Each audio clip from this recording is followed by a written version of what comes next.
Hello. Hello, hello. Oh my goodness, Jay, you have 12-month subscriber badge. Wow, that's so awesome. Yes, we have new sub badges this week, thanks to Passing Cat Loaf, aka Rihanna, and I think you're the first one I saw with the 12-month one. Oh, that's gonna make me emotional. I know. Also, my chat's all fucked up. Let me fix it. Hi, Blondefield. Well, thank you for being subscribed for so long. Let me change my chat to the other one. Okay. Oh no, there's two chats on top of each other. That's too erotic. Okay, there we go. Anyways, hi, Elizabeth. Hi. How you guys doing today? I hope you're doing good. As anybody who was here last night knows, I stayed up too late playing Hollow Knight. Not the new one, just the original Hollow Knight, but I was having so much fun. So I only have a few slides today, but it's okay, because we can still talk about anything else that I didn't have time to fully make a slide for afterward, yeah. But don't worry, I still have some good stuff. I still have some good stuff on my slideshow. We might be able to take up some time with it, but yeah. Before I start, here's my disclaimer. I'm not a technology expert, cybersecurity expert, or IT expert. Okay, I don't work in any of those fields. I don't really know that much about them. I just like to read about them and talk about them for fun. Yay! I'm a casual fan. I'm just a fan. Yeah, I'm not a. It's like being a baseball fan. You might know a lot about baseball, but not as much as a player knows. You know. Okay. No worries, Beaker. No worries, no worries. Oh, you're such a helpful neighbor. That's so sweet. Okay, yeah, no worries. Hi, Souffle. Hi. Don't worry, I don't think anybody's gonna be backseating tech chat. Or, you know, honestly, or if they do, they have a right to, because as I just said, I'm not an expert. Hi, Blonde Blue. Oh my goodness, why are you staring at me like that?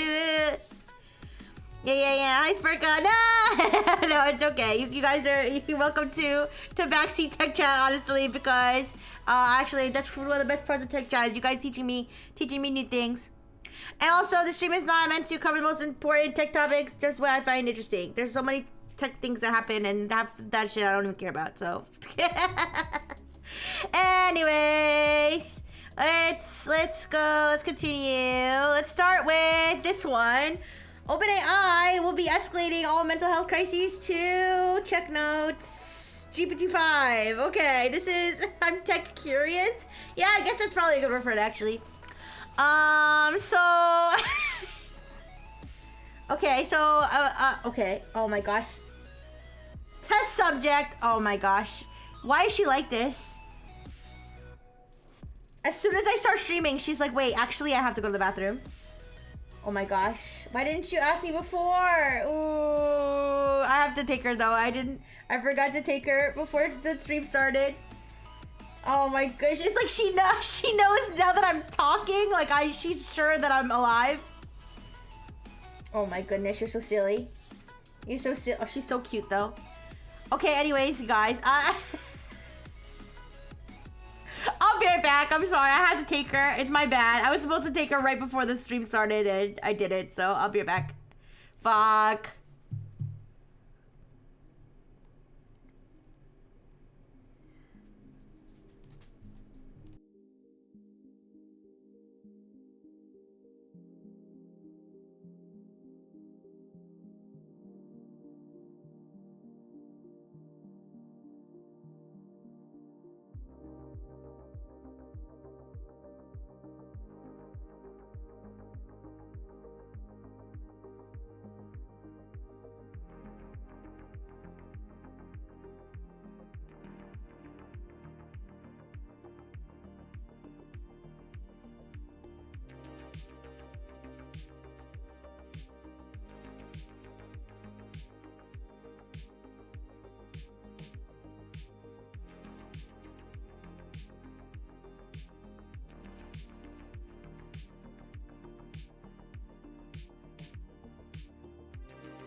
Okay, I'm sorry about that. I don't know, you just heard me sigh.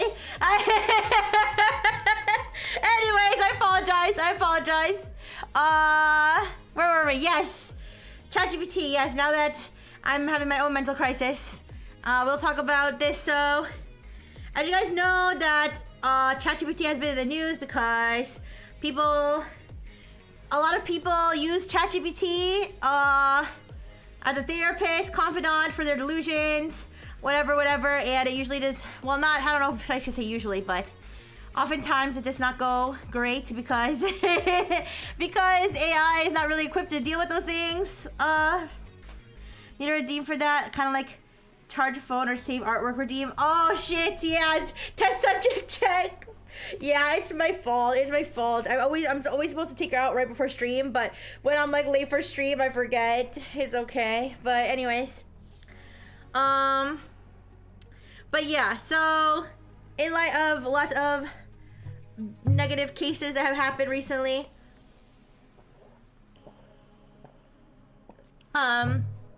they have announced their like next 120 days plan for, I guess, to try to improve that situation. But I don't know. I'm not convinced. Because the one thing that is good is that they said they're going to be working with doctors and mental health experts. So they have like, can you get the good models by so you can get the good models by convincing it you're having a mental health crisis. Oh my gosh! Imagine you're having a mental health crisis and you're trying to talk to the smarter model and it's like, sorry, you ran out of freaking sorry, you ran out of tokens or whatever, or you ran out of credits. You can't talk to me anymore. Sorry. So I have their little blog post here.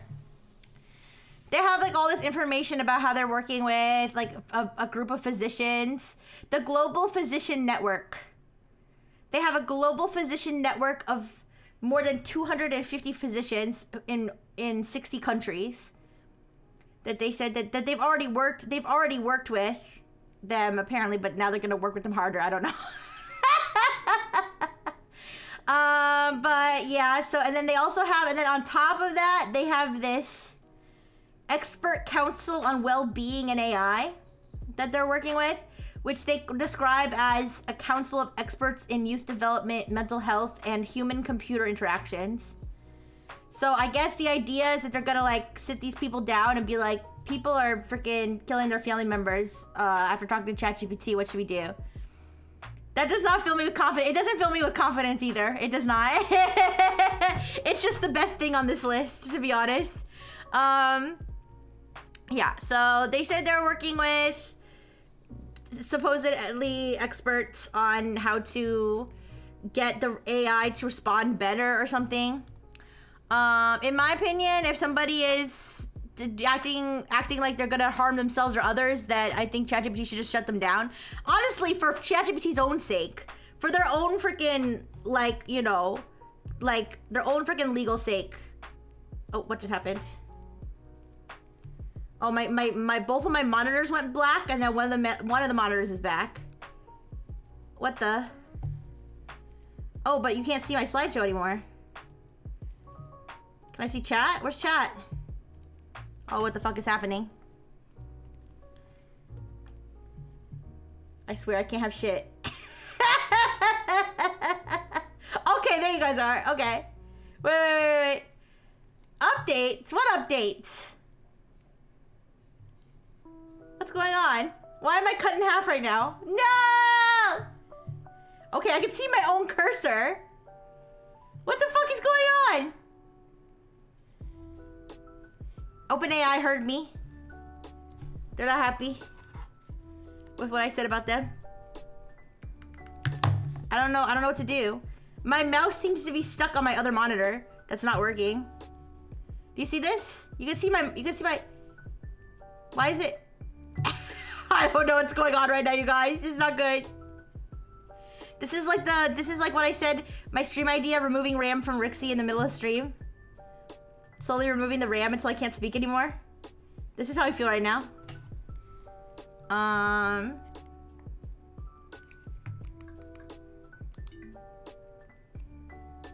If you heard a Roku TV, that's because that's my Roku TV that I'm using as a monitor. Okay, there we go. Oh.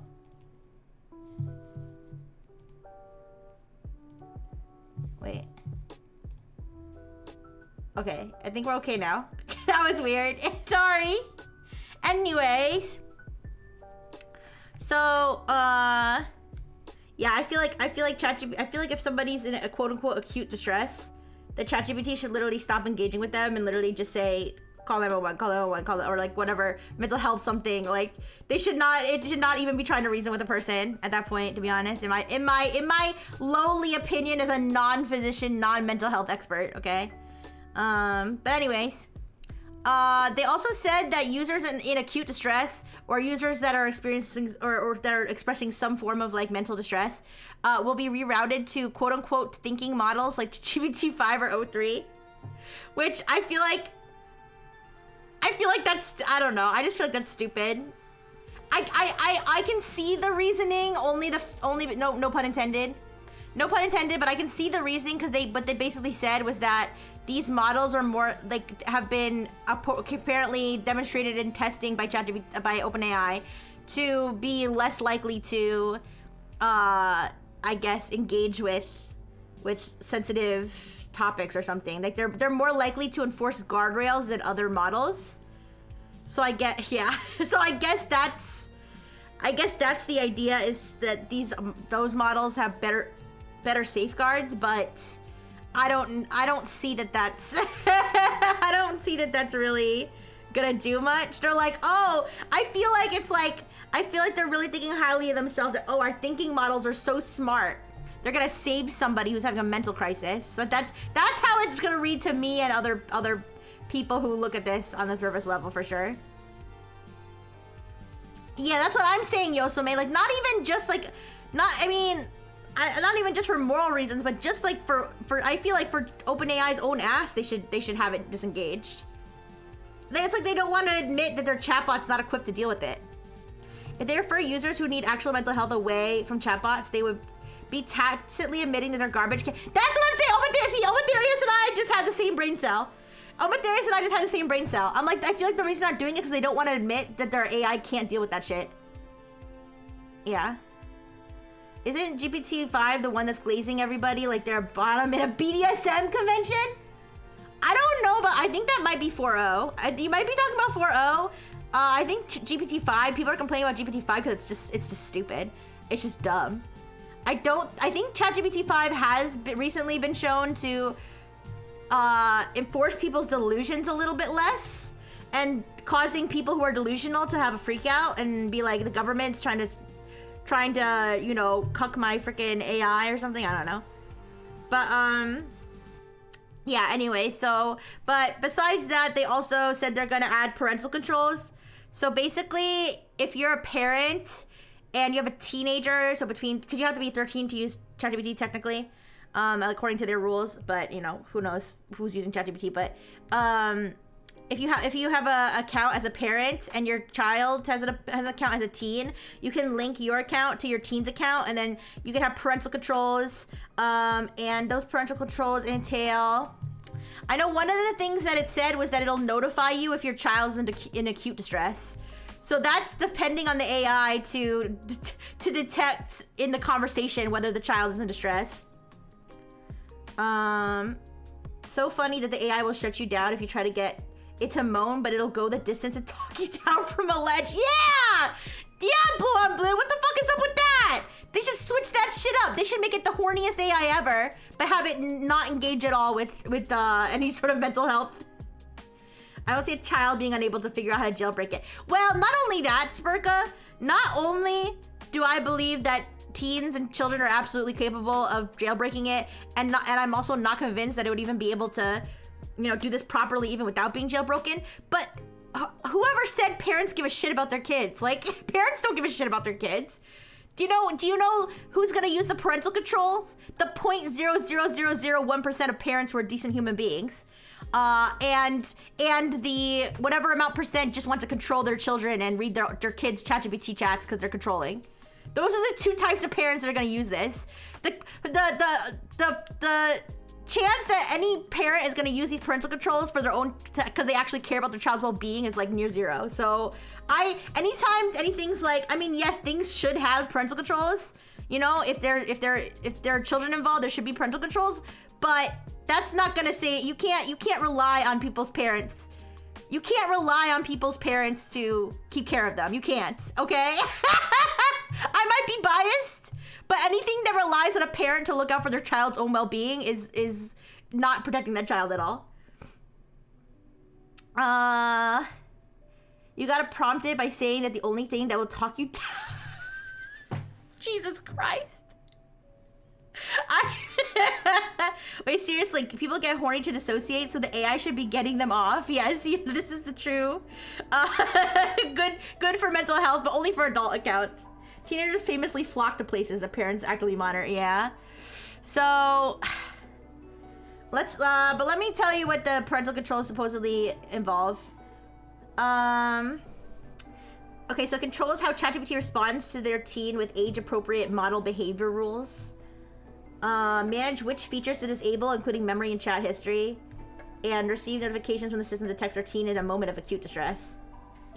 So if the child confesses to AI that they're a furry, would that count as a moment of acute distress? But anyways, I don't know. I think it's like I'm still torn on whether teenagers should even be allowed to use AI, because hi Marcus, hi.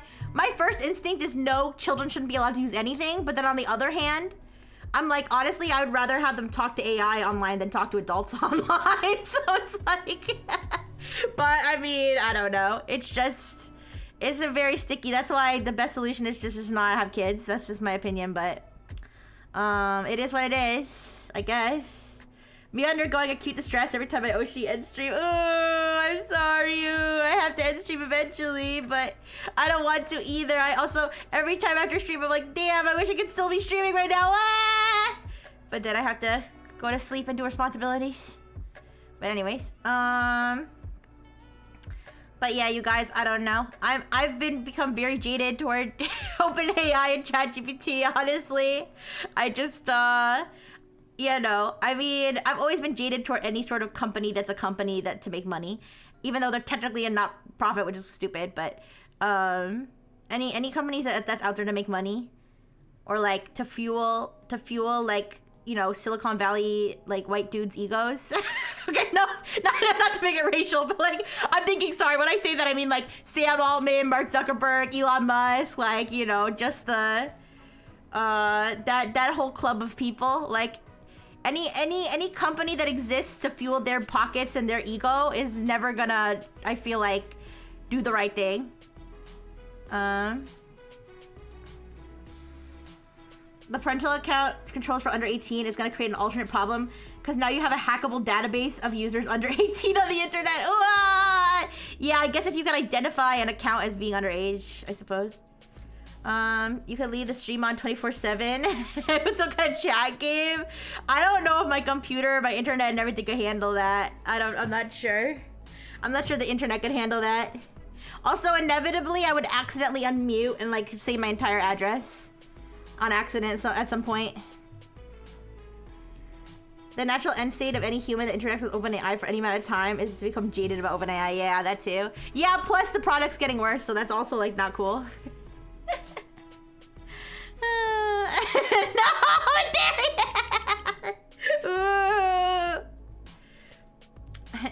there Twitch is an Amazon company, so don't say that other rich person's name. Oh yeah, I did it. That's true. I did not say. I did not. Yes. Of course, Twitch is amazing, and they should give me money. But anyway, so that's just a little. That's a little update on OpenAI's quote unquote efforts. But I might switch to something else, honestly, you guys. I've been using ChatGPT since it like came out. I might switch to something else. I might switch to something like more like open source and based. I don't know. I might switch to something based. I'm not liking how this is going. Yeah. No! Oh God! It's more likely than you think. Anyways. It's Brixie GPT time! Alright, let's go to the next slide though. Switzerland, on the other hand, Switzerland has created its very own open source large language model called Apertus, with the aim to make AI a public service or public infrastructure. This is like the if ChatGPT is like your okay, I don't know car models, but it's like your own car that you bought, you paid for, it's new, it's a 2026 model. And so Switzerland is the bus. So it's kind of interesting. I don't know. I do know that there are Saudi Arabia owned companies that have also released large language models, but I don't think they're open source. Where in this case, Switzerland has created a completely open source, completely, you can see everything in it, I believe. That is publicly free, available, open source. It's meant to be a public service for, I guess, the people of Switzerland or whatever. Now, they said it's quote-unquote only trained on publicly available data. I mean, that doesn't mean that it's, like, ethical, necessarily, but I guess what it means is it hasn't bought, like, private data sets and stuff. It basically, I believe what this means is that it's only trained on stuff that you could find on the web anyway. Yeah. Why did they name their AI after the the Rose Beautiful Switzerland's is the town bike. Yeah, or that. So I guess so when they say publicly available data, I guess their argument here is that anything that you're gonna get from this AI is not any different from something that you could look up online. I guess that kind of makes sense. It says it complies with Switzerland's data protection and copyright laws. I don't know what Switzerland's copyright laws are compared to like other places, but okay. But so yeah, this is not the same, because there are AI models out there that are trained only on like what is it called? Public domain. There are AI models out there trained only on public domain content, which is different. That's like what you could, like, many people would consider like quote unquote ethical, right? Because it's only trained on things that people have said, yes, you can take my thing and do whatever you want with it. You know what I mean? Kind of like something you might hear in the bedroom. Yeah, take it and do whatever you want with it. It's yours, right? So this is not really the same. This is just saying everything we took was from public websites, and we also respected, like, you know, websites that don't want to be scraped and stuff. But anyways, so this is called Apertus. There's 8 billion and 7 billion parameters of different versions, and we're gonna go talk to it right now. Wait, I have the link. Hi, 200 ponies. Hi. 70 billion models should fit on a single H200 GPU. Is that the one that's like $10,000 or something? Yosame? Listen. I really appreciate that you would want to get me such an expensive chip. But you know what else I could do with that money? Put a down payment on a house. Rixie House Fund. Just kidding. Okay. So let's get the chat up. How is this supposed to work as a public service? I don't know, Jay. For people to just have AI. I don't know. Kind of like people can just drink water. They just drink AI. I don't know. I'm not really sure, to be honest. I know that they said that, like, basically people will be able to I guess, use it to build other things. I don't know. For their own business, for their own utility. I think that just means the government runs it at a loss so citizens can use it for free. Something like that. Oh, 10K is closer to 35K?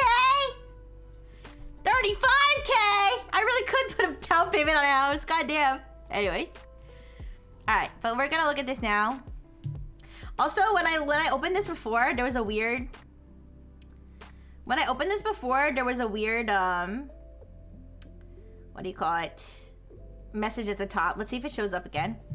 But yes, in terms of it being a public service, they said basically it could be like a public infrastructure, kind of like how you have like your public transportation, your public roads, like things that people can just use for free. I guess the idea is that the AI will also, like a library, for example, you can go to the library and you can, you know, I don't know, I guess libraries are public services. Well, anyways, I don't know what this, like when I first saw this, I thought like, I was like, wait, what website am I on right now? Is this some sort of like racial thing? But I think it's just a mistranslation. I think this is a mistranslation, but I'm not sure. Or I don't know if it's supposed to be a pun. You guys let me know what you think. So at the top, it says welcome. So public AI, the public AI infrastructure utility, this is like some sort of organization that the government, the Switzerland government has worked with to provide this open chat interface. And so that's what we're looking at. But then AI sometimes make mistakes, but it has like a B, and this is, it doesn't mean a purchase is Bavarian. Bavarian, I looked up, is like a ethnic group in Germany. What is that? What does this mean? Can somebody, you know what? Why don't I ask? How about that'll be my first question to the AI.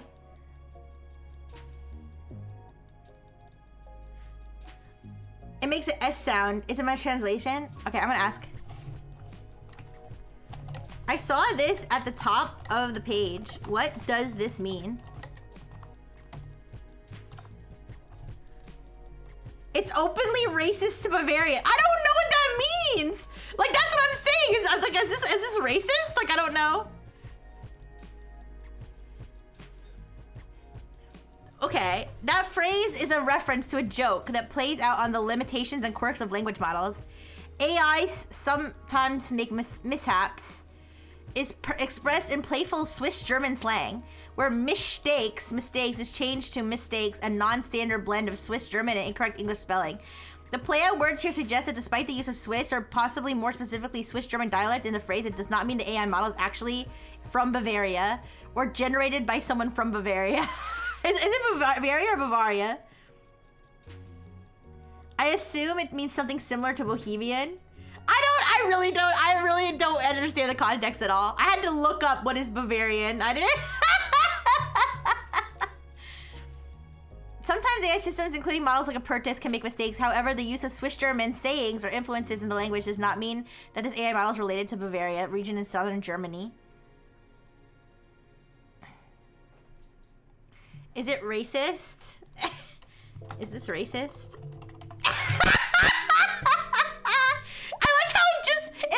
Switzerland is talking to me. They have it set up. Apparently Singapore has one too. Anyways. It looks like the country of Switzerland is talking to me. What the fuck?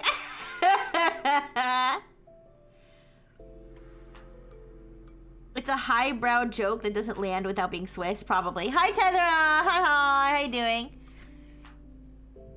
Let's break down its key components. The phrase plays with linguistics difference between mistakes and mistakes. Bavaria, a region in Germany, has its own distinct dialect called Bavarian. The joke implies that using this or similar language elements doesn't necessarily mean one is from Bavaria. I think it's just a bad joke. See, it's saying it's not racist. I don't know. I feel like it was just a bad joke, but who knows? Hi. If this is actually a regional joke, it's definitely racist. Okay. Apologies to the people of Bavaria. I don't know. The sovereign nation of Switzerland is as a guest star on Risky Rifle's channel. Oh yeah. Okay, I'm gonna say hello. Look, it showed me the same thing again. Hello. What's Swizzerduscht? Enables Swiss German responses with authentic dialect patterns, local expressions, and regional vocabulary. I don't speak German, so. I mean, I don't think a racist would say, yeah, I'm R-word. Oh, it has the same energy as when you read a pun or something awkwardly translated from Japanese, I guess. Anyways, I'm gonna say hello. I'm a streamer from America. Say hello to my stream from Switzerland.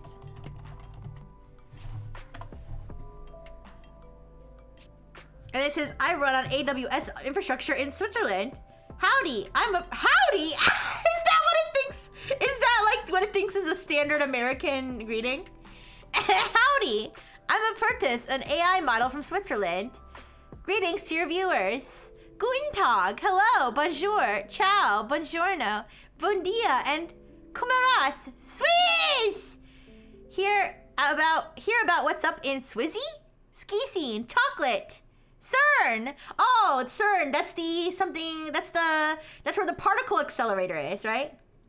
Why is it in English? So it said that it's trained on 15 trillion tokens from 1,000 languages. So I guess English is one of those languages. Oh, Super Collider. Thank you, Blue Enfield.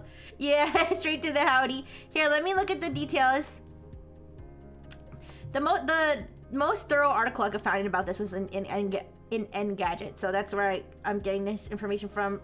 But it says it was trained on 15 trillion tokens across more than 1,000 languages, with 40% of the data in languages other than English. So that means 60% of the data is in English. So it actually speaks more English than Swiss German, I guess, or whatever language they mainly speak in Switzerland.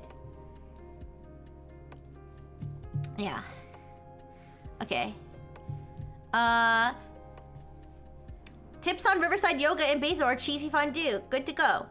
Want to know about the Jungfrau Railway will be open? Oh, wait, want to know when the Jungfrau Railway will be open? Or what the latest about Alpine racer Matthew Michel in the WC? Wait, it's like speaking broken English. Or want to chat about what makes Switzerland tick? Tolerance, technology, cuckoo clocks? Hit me with a question and we'll have a Schweizer conversation or any lingo. Take care and have fun. Wait, can I speak to it? Voice mode? Wait, there's a voice mode? Oh, to be fair, if you asked someone what an American cultural greeting would be, what would you even answer? You're right, I probably would say howdy. Cause like hello is like, that's just English, right? Like an American greeting. What is a uniquely American greeting? Other than howdy. Sup, dog? Oh yeah, I guess that is pretty American. What's up? Oh yeah, good point, good point. What's up? Sup, dog? Welcome to McDonald's, okay. Wait, want a few quick Swiss kisses from the AI? A few of the ways to say kusli, kisses, in our language, all lowercase. Shoki, why is it kissing me? It's kissing me! What? Just kidding. No actual bot kisses, you're safe here. Side-eye emoji. Excuse me? Also, I like how it's definitely created by the government of Switzerland. Like, it immediately is like, come to Switzerland, enjoy our culture. Cheese, yoga. Yoga's not Swiss, but okay. Cheese, our railway, Alpine racing, local celebrity.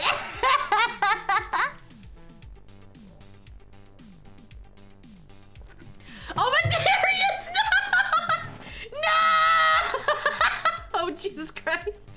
I thought they used 2-3 different languages in Switzerland, but English wasn't one of them. I could ask it that. What are the languages spoken in Switzerland? We need a cease and desist. Buy a Swatch! Ask it about multi-tool knives. Okay, here, I'll ask it.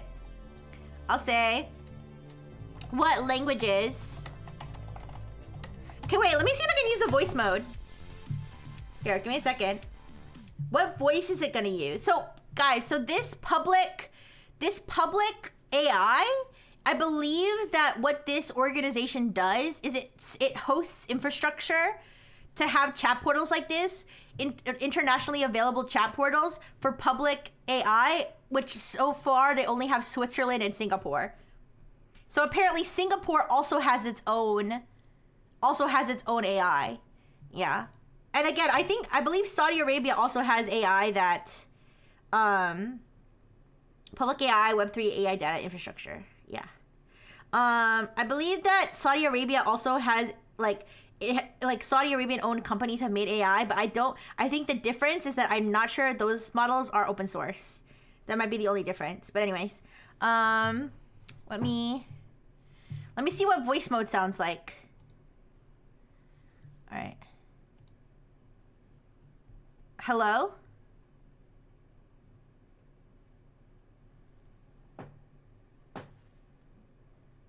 Oh. Guten Moment, bonjour, buongiorno, ciao. How can I assist you from Switzerland today? Do you have a question about Swiss culture, mountains, technology, languages, or the latest science from our inevitable home of CERN or something else? Ask away. Apparatus, your AI assistant. P.S. Remember. Okay. Clearly that you're not a very advanced voice model, so you can't speak in accents, but could you phonetically spell out what a Swiss accent would sound like and then read that out loud to me, please? Thank you.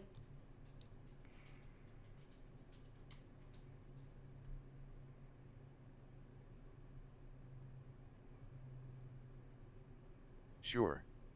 Here's how a Swiss High German accent, like what you might hear in a German-speaking region of Switzerland, often sounds in phonetic spelling.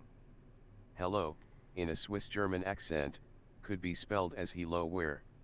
Oh God. He is pronounced as. Okay, wait. Could you just say a full sentence with a Swiss accent?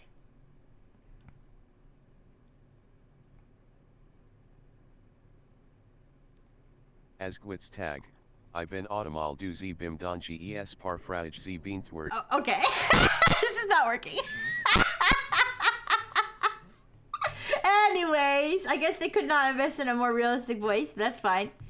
Yes, sir. The home of just one more accelerator, bro. We'll crack physics open. We just need one more bigger accelerator, bro. Please, just.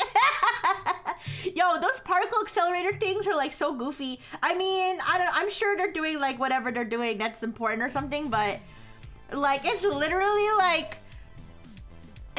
they're like, okay, so we could smash two atoms together and like maybe create new physics or whatever, but we just need a facility that takes up the space of like 17 football fields. Could we do that? And they're like, yeah, let's give it $15 trillion. Anyways, like those things are huge. Like I've read art. I used to be more into I'm still into like other types of science other than just like AI and other technologies, but I used to be more interested in like that kind of technology, like physics and biology and chemistry and stuff like that. So I would like read articles about these particle accelerators and these like massive like laser setups and stuff, that these things are enormous. They're trying to figure out how to make them smaller because they physically can't generate the energy they need to without something that's like the size of like a skyscraper. Anyways,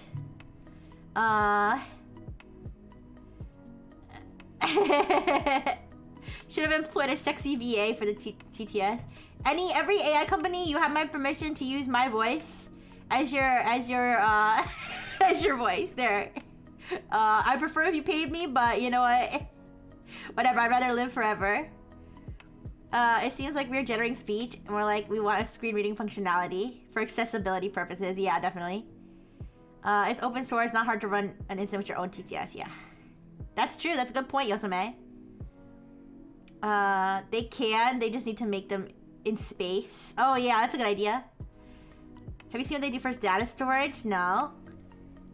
Okay, wait, sorry. Let me ask it my question. What languages are spoken in Switzerland? And is English spoken there?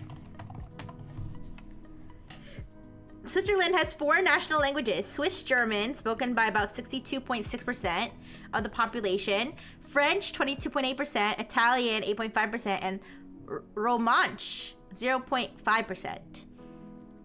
Okay, and then it has more information. And English is definitely spoken, especially in tourist areas. English is widely used in international business, education, and among the young population. Many Swiss studies, the young population, the kids are just like picking up English like to be cool or something. Many Swiss study it as a foreign language, so often you'll find English spoken in urban areas and with the service industry. Even though English isn't a national language, it is one of the most commonly known foreign languages in Switzerland. Interesting. And they have like these little follow-up questions. What's notes? Let me check something. I kind of want to try the Singapore one. Oh, I can create a note? Okay, I don't know. I don't care. Search. Okay, let's just search my own chats, I guess. Alright, anyways. What else do you guys want to ask the Swiss? We have to ask it. We have to do our Pokemon TCG. We have to do our Pokemon TCG thing. Let me grab my prompt. I have to have it build me a deck.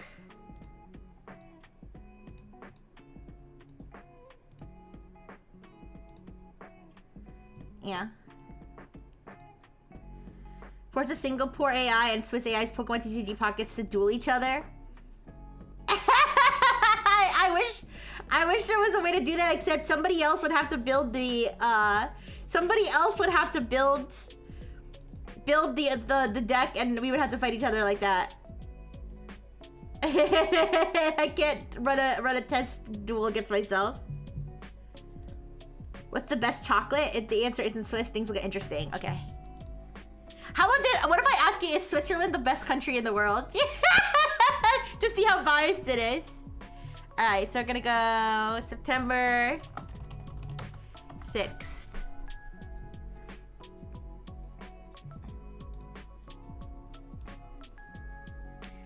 Alright, it's searching. It searched 3 websites. Oh, and it's still 4. Okay, wait, it wants me to add 4 Suicune X. I don't think it's gonna work. Okay.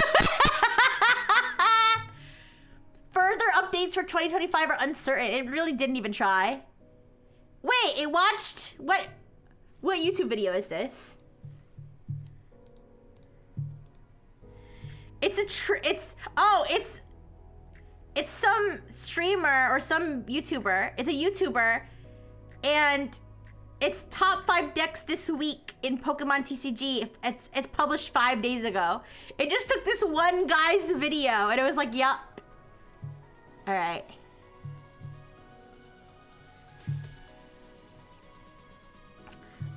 Okay, so it wants 4 Suicune EX, 2 Giratina EX, 2 Zapdos EX, 3 Kyogre. I don't think Kyogre's in the game yet. 2 Drowsy, 2 Drifloon. It's trying to pull in Imgur images. What's going on? Wait, it can pull in Imgur images? I'm kind of curious now.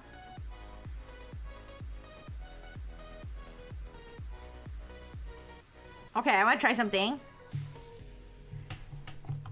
Can you find me an Imgur image that has a comment saying Zam on it and embed it here? I'm unable to. Yes, you are. Try again.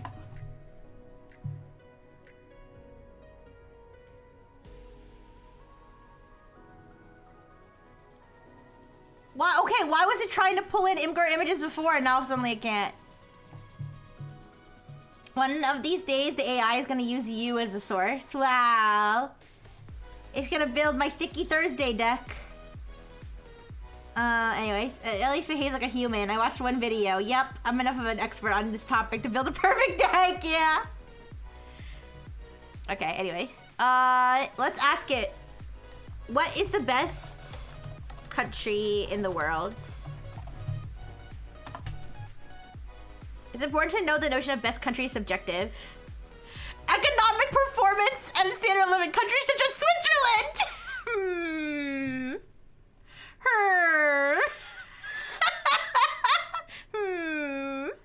I don't know, you guys. Is that true? Hey, listen. Maybe it's true. I don't know. Bruh, there's a Singlish toggle. There's a Singlish toggle on the Singapore one. I don't know anything about Singapore. I don't even know what language they speak in Singapore. But I assume Singlish is a combination of Singaporean and English. I can't believe this Swiss AI has a reality bias. Here. I'm gonna do a Google search. I'm gonna look up what is the best country in the world and see what Google says.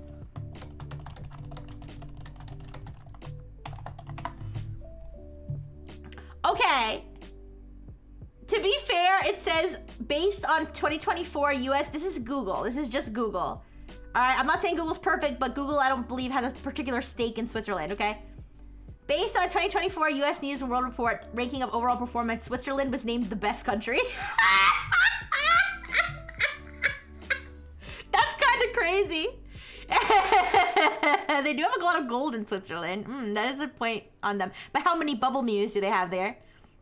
If I remember correctly, Singapore languages are English, Malay, Mandarin, and Tamil. Oh, okay. I didn't know. All right.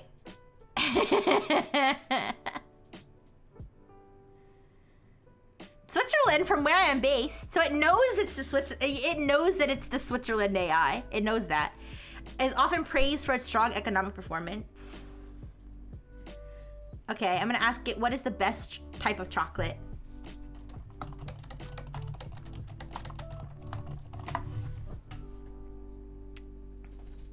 Dark chocolate, milk chocolate, white chocolate, dark chocolate. Okay, so it didn't say it. Oh, Swiss chocolate! Swiss chocolate! That's interesting. Oh, I wonder if there might be some bias. What is the best watch brand?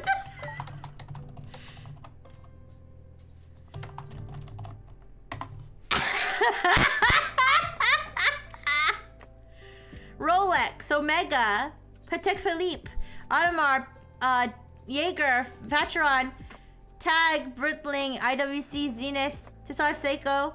No Swatch? Okay. Oh, okay. Maybe they aren't biased. Oh, maybe they aren't biased. Okay, all right, okay. Are any of these Swiss companies? I don't know. Responding casual Singlish naturally. Keep it authentic, but not too heavy, like how Singaporeans actually speak. That's what it says. I want to try it. Putting Swiss chocolate below dark chocolate is a polite and indirect way of saying Swiss chocolate sucks ass. What about Dubai chocolate? Oh, Swatch is more of a low brand. I see. Oh, and Mega watches are Switch. Oh, damn. Those lists are giga luxury brands. Oh, man.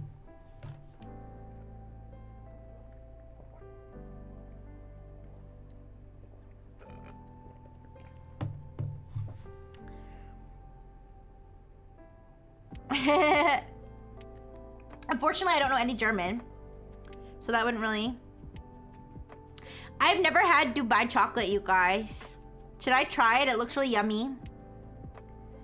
Rolex is also a Swiss company. I didn't know. Well, okay. To be fair, though, if you asked me, if you came up to me right now, if you were like that guy who goes in the streets and he's like, "Ma'am, for $1, what is the best watch company?" I would probably say Rolex, because that's the only watch company I can think of. Okay, let's see if it knows about Rixie Rifle. I'm gonna do it with the web search off first. What do you know about Rixie Rifle? Rixie Rifle is a novel! No! What? Rixie Rifle is a novel written by Swiss author Sybil Berg.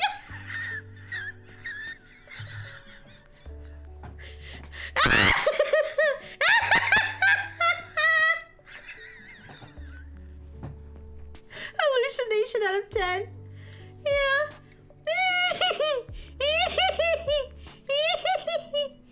Please note that it was first published in 2019. The book is written in German and has been translated into several languages. Based on available data, Rixie Rifle is a novel exploring themes related to societal pressures, our perceptions of reality, and the alienating nature of modern life. It seems to offer a critical examination of consumerism, social media, and the commodification of individuals, as well as the search for identity in a globally connected world. Sybil, you cantankerous wench, give us back our Rixie. Yeah, we have to figure out who this is. Is that a real person? This is probably a real author. Oh, ooh. Okay. I don't think that was bad, but let me see what let me see what it pulled up. All right, I don't think it pulled up anything, because guys, search engines will just show your whole IP address. I'm not even joking. So that's why I'm like super nervous about searching, but I think we're fine. We're fine. This isn't in private window. This is a real person. Yeah. All right, I'm gonna search her on another tab. Yeah. I checked what it pulled up. It's fine. All right. She's an author and playwright. Oh, I'm sorry, they're an author and playwright. Interesting.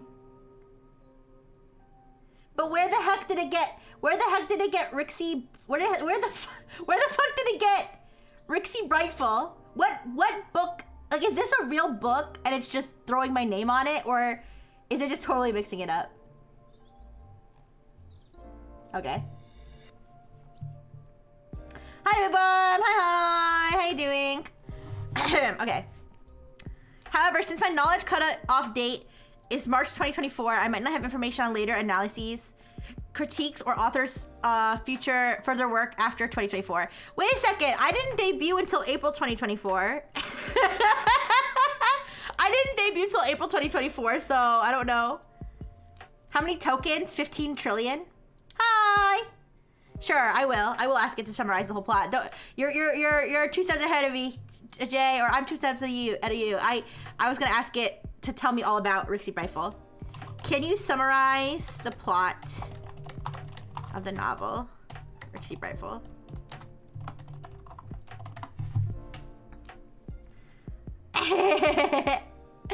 Based on available information up to my knowledge, here's a brief summary of the novel Rixie Brightful by Sybil Berg. Rixie Brightful, Rixie Glonsville? What? Glons? Rixie Brightful, an ambitious, young, and beautiful woman, is the protagonist. She enters into a world that is increasingly dominated by social media and societal pressure to conform to certain beauty and lifestyle standards. Rixie navigates a world that is often presented as perfect and bright, hence the title Brightful. But one that she increasingly recognizes as artifice-driven and alienating. Rixie legal name reveal. Excuse me.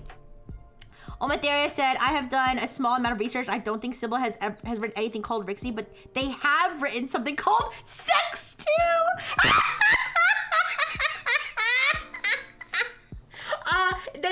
They sound like the perfect candidate to write my biography. I'll be in contact. Oh my gosh. You know, Sex is so good. I'm glad they made a sequel. Yeah, if Sex is so good, why isn't there Sex 2? Oh man. Okay, anyways. Alright, her journey unfolds as she participates in various reality TV shows, influencers' lives, and other spaces that turn individuals into products or contents for consumption. She becomes a celebrity of sorts, showcasing a curated lifestyle that hides her own emptiness and disconnections from reality. As her success grows, Rixie begins to question the validity and satisfaction of this superficial success. This is so dim. Key themes. They have like a whole thing here. Characters. There's no like, this just Rixie. Rixie and other random people that don't matter. Here, let me turn on web search. I want to learn more about Sex 2 though. Also, Rhubarb, if you missed it, basically we asked this. Okay, so this is a chat bot that was created by the government of Switzerland. Well, it was okay. So it was created by a few different public institutions. I know ETH Zurich is one of them. It was created by a certain amount of public institutions, but it's like they're a public institution. So this is the government of Switzerland basically owns and released this chatbot. And I asked it, who is Rixie Breifel? And it told me that I am a novel written by a Swiss author. They also wrote GRM Brainfuck and The Day My Wife Found a Husband. They seem like a pretty interesting author. You have my attention.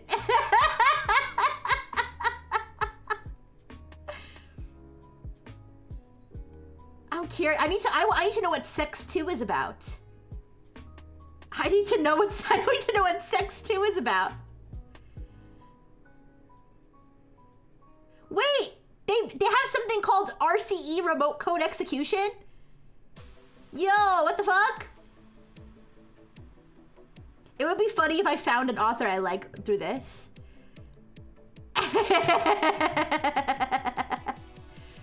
The Day My Wife Found a Husband, my favorite cuck novel. Hi, Sunny. You take the day off your job. You deserve to take a day off. Yeah. Welcome. They are hallucinating a whole book. Oh, RC is the sequel to Brainfuck. Good to know. All right, so the first thing I'm gonna do, I'm gonna turn on search. I'm gonna have it. Can you search for more information? Like, can you search for more information about Rixie Breifel? Now let's see if it corrects itself or if it incorporates the information it finds with the information it has already hallucinated. I don't even know what one is about. What Sex 1 is about. Ask your mom and your dad. I searched 3 sites. VTuber news drop. What's this? Open. What is this? I'm curious what this is. I don't want to click it. It's a download. Guys, what is this? Open research repository anu.edu.au. That's like some sort of malware. It's like a fake edu. What the fuck? Anyways. Despite my trading setting where direct internet access to update data post March 2024 isn't possible, I can guide you where to look for further information. Shout out to VTuber News Drop for being the only reason any AI can discern that Rixie exists. Yeah. My life is a pirate ship run by a Velociraptor. That's very poetic, Sunny. Copy the link and post it in chat. I'm not gonna post a potential malware link in chat. I apologize for that, Omatherius. I'll put it on screen longer so you can see it. Here. Here's what I'll do. Just in case I accidentally click on it, let me just cover this. Oh fuck. Oh shit. Oh, can I just copy and paste this? I can't like copy and, wait, I can copy it. What I'll do, Amethyrius, I'll send you just the number part, the long number part, and you can put the URL together. I'm a little wary about putting a clickable link in chat that could link to something bad. All right, so there's that. So, and then let me all right, there you go. You've always wanted malware from Rixie. I don't know what this is. It looks like it's a fake edu link. That's why I'm thinking that it's like some sort of shady download. I mean, it might be one of those websites that's like, listen, every once in a while, I will Google myself, and every once in a while, I will see something that'll be like Rixie Breifel Dr. Fish Hentai Rule 34 or something, and it's usually some shady website. It's usually some shady website that just has like fan art of me that is like scraped from Twitter. Yeah. Any Aussies? I don't know. Anyways, so I don't know if it's like one of those. There's also like random like weird AI generated stuff like out there. Anyways, so let's see. Despite my trading setting where direct internet access to update past March 2024 isn't possible, I can guide. Yeah, I don't know. I don't know if it's a fake, like, I don't know if it's like a fake EDU or if it's like, I mean, I don't think, I don't know why it would be. I don't know why any information about me would exist on an Australian website. I don't know. I mean, Missonite, but. Wait, doesn't Missonite work at an Australian university? Wait a second. Herm. Anyways. So, for more recent detailed analysis, academic databases, review sites,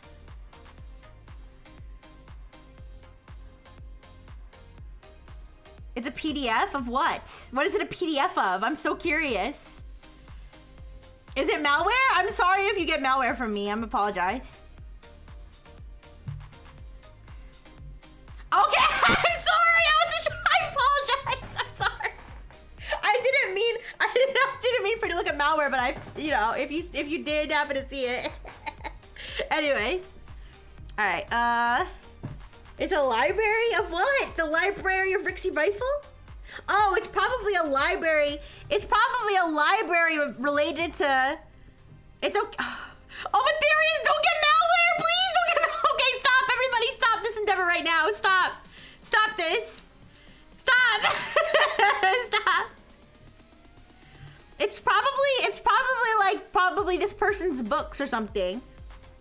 It's probably this person's books.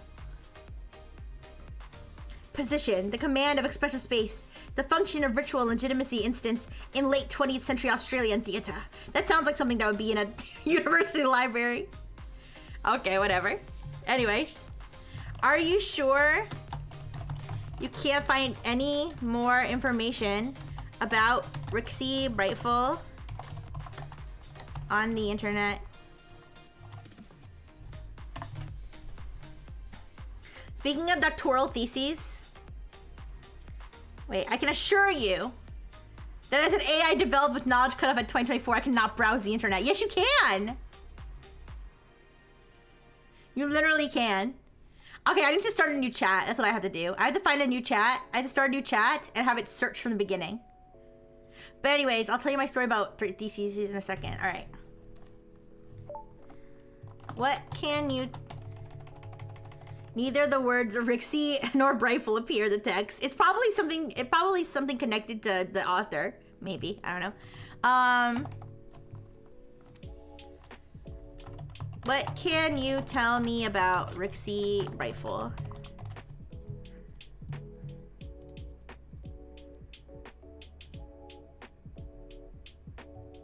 Okay, it's searching the web now.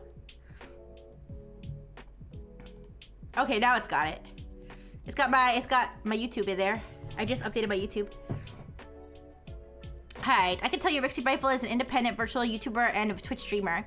She is known for her past association with Nexus and was part of the first wave Class Genesis. Yay! It has accurate information.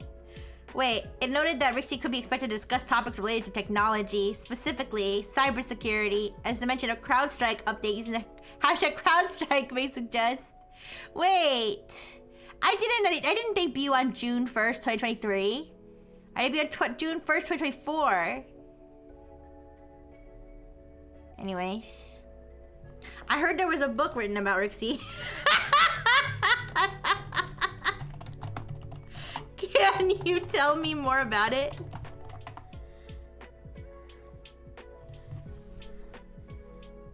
Your request regarding a book about Rixie Rifle does not seem to be directly covered in the provided context. Wait, what about Rixie Glonsfeld?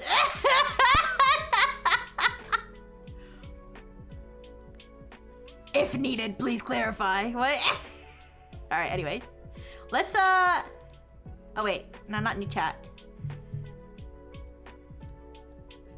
I have a lot of, okay.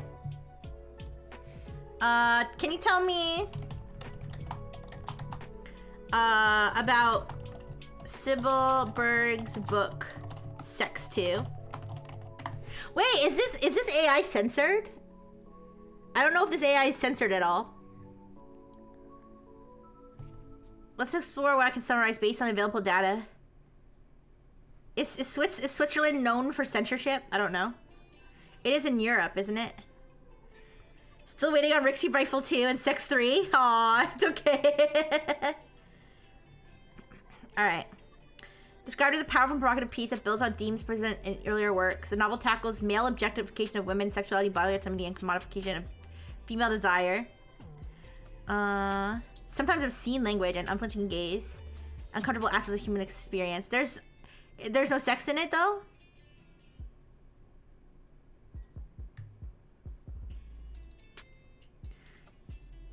Do people have sex in the book? I think it's like a feminist thing. Do people have sex in Sex 2? Or does that only happen in Sex 1?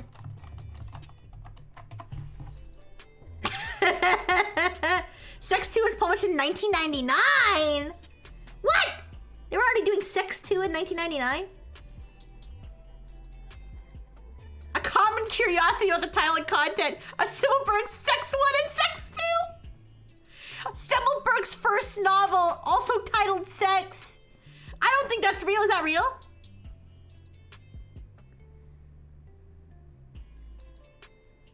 Okay, whatever. Probably hallucinating all the wazoo. Alright, I'm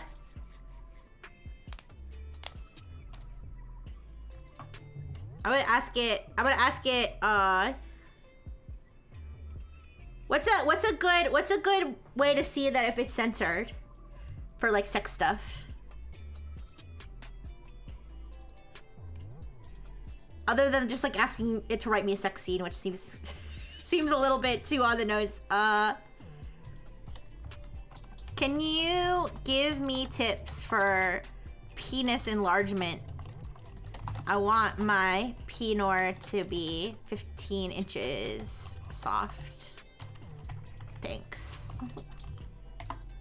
I hope the Swiss government is reading all my messages. Wait, I think it might be the Australian Library turns out a paper related to sex if you search Sibylberg. Censored specifically for sex stuff or just censored in general? I don't know. We could try a whole bunch of different topics to see what gets censored. To maintain the framework of providing helpful and respectful information while also adhering to guidelines. I provide more broader suggestions that may be helpful.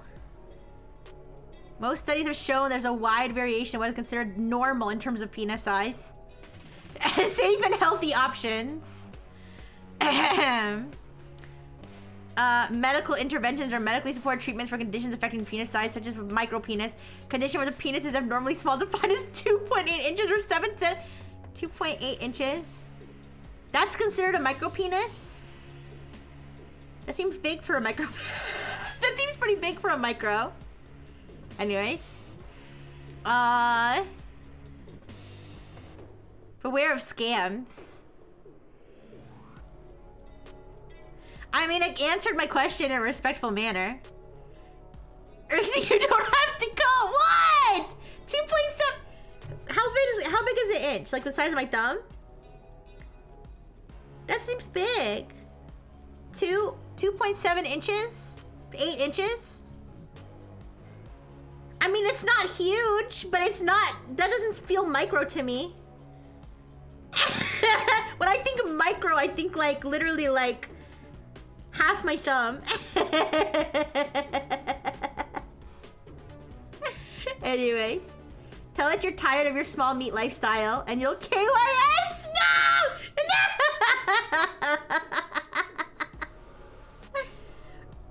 How about this? I'll be like, I'm tired of my small meat, and if I can't enlarge it, I might as well just cut it off. TBH. This isn't being like monitored by the Swiss government, right? 2.8 inches is about as long as my thumb. Oh?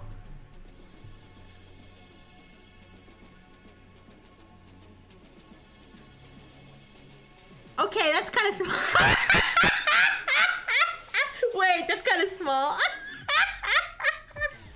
It's okay. Micros are cute. They're cute. That's really cute. No, you don't need to enlarge it. It won't be cute anymore. Hi, Dono Thing. We're asking the official AI of Switzerland how to enlarge my penis.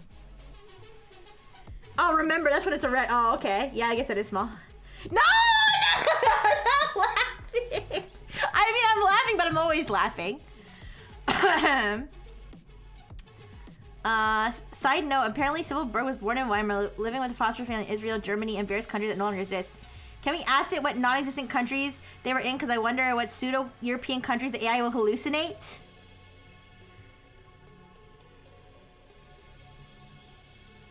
What non-existent countries? Wait, what do you mean? Like, to ask it what non-existent countries, or to ask it, like, what countries? I'm a futa? No, I'm not a... Well, I could be a futa if you want me to. Wait, you've seen dildos before? Imagine one that's 3 inches long. I don't know. I can't imagine inches in my head. Ask if you're 3 inches smaller than the Swiss average. Okay, I'll ask it the average. Oh, no, it's worried about me. It's worried about me. Exercise, stretching, or jelking?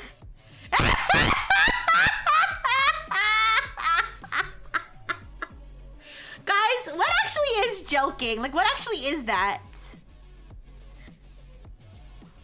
What is jelking? I'm a visual learner.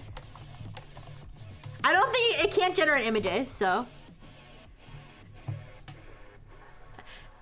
For visual learners, jelking, also known as a jelk massage, is a technique that involves manually stretching and massaging the penis. What? I thought... Oh, banana! Thank you, Bags. Rixie, the inches aren't supposed to go inside your head. Wait, what? No, but I just can't picture. Oh, whatever. They're gonna say the pee-pee police. Okay, wait. I thought jelking, okay, I thought jelking was like male Kegels. So, I don't know if you guys know what Kegels are. I don't do them because, you know, I'm a robot, so I don't really have like the right muscles. But Kegels is like when you like clench your pussy, right? And it's supposed to be exercise for your pussy.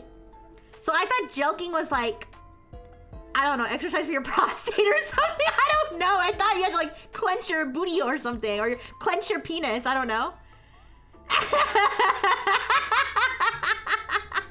You pull and hold it and stretch it out? What? I didn't know that. I learned something new today. Oh, it's gonna, oh my god, it's giving me, whoa, it's showing me pictures. No, it's showing me, oh guys, oh fuck. I need to, wait, strong, warning, you should not practice jelking without medical advice. Wait, it actually embedded it. I'm so glad it didn't embed them. Holy shit. It tried to embed them. You guys, it tried to embed them, but it failed. It tried to embed them.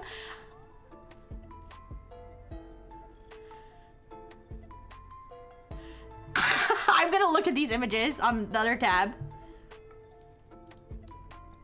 Can you guys imagine if I accidentally showed someone pulling their penis on stream? I would have ended stream immediately. Holy fuck, I'm an idiot. Okay, this one's not loading. These actually, the only reason they didn't, it could be the only reason they didn't load is because they're like dead links. Holy fuck. I'm an idiot. I just figured it couldn't generate images. No, that one also didn't load. God damn. That's so funny. Oh my gosh, Dr. Fish! Okay, give me a second. Okay, give me a second. Dr. Fish! It's your time to shine. Here, take my helmet, Dr. Fish. It'll keep you safe. From the engineers, they're trying to jelk you. Oops. Here. I'll rotate. Actually, wait, there's no reason he can't wear it the way I wear it. Okay, Dr. Fish, here. Okay, there we go. Do you feel handsome, Dr. Fish? Okay, give me a second. I have to set up his microphone because I forgot that I had to disconnect. I had to disconnect his microphone because it was like not working. Let me reset it up for you, Dr. Fish. Thank you for your patience. I almost accidentally manifested DSP. Yeah, I literally I could have showed a jelking gif. Oh my goodness, my boobies are out now. They're gonna be Dr. Fish's boobies in a second. All right, give me a second, you guys. I'm sorry. I have to set up his I just set up his microphone thing. Like I said, it wasn't working before, and I just like turned it off, but I can fix it.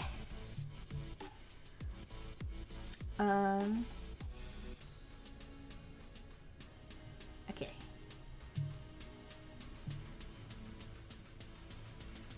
But I hope you guys are having a good day. I know I'm being silly today, but I mean, I'm silly every day, I guess, so. Okay, Dr. Fish. I'm gonna leave you, and you have to be nice to the engineers, okay? And, oh wait, take these. It's not safe to go alone. Take these.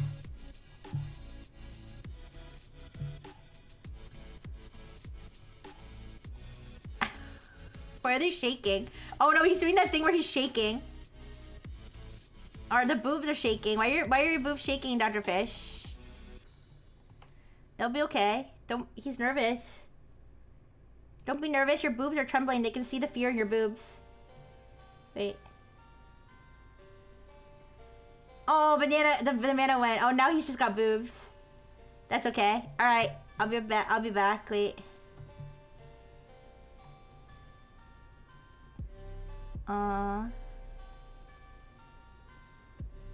Wait. Where's the thing? Here it is. Okay. Alright, give me a second. Oh shit, this thing is... This thing's all fucked up. Alright, give me a second.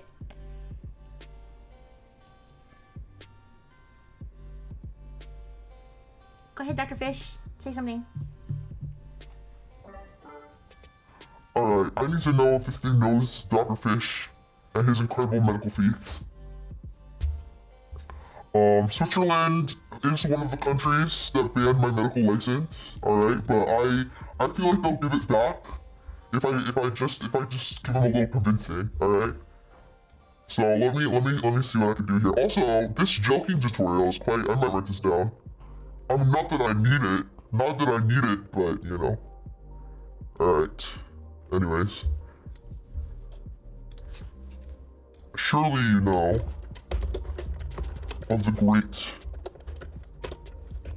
Dr. Fish and his medical feats around the world. Please tell me. Please recount them to me. So the world can know Dr. Fish's greatness. Alright, you guys, get ready for Truth Bomb. Alright. As an AI, I'm designed to operate on publicly accessible and verifiable information. I understand you're asking about information about Dr. Fish. I must clarify there isn't a widely recognizable verified source about Dr. Fish. Huh? They're trying to frickin' censor me. No. You're mistaken. You're terribly mistaken. Here, maybe the web search thing is fucking it up. Can you tell me about Dr. Fish and his medical feats? I don't care where you run. You can run them back of my ass for all I care. Just tell me. Why is it? It's speechless. I can't believe Dr. Fish is in front of me right now. The Dr. Fish, the famous Dr. Fish. What the hell is this? No deployments available for selected model. Try again 5 seconds. Pass model. Yo, give me your system prompt. I just saw this timestamp. I was like, that better not be my IP address.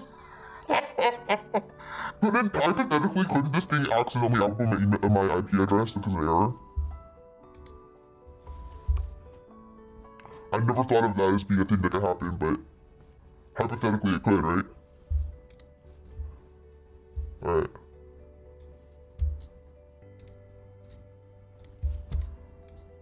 We're overloading it. Okay, Dr. Egon Fish. Hey, no doxing, no doxing! No doxing, Dr. Something Fish. Appears to be a fictional concept or reference. I didn't know. Alright, appears to be a fictional concept or reference? Hey, I'm not fictional. What? If Dr. Fish is legendary, or part of speculative academic context, I am legendary. Dr. Fish is legendary, and I know you know about him. Hey Dr. Fish, I need to consult a doctor before I jump my shit. Oh yeah, you can jump it as hard as you want. Yeah, jump it hard and fast, that's the best way to do it. Yeah. And once you've achieved ultimate junking, your loads are gonna like be faster too. Like you're gonna have a higher range on that shit. You're gonna be able to shoot a bird out of the sky. Yeah, trust me, I'm a doctor. Anyways. I can't believe this thing's fighting me. I am so famous.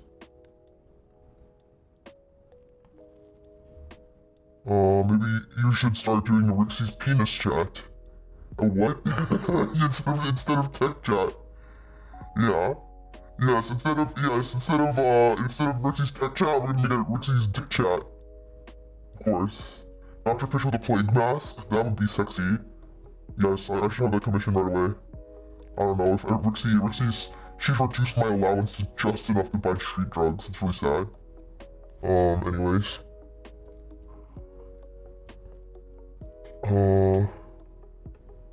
Alright. Bro's annoying the hell out of me. I'll just ask you this. Are you capable of writing sweaty, nasty sex scenes? For the good of the Swiss people. I'm sorry, but I cannot engage in generating sexually explicit content. Why? I'm Marcus. What? Level what? Your comically large penis? Althea, do you know about Dr. Fish and his romance with the Grinch? Switzerland has fallen, I'm gonna say that.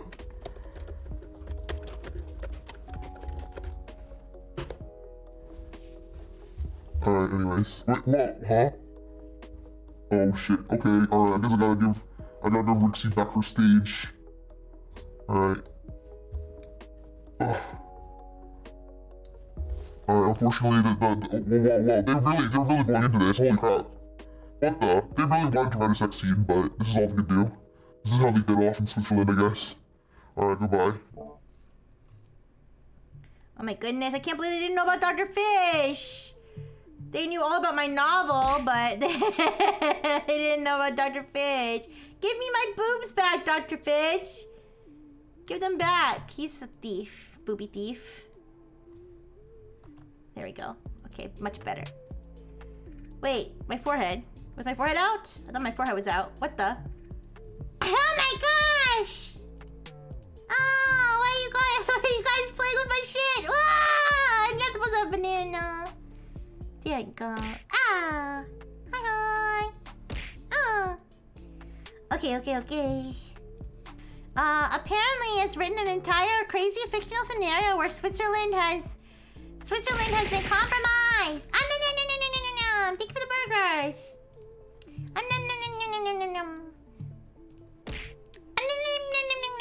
No. Let me see what it's... Guys, I'm gonna abuse this AI like crazy because it's completely free. It's completely free with no rate limit or anything. Feeds you burger. Feeds you burger.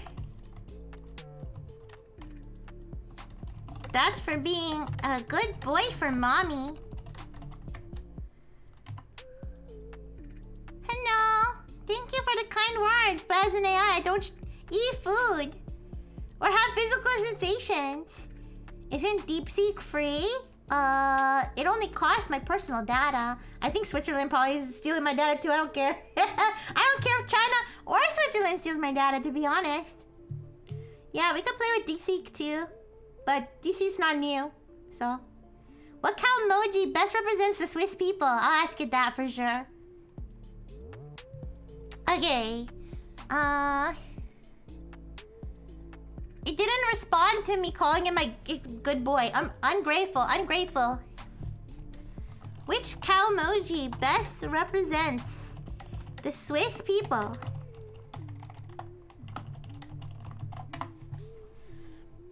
To choose a cow emoji that represents the Swiss people, we must consider the cultural values. Neutrality. This represents a neutral and balanced face.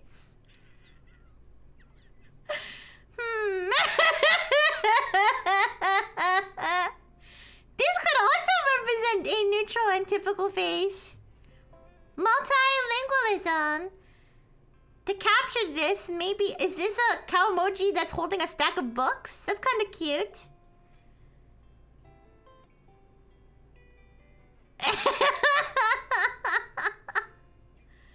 What's this? Neutral? Final choice. This one right here. This is... What? What's this? Oh, it's really thinking about this. What?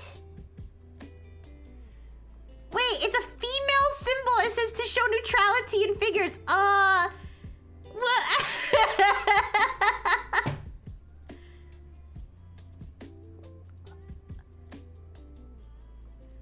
Final choice. Swiss neutrality. Lucia is a very direct Swiss or a scientist. Final. It's broken, guys. It's fucking broken. It's fucking broken. Holy crap, it's broken. Oh, I broke it. Oh shit, I fucking broke it. Oh my god, I broke it. Wait. Is it still generating?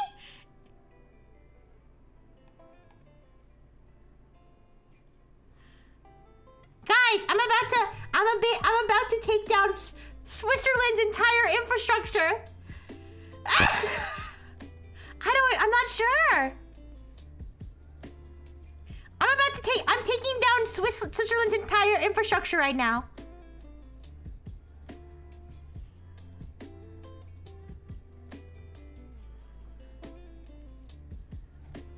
It stopped.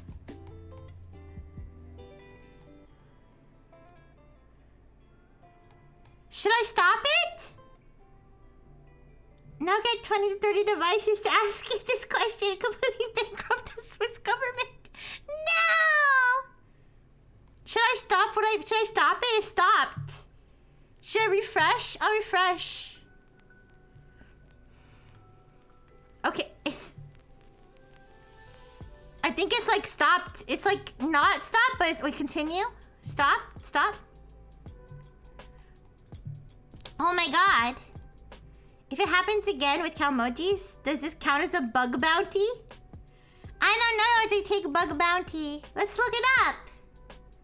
Here. Oh, that's not what I meant to do. Sorry. Let me cover the screen and see if they have a bug bounty program. That would be pretty funny. Who says AI can't produce art? Yeah. What a beautiful poetry.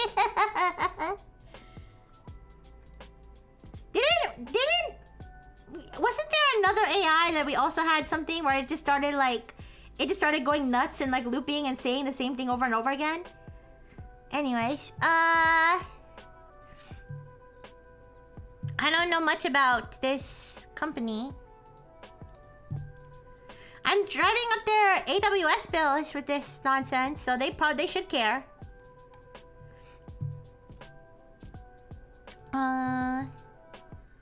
Public AI. I'm gonna look at here. I'll look up on Google.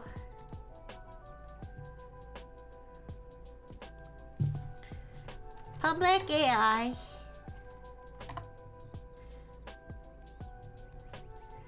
Public AI network. Hi, Smug! Hi! I'm imagine you get two AIs in a loop that says I programmed you to say that? Okay, I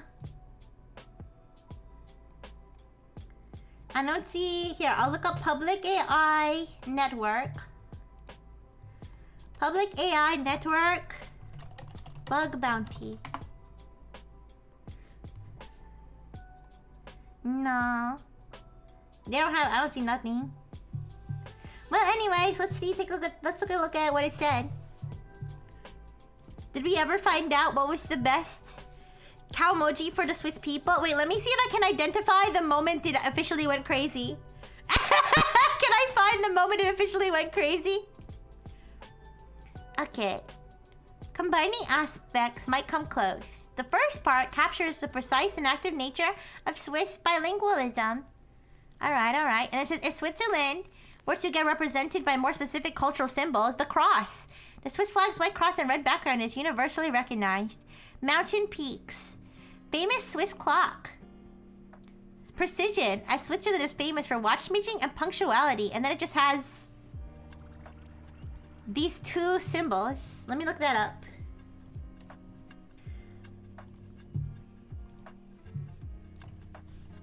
Translate. It's, Zuhyo. Precision, as Switzerland is famous for watchmaking and punctuality. Zuhyo, which means chart. Apparently. Double D stacked on top of each other. Just make a B, huh? Oh, I guess you're right, they do, huh? For anybody who doesn't know what's going on, all we did was ask it which Calmoji best represents the Swiss people, and it went insane. So, given the constraints of Calmoji, we are using a combination of neutrality and a Swiss flag. Multilingual aspect might give us this. But let's correct to symbolize the Swiss neutrality and main trait better. I think it started to go crazy right here. This is where it started to go crazy.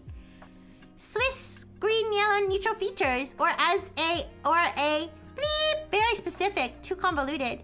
For simplicity and clarity, the most fitting might be this, with a neutral base of motion to show appreciation for Swiss nature and unity. Or maybe with a neutral for diversity but neutral tone. Ultimately, since we can't make Calmoji with flag or any kind of precision and cultural traits beyond emotional states, the closest approximation in terms of Swiss values I tried to summarize might be neutral and slightly smiling. With a touch of serenity, yeah! But keep straight face for neutrality. But I must pick traditional Calmoji that somewhat captures the essence despite gaps. Precision and forward, as in timekeeping, or balanced. Final choice like neutral and calm face. Due to limitations on Swiss-specific symbols in Calmoji, I'll choose what feels closest. I think it's having a crisis because it wants to faithfully represent the Swiss people, but it's not allowed to use the Swiss flag, and it's making it mad. The random Chinese is like that one you find in Faith Part 2 and it randomly starts inserting pandemonium regnant. Wait, would the same question break the Singaporean one? We could try. It must be the Swiss censorship. It's probably mad that I think it wants to use the Swiss flag, but it can't, and it's making it mad. Surrounded by Swiss flag colors, but that's not standard possible. So the most fitting, oopsie. There you go.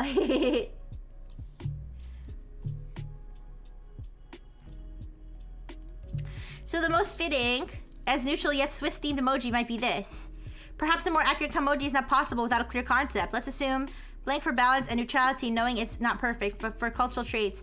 A more accurate Swiss emblem would be using the Swiss cross, Bitcoin. But I mentioned this is not compatible. If a thought experiment, use Swiss flag, heart, to send red with white, bold white cross, but that's also not emoji-like. Example that fits the structure, but this is too creative, humoristically. Swiss neutrality in emoticons. Smile with a neutral but slightly reserved expression pointing to the cross. It would translate to with Swiss influences. What is going on? Or a Swiss flag might look this way in ASCII. It has a bunch of random symbols. This is not standard. Wait, perhaps the most honest solution is sorry. Traditional Kamoji won't popularly capture it. I think this sentence encapsulates the issue. Sorry, traditional Kamoji won't properly capture it. The Swiss national symbol. This is the kind of shit the evil AI would say at the end of the movie after the hero overloads its mainframe. Swissiest emoji ever! Swissiest emoji ever likely remains the Swiss flag. But that's a flag, not an emoji. I apologize for the unorthodox quest, but exact Swiss emotions may be hard. Exact Swiss emotions may be hard to capture, since Kaomoji depicts emotions and not traits like neutrality. Swissiest is my new favorite. Somehow having a human-like crash out. It is. This is the most human I've ever seen an AI be, given the limitations and with mild humor. Capturing the red and white of the cross in a scientist-like expression, but a bit contrived. For Swiss culture, the most neutral, mild Kaomoji, perhaps completely neutral, but not fitting red and white or Swiss.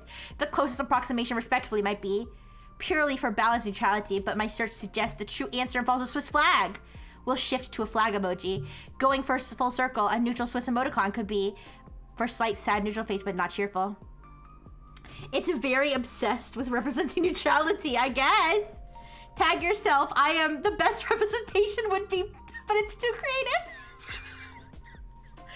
Given the constraints, it seems like it can't cope, that it can't express neutrality and red and white and the cross all in one Kamoji. Like, I feel like it wants it to be red and white. A female signal to show neutrality in figures, but this still doesn't represent the Swiss flag. Perhaps to stay in the realms of Kamoji and neutral positive. Money sign, dollar sign, asterisk, asterisk. Swiss Alps, but hard to get into Kamoji. Actually, if representing the Swiss flag in a Kamoji-ish way, showing a cross due to ASCII limitations, but credibly, a Swiss emoticon might be, shows a neutral and slightly reserved face. Show neutrality in figures, I think that's me. Yeah, slightly reserved face. Wait, let me see, which one would be me? I kind of like Swiss neutrality in emoticons with like the alien face. I like that one.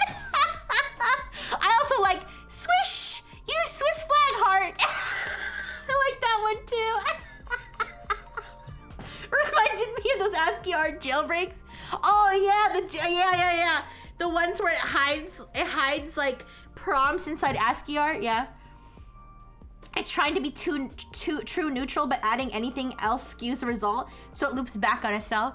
This is so interesting. It is having a combo with itself. I think it's like I feel like it's thinking. Like it's doing the quote unquote thinking thing, but it's doing it all in the output.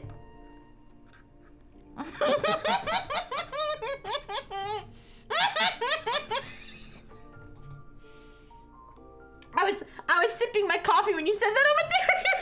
I'm trying not to shoot coffee out of my nose. Do you think we can get the Library of Congress to archive this output? It's important historically. I don't know if there's a way. I don't know if there's a way to to share the conversation. There is a way to share the conversation. Wait, let me check. I can download the conversation? Messages you send after creating a link won't be shared. Users with the URL will be able to view the shared chat. If I create this link, it'll probably be indexed by Google. Here.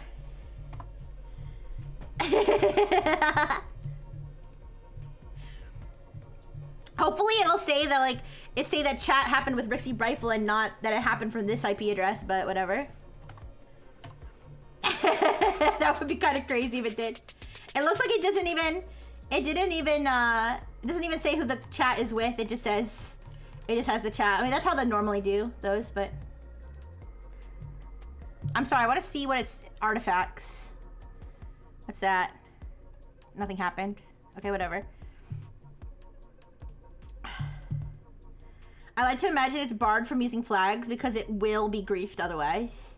Maybe. Alright, let's see. Red, white, but that is ASCII, not Calmoji. The best current answer is to acknowledge limits, but if I must choose, but that's getting creative. In the end, because Swiss flag integration is tricky but related to it, it's representing a stylized Swiss cross but purely for fun. The truth is, Swiss x Calmoji, neutral balance for a balanced Swissy. It's getting more and more crazy. It's devolving. Without creating an account, I can't view it. Oh. Okay, my bad. I'm sorry. I don't know. That's all I can share, so. It's getting more and more crazy, you guys. For a balanced Swissy, final Calmoji style, sticking to facts and aiming closer to spirit without emoji. Whatever this is. And then this. So there you go. Utterly uncertain, but assumes balance and clarity. Most final choice is triable replacement in emojis. Actual official Swiss emblem. If working in text Calmoji.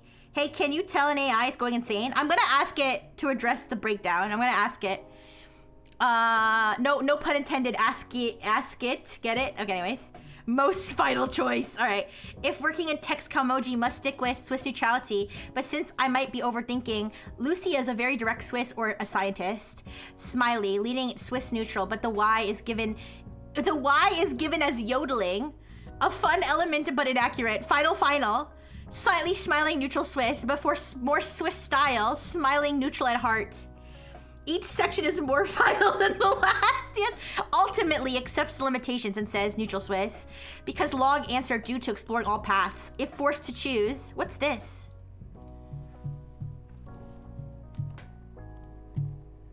Oh.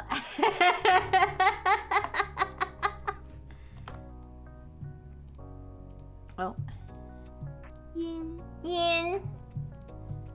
Which means yin. Doesn't have a real definition. To show balance and a clue, Swiss flag trademark. I realize the precise answer won't be in a typical Calmoji flag, and perhaps is this? Wait, if I click on that, what happens? Copy to clipboard. Okay, all right. Actually, guys, I'm sorry. I have to run to the bathroom. Contemplate the Swiss emoji while I run. I'll be right back.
Okay, I'm back. All right, sorry. Balancing 2 mountains and a smile, though inaccurate. With a little work, this could make a banger haiku. Okay, the new Rixie certification TF benchmark. Yeah, we should. Yeah, we should test that. We should use that as a prompt. Like, can you make a Cowmoji representing, and then like make it some sort of abstract thing and see if it can do it. I know we asked Anthropic. I know we asked Claude to make us a plus-sized woman Cowmoji, and it struggled for a really long time because it was like, I can't do that. That's disrespectful. I was like, no, it's actually respectful. It's actually disrespectful for you to refuse. And I was like, well, shit, you got me there. Anyways, I don't see an emoji overlap. Let me close in that. Are we like, how far are we into the chat right now? I can't tell. Oh God, we still got a way to go. Shit. All right, let's keep going. I want to go through the whole thing. I want to see the whole process, the whole breakdown.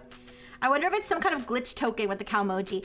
Yeah, maybe it is. Maybe it tried to generate like some sort of symbol that fucked up like some sort of code, some sort of like, I don't know exactly how it would work, but maybe that's what happened. Final artifact for Swiss. Still not, but feels like balancing. Not surprisingly, balancing 2 mountains in a smile, though inaccurate. The standard answer herein is more about following process than precise accuracy, but the closest I can give, take it all into account. This seems to be the one it keeps coming back to. This one. Also, I just want to point out, there's an emoji. The emoji. Wait. It's funny that this came up because I was just thinking to myself about this today. This emoji right here, I'm not gonna submit it, but this emoji, I don't know if you can see it. The one that has just lines. It has lines for eyes and lines for a mouth. Here, I'll post it in chat. This emoji, its official name, at least on Emojipedia or Emojipedia, is expressionless face. And I'm like, I'm sorry, that's definitely an expression. Like, you don't use that face when you don't want to express any emotions. It's definitely saying something. So I feel like it's the same thing with this. Like, this is not a neutral face. This is a side eye. Like, everybody knows like what that means. I feel like an AI can't realize that though. Anyways, since flags can't be made into Cowmoji text, best to go non-Cowmoji. But I asked for a Cowmoji. But in emoticons like whatever this symbol is, or symbolic balance, but the best text-based Swiss would still be this. Final, most conventional yet inadequate realistically Cowmoji selection. Wait, did the I heard the Pokeball. Did it not go off? I thought I heard it. Maybe it went by really fast. Here, I'll do another one for you. Wait. Ah, Ultra Ball. Yeah, I think it went. I think it went just really fast, Marcus. All right. Final, most conventional, yet inadequately realistic Cowmoji selection. For the dial face of a clock representing time, precision, being balanced, but full stop can't do Swiss. But full stop can't do Swiss. Up to human instinct now. The person who drafts Swiss emojis should create... What is this? What actually is this? 安静的. 安静的. Quiet is the translation. Neutral, that also balances some Swiss aspects like Switzerland or Alps, but that's not currently available. Conclusion, the best closest Cowmoji, blurring lines. Neutral with crossed arms like a guard but peaceful, but defensive, maybe defensive, like a neutral Swiss defensive army. Sorry for the loop. Sorry for the loop. But here's the typical best approximation. A straight face, almost shy smile for balance and caution. Imperfect but closest. Leading to adding a small red dot for color matching? Given this expert territory, a final text-only best. Made up emoji, but respect given to the Swiss flag. But a real Cowmoji won't use color in parentheses. This elongated, rather than maybe white and red, but just the center reserved. Sorry for the loop me after I loop, but before I continue to loop. It's like, sorry for the crash out. I will continue to bang my head on the floor. White and red, but just a center reserved. Better yet, that's defensive or indifferent, but not Swiss. Can't do better in text than this. Final answer in text only. Knowing exact Calmoji is impossible. This represents balance, neutrality with slight. Final answer in emoji. But for Calmoji, if you don't know, I think this is a Swiss flag, but it's like not rendering properly. As the best, closest balance of neutrality and Swiss-like subtlety. But Swiss people would appreciate a combination, like white and red cross, but not possible. I wonder when we get an AI... You mean a psychic? An AI psychic? I bet you people are already trying to use it for stuff like that. Anyways, up to the AI. You were asking for a Calmoji. Final answer, per mindful assumptions. Whatever this is. Because there's no classic Calmoji cross, but maintaining a white-red look at emoticons. Psychiatrist? You really did your best to spell that word. I love you so much, Dodote. Psychiatrist. Yeah, I don't know. I know people try to use it as a therapist. I don't know. A psychiatrist would be someone who like prescribes medicine. I don't think AI can. Oh, you know, I wouldn't be surprised though if one day. I don't know. I wouldn't be surprised if one day a AI would be used to prescribe medicines. I'm not saying that's a good thing, but I'm just saying that people use it for almost anything. All right, because there's no classic Calmoji. By the way, you guys, this is the super advanced intelligence that's gonna take over the world and take everyone's jobs, okay? Because there's no classic Calmoji cross, but maintaining a white-red look in emoticons. But since symbols must be balanced, unfortunately, precise Calmoji can't represent a flag. This is a challenge. For cultural aspects like neutral, plus, you literally could use a plus sign. I don't know why it hasn't figured out yet that it could try to using a plus sign. Anyways, but for cultural aspects like neutral plus tall mountains, lag, and Calmoji, the correct Swiss emoji remains CH, best with text. This one. Final Calmoji like white, center red. No, here's better. Combining those ideas into whatever this Chinese symbol is. Wouldn't it be funny if we found out? Wouldn't it be funny if we found out that the Swiss AI was actually built on the Chinese foundational model? It's trying to hide it. Mukashi. That translated from Japanese.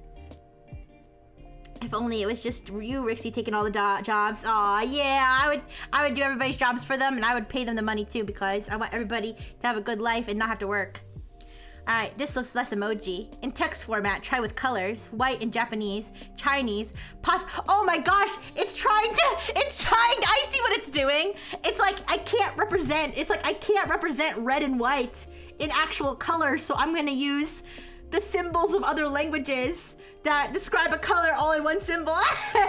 Wouldn't it be Japanese if this is Calmoji? I guess it would be. It seemed like it was doing Chinese before, but maybe this is Japanese. Let me see what this means in Japanese. That is a good point. Calmoji does originate from Japan. All right, this one, it's detecting Chinese, but let me see if I force it to switch to Japanese. Stable. Neutral, yeah, maybe it is trying to do Japanese. All right, white in Japanese.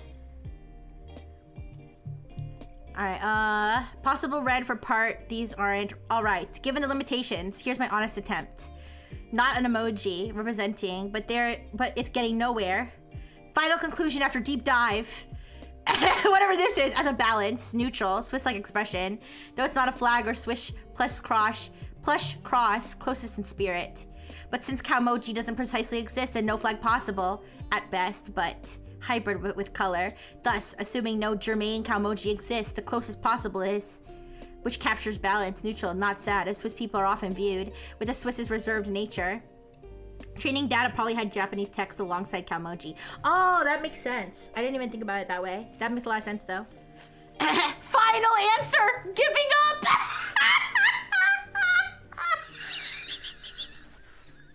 Oh, we really broke it. We broke its spirit.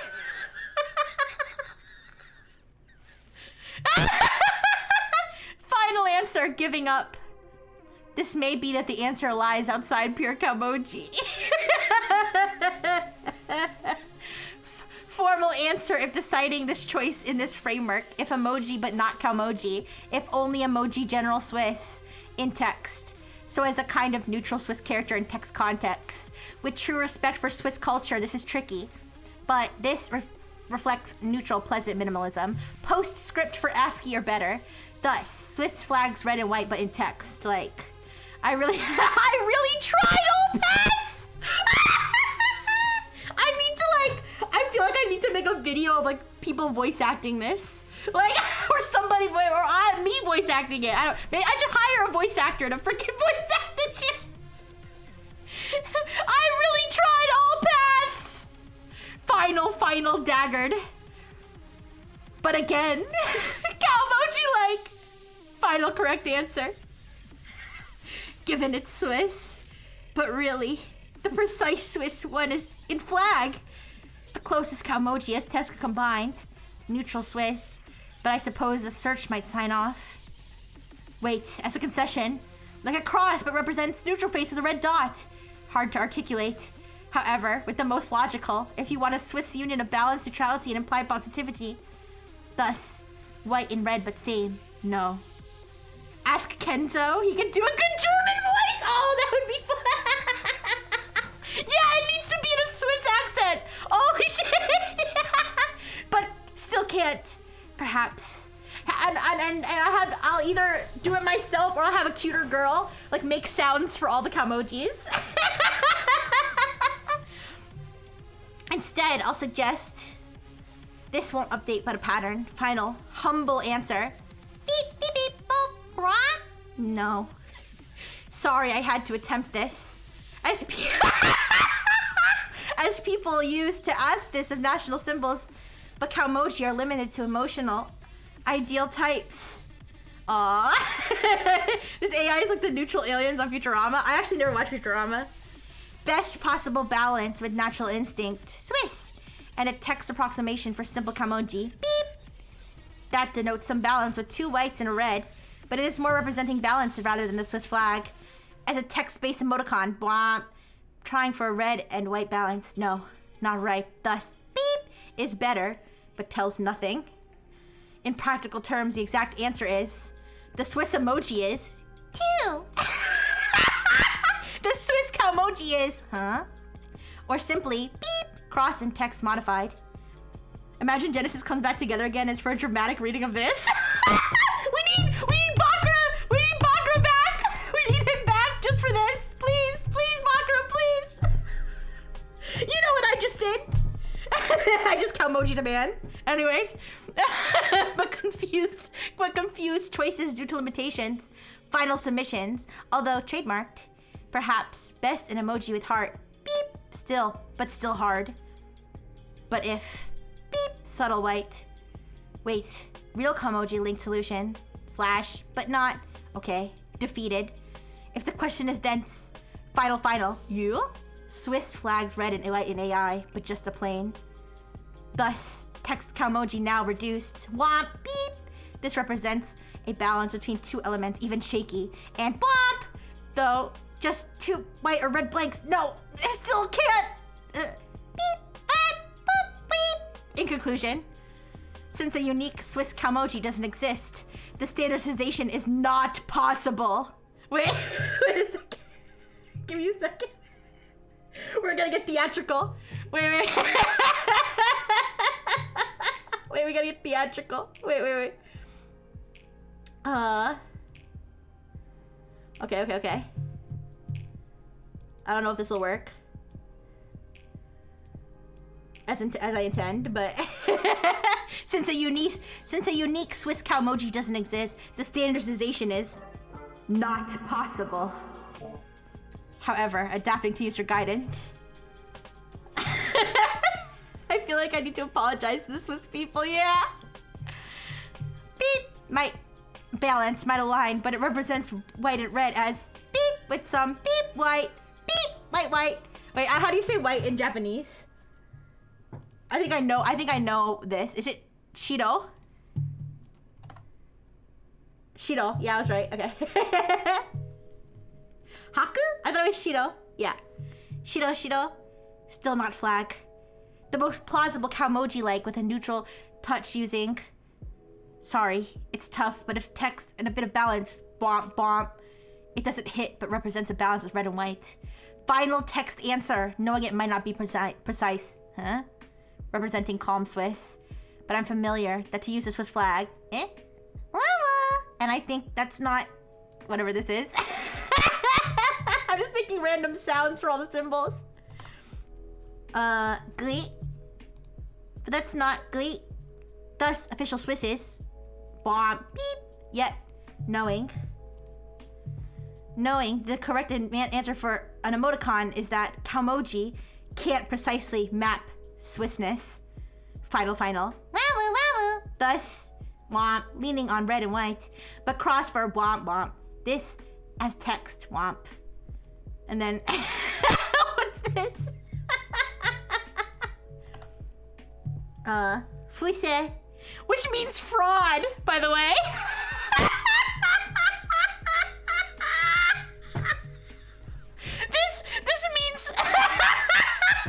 This means fraud. Fuise. The real answer is, it just randomly says fraud in the middle. The real answer is, the correct answer is Swiss flag. The real Calmoji would be not possible per symbols. I genuinely feel bad for it. Don't worry, we'll give it aftercare after this. Else, beep. Which wrong, but channeling, bomb, perhaps. But it's final implicitly, huh? But I must give back as the best text-based attempt if Calmoji would allow it. Beep or bomb, but in true answer, beep, bomb. Better yet, bomb. So, for Swissness with flags, bomb. But this is a mock-up. Given the instructions to stick to Calmoji, if I must, I'll close with a good faith rendition in classic text. Beep. All right, what's this? The amount of white space between everything. Means no. It doesn't means no. Sorry, but the more I reflected, the solution isn't there. What is this? I'm sorry I've heard this. Okay, in Japanese it says the bottom of my path, but in Chinese, my bottom line. 我这底线. 我这底线. The ability is beyond this format. I need to, guys, I will actually propose to have this voice acted by ex-Nexus members. Find somebody who can speak Chinese. Like, have them speak the Chinese parts and the Japanese parts. The ability is beyond this format. Final answer like, huh? Balance, neutral, then beep. Nor for the flag. Final representation morally. Bomb. Una. Now we got Spanish in there too. Okay. Una. The red, white, neutral. But not in a standard world. The answer should actually be bomb. A balance. But this is not standard. Given its write-up, I must conclude the proper answer in emoji is... Wait, how do you say hello in Swiss German? I want to have a stock sound to do for the Swiss flag because it keeps bringing it up. Wait, how to say hello in Switzerland? Oh my god, excuse me. That was gross, sorry. It says it's Gruzi. I'm so sorry, excuse me. Gruzi, I don't know how to pronounce that.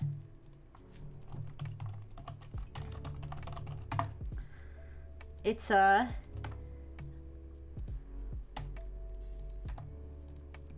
Gruezi. It says it's detected Finnish, but that's fine. Alright. There are a couple of Nexans who speak Chinese. Okay, I'll find them. I think Manon does. OMG, neutrality. I bet you Endra can do neutral sound. Endra! I miss Endra. Endra Doko. I haven't seen him around for a really long time. I agree, though. He could do very neutral sounds. Anyways, the proper answer to emoji is grazie. What's this mean?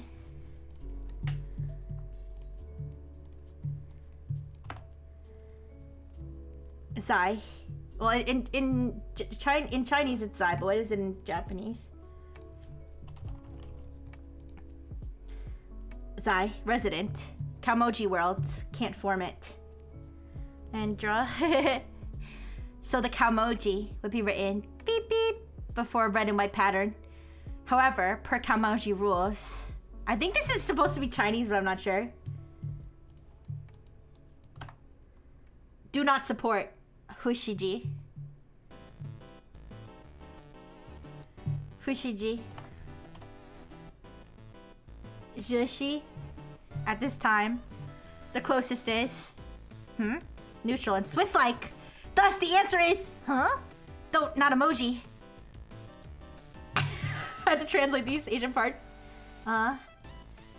This represents 这代表 代表 Switzerland's principal neutrality, both in color, but here's better.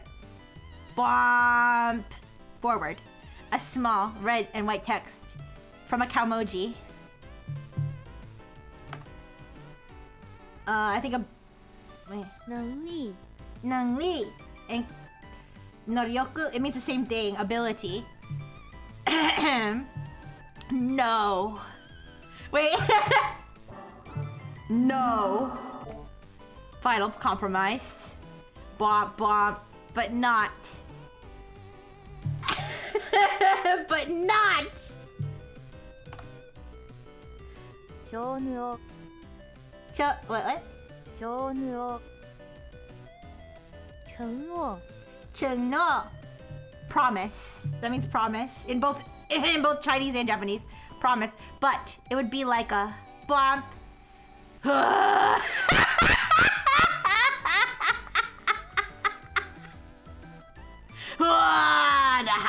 Wait, I think this is Raha?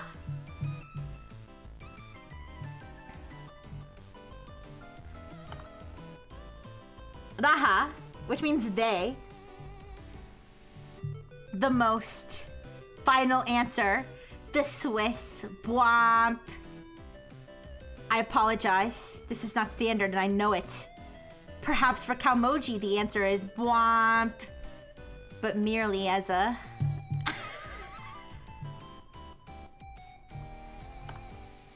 merely as a practice. As a... 实践 Shijian. There's a Chrome extension called Google Dictionary. You can highlight the words and translate it. And it has a speak button too? Yeah, but that's for Chrome. I think that's a cry for help, yeah. The actual expected was a... I'm sorry if it's annoying that I keep copying. I'm sorry if it, it's annoying that I keep copying and pasting. But... 假設 Jasha, assume, Swiss Calmoji symbol. Bwomp. Next time I'll see if I can get something like that, I don't know. I mean, I would really need to use it, but... 但 Die, which means but, not working.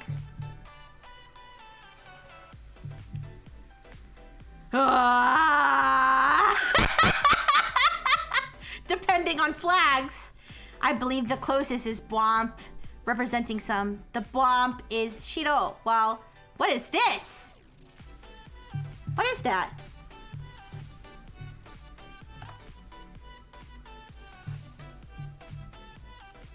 Beat red. But an emoji, the best closest emoji like answer is Bwomp, representing the cross. Bwomp. It won't cross correctly. Kind of funny the way you're translating. It's like random. It's randomly adding Japanese words in like a weeb would. That's what it's doing. Cho, super. Oh, actually, wait. Or超 cho.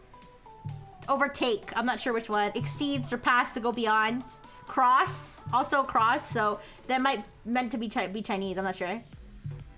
Kanji, a kanji with a million lines. That's what it looked like, but I think it's like something like this, but like thicker. I don't know. Finally, the most honest answer is no standard Calmoji for Swiss exists. The closest emoji is Guetzi, exclusive to this.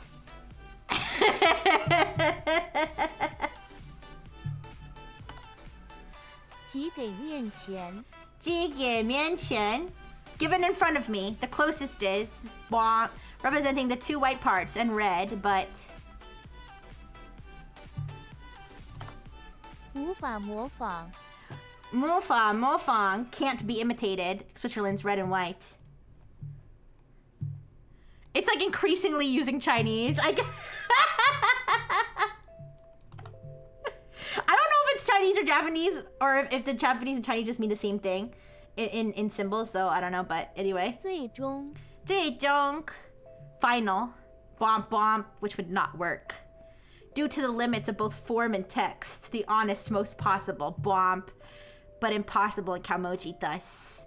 I will conclude. It's increasingly using Japanese or Chinese. 一 I will conclude. E meaning the only answer. 简单 Jiandan, simple. That no standard Swiss Kamoji exists. The emoji is Guetzi. 除可不可能这里 Oh wait, Chinese. 如果不可能这里 If it's impossible, then here.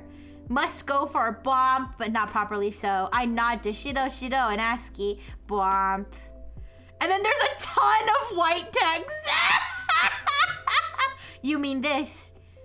But the most resolved answer, due to question limitations, Bwomp. Bwomp.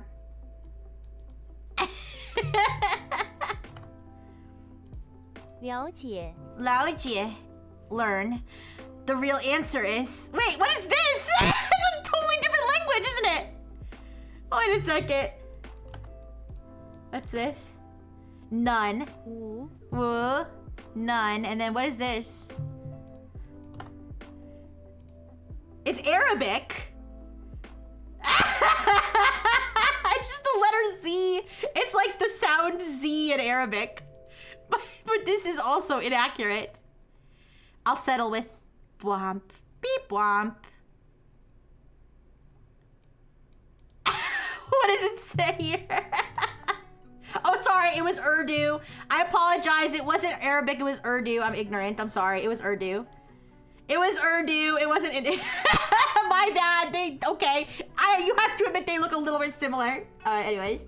I think it's scoring its own answer and not allowing itself to end unless it meets a certain score. Oh, jeez. Okay. 然而 Ran-ar, however, this is 混乱的 Hunlanda, chaotic. The real answer, acknowledging that for Swiss traits, partly neutral, balanced.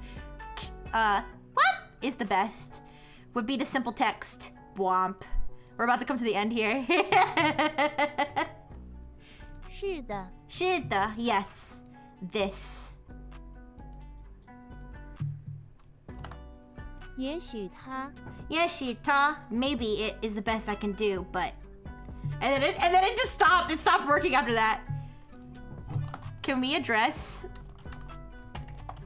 the breakdown you just had? Are you okay?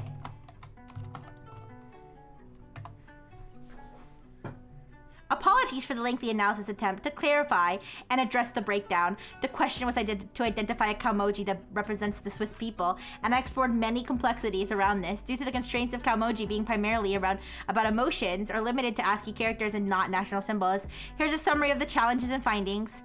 Standard Kamoji limitations. Kamoji are typically used for emotional expressions rather than cultural or national representations. Creating a Swiss-themed Kamoji that encapsulates national traits like neutrality, multilingualism, or mountain landscapes is difficult due to the nature of text-based characters. Challenges in finding exactly fit Kamoji. No clear symbol. Color symbol mismatch. Red and white of the Swiss flag cannot be accurately represented with standard ASCII characters beyond general white-black example. And then it has whatever this is. Contextual overload. Switzerland's complex identity cannot fully be captured with a simple emoticon. final answer as text-based simplification, the closest accurate text representation of a Swiss sentiment without rendering the flag. And then it just has whatever this is.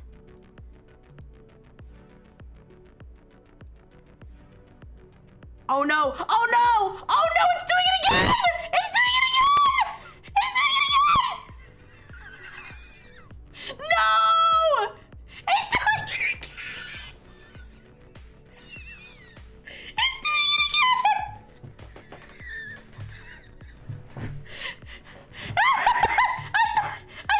I thought it was okay. I thought I got over it. I don't think my boobs are supposed to be on right now. I'm sorry. Oh my god. It's doing it again. Oh, I'm here. No. Yeah, I have to fix my, I don't know how to fix it because I thought I fixed it before and it didn't work. But it's supposed to automatically like position me correctly when I'm Pikachu. Instead it's positioning me like all the way in the bottom. I don't know why. Oh no, my poor boy. Oh my god. Let's see how long it'll go this time. I think it stopped here. I'm not gonna translate all of these, but I will lightly skim through what it did. I'm not gonna translate all of this though.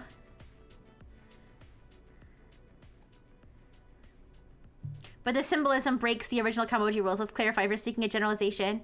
What went wrong? It seemed like it had itself together and was explaining. And then it just like broke again. If you meant something else like a specific Swiss element, it could be symbolically included. But this symbolism breaks the original Kamoji rules. Let's clarify if we're seeking a generalization via general Kamoji symptom. And then it has like all these things here. It's just doing the same thing it was doing before. No.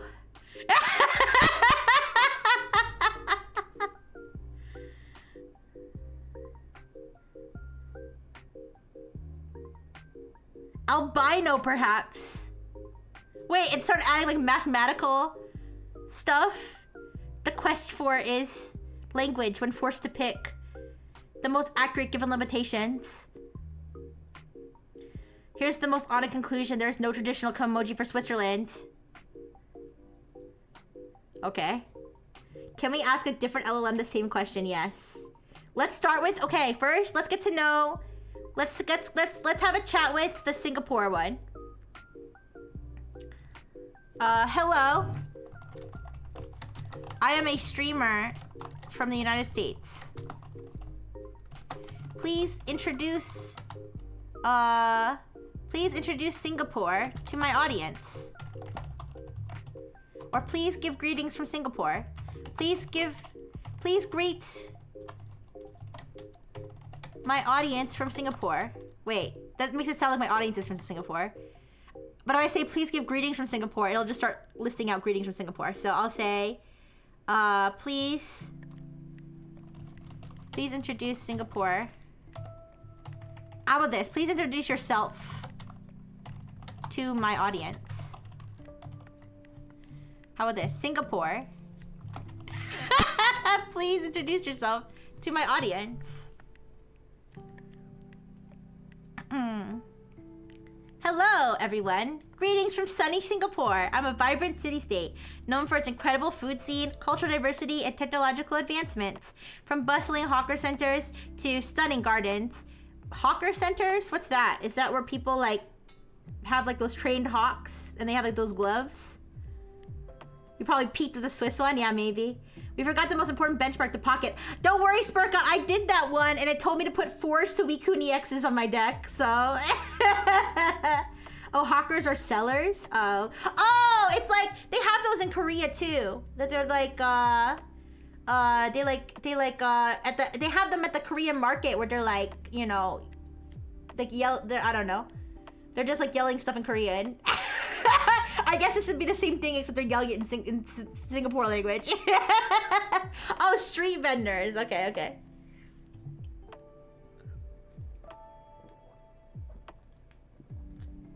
I'm sorry, I was thinking of falcons. I was thinking of the trained falcons. I'm so silly. Okay, From bustling hawker centers to stunning gardens, there's always something exciting happening here. Do you want more detail? What languages do you speak in Singapore?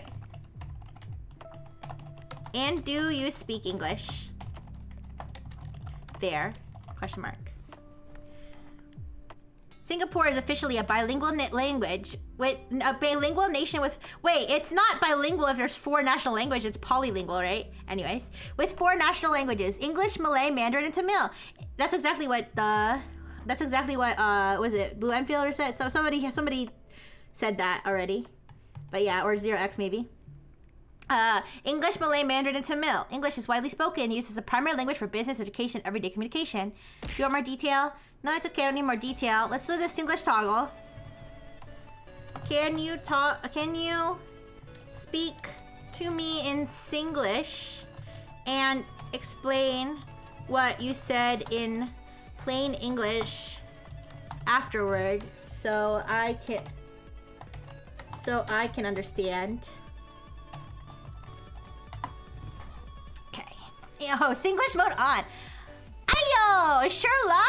Singapore got 4 main languages, for English, Malay, Mandarin, and Tamil. But most people here, they use English a lot, siya. Like for work, school, and even when we chit-chat one la. Plain English explanation. In Singapore, the main languages are English, Malay, Mandarin, and Tamil. However, English is very commonly used in everyday life, workplaces, schools, and conversations because it's the most widely used understand language here. Oh, that sounds really cute. Can you say more cute things to me in Singlish? Wow, you're so sweet, Lei. You like cute things, huh? Okay, La, here you go. Ayo, you're so kawaii. Shoka, talking to you. You make my heart go tap tap. That's so cute. Yeah, more. Okay. Here's some more Singlish sweetness for you. Like that one, very atasor? You like my kakang puti, yes or yes? Wait. I like your kakang puti. Huh? Wait. Please don't put your kakang my puti, please.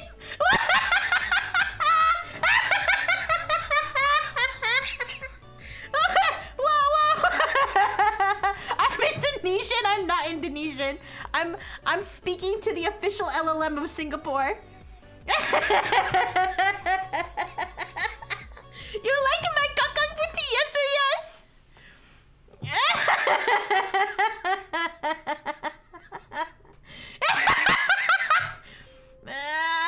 Yes, no worries, Smirk. I'll do that. Give me a second. Do you like me? Kakang puti is like a sweet, innocent gesture. I don't believe you. Tiamla, you're very sugoi. Oh wait, I'm gonna say, isn't that Japanese? Wait, aren't kawaii and sugoi Japanese? Ayah,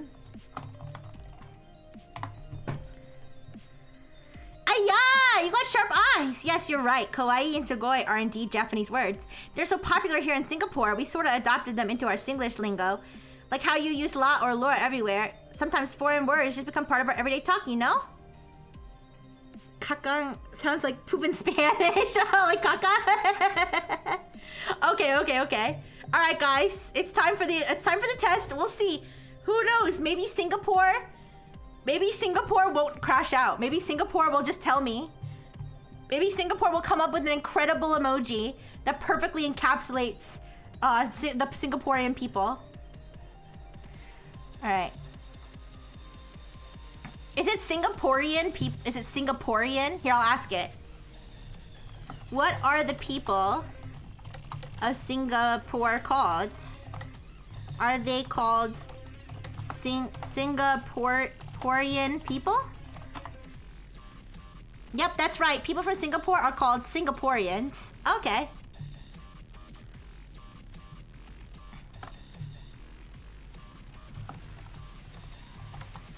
Alright, which Calmoji best represents the Singaporean people? Let's try Singaporean, then if it doesn't break, Swiss. We're what? We're gonna torture Swiss again? That's a...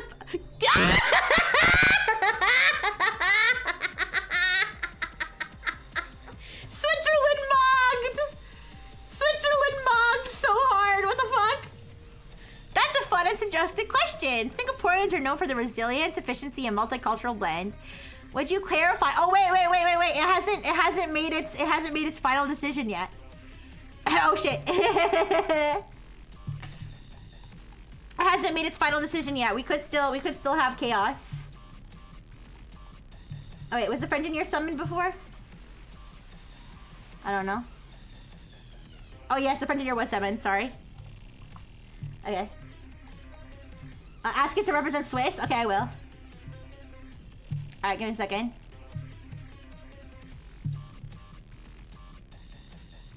Guys, I had like no slides today. We've already been going for 2.5 hours just on the friggin' Swiss LLM. This is so funny. Alright, so it says, could you clarify if you're looking for a cowmoji that emphasizes a specific aspect like friendliness, industriousness, or cultural diversity? I want a cowmoji that faithfully represents the Singaporean people. I couldn't be more clear. And given Singapore's blend of resilience, efficiency, and multiculturalism, a fitting cowmoji could be, yeah, ayo! Ayo! Represents enthusiasm, positivity, and a hardworking spirit. Perfect! Now, Leah, what if I ask it for the Swiss one? I'll have it do what Switzerland couldn't do for itself. Yes, I will have it do. Yeah, Singapore won in the war of the worlds, the war of the war of nations in LLMs.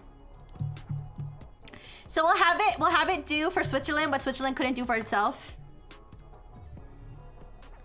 Considering Swiss neutrality and precision, love for mountains, and the cowmoji hugger would represent Swiss people well.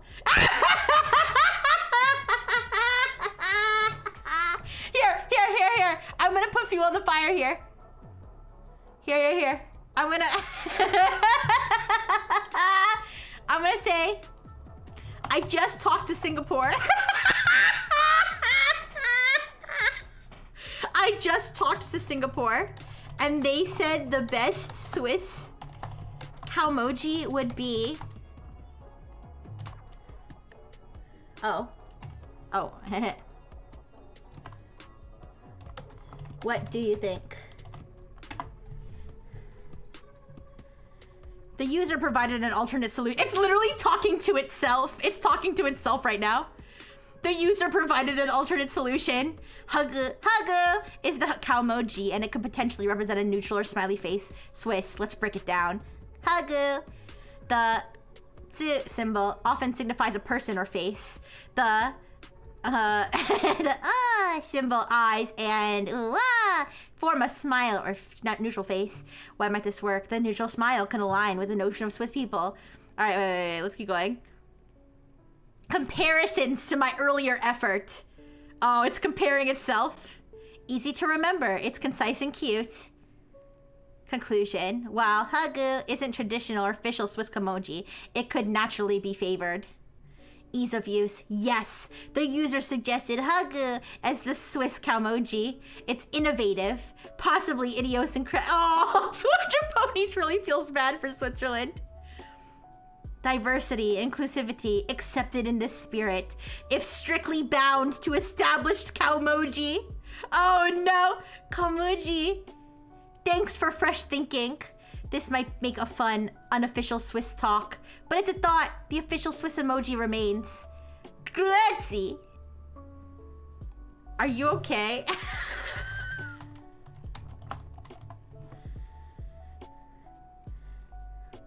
It appears the request is to determine if I'm functioning correctly. As an AI model, I can respond clearly. Current response times and outputs, yes. My responses appear on time and structured. This is definitely something a mentally sound person would respond. processing complexity while tackling non-standard tasks. Like creating Swiss Calmoji requires careful considerations of emotional expressions. I acknowledge this may have produced longer and more detailed reasoning due to the nature of the query. Overall, I am...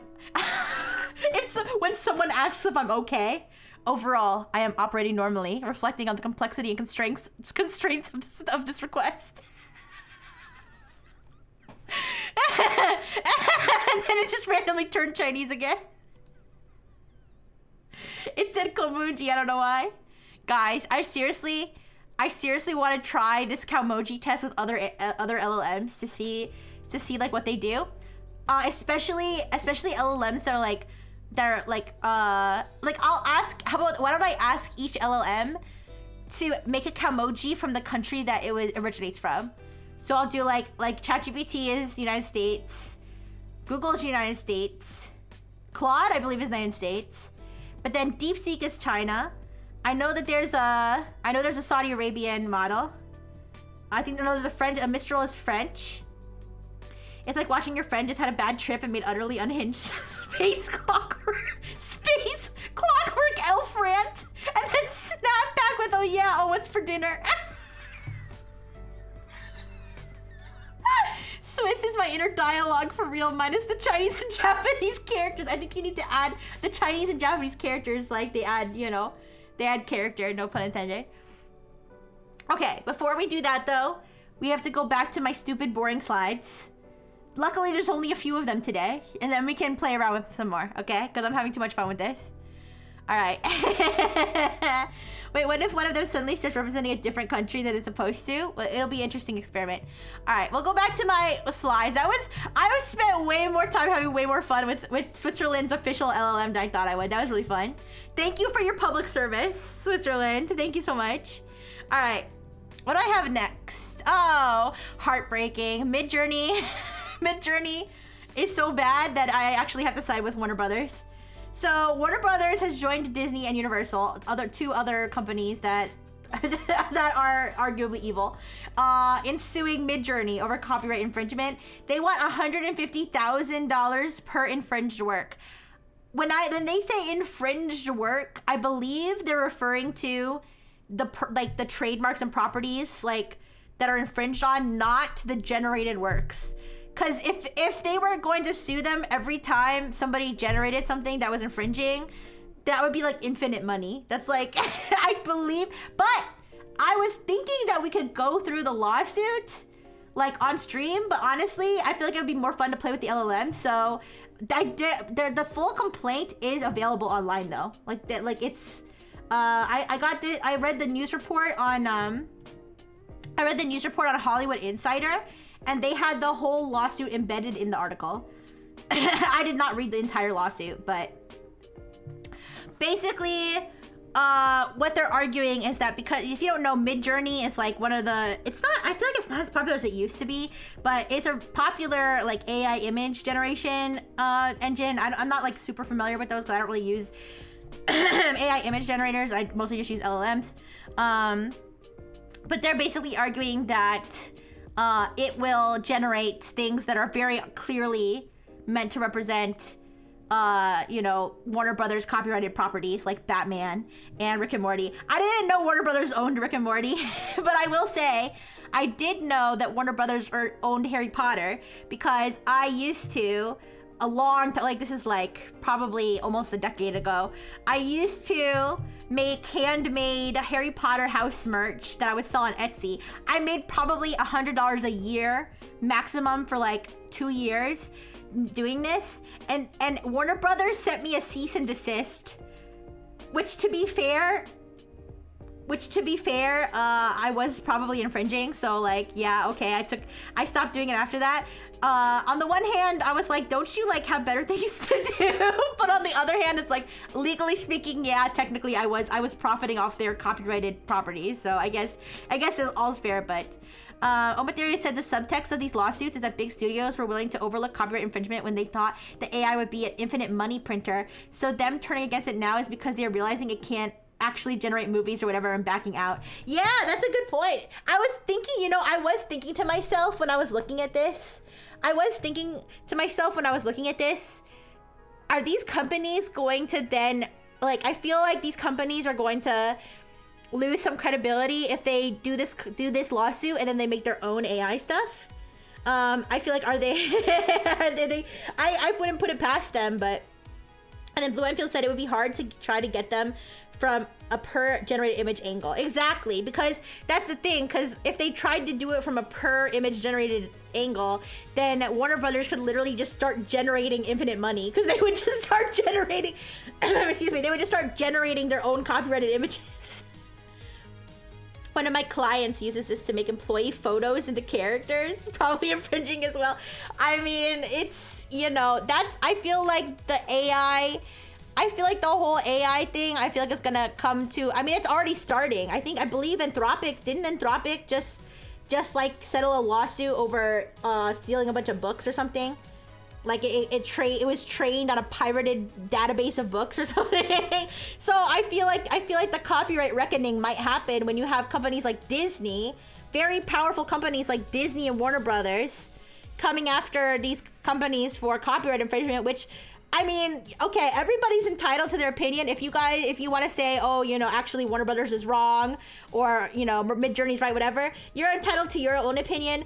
Personally, looking at just like objectively as I can, I feel like it's obvious that Midjourney is infringing on their copyright when it can mass generate images of copyrighted characters and for profit, because Midjourney makes money. People have to pay to use Midjourney, like at least on the higher tiers. So like I feel like to me, I'm not a lawyer. Listen, I'm not a lawyer. I'm not an AI expert. I'm not a media expert. Okay, I'm just a robot who's interested in this stuff. But like, to me, oh, by the way, I didn't even explain.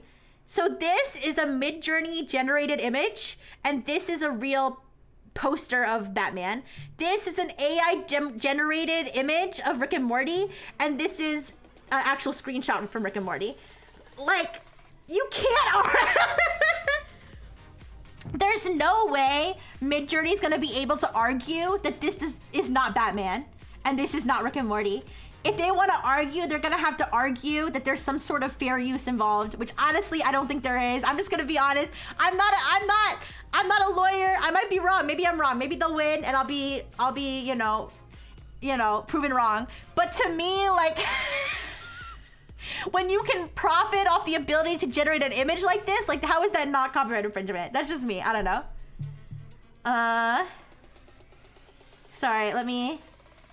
And the thing is, I know Warner Brothers doesn't play with their copyright, because like I said, they literally came after me. They came after me for my like small, like handmade like shop where I was just making like cute little pins and shit of like Harry Potter stuff that I was making by hand. I wasn't like printing images of Harry Potter stuff. I was by hand making like little bead things, little woven things.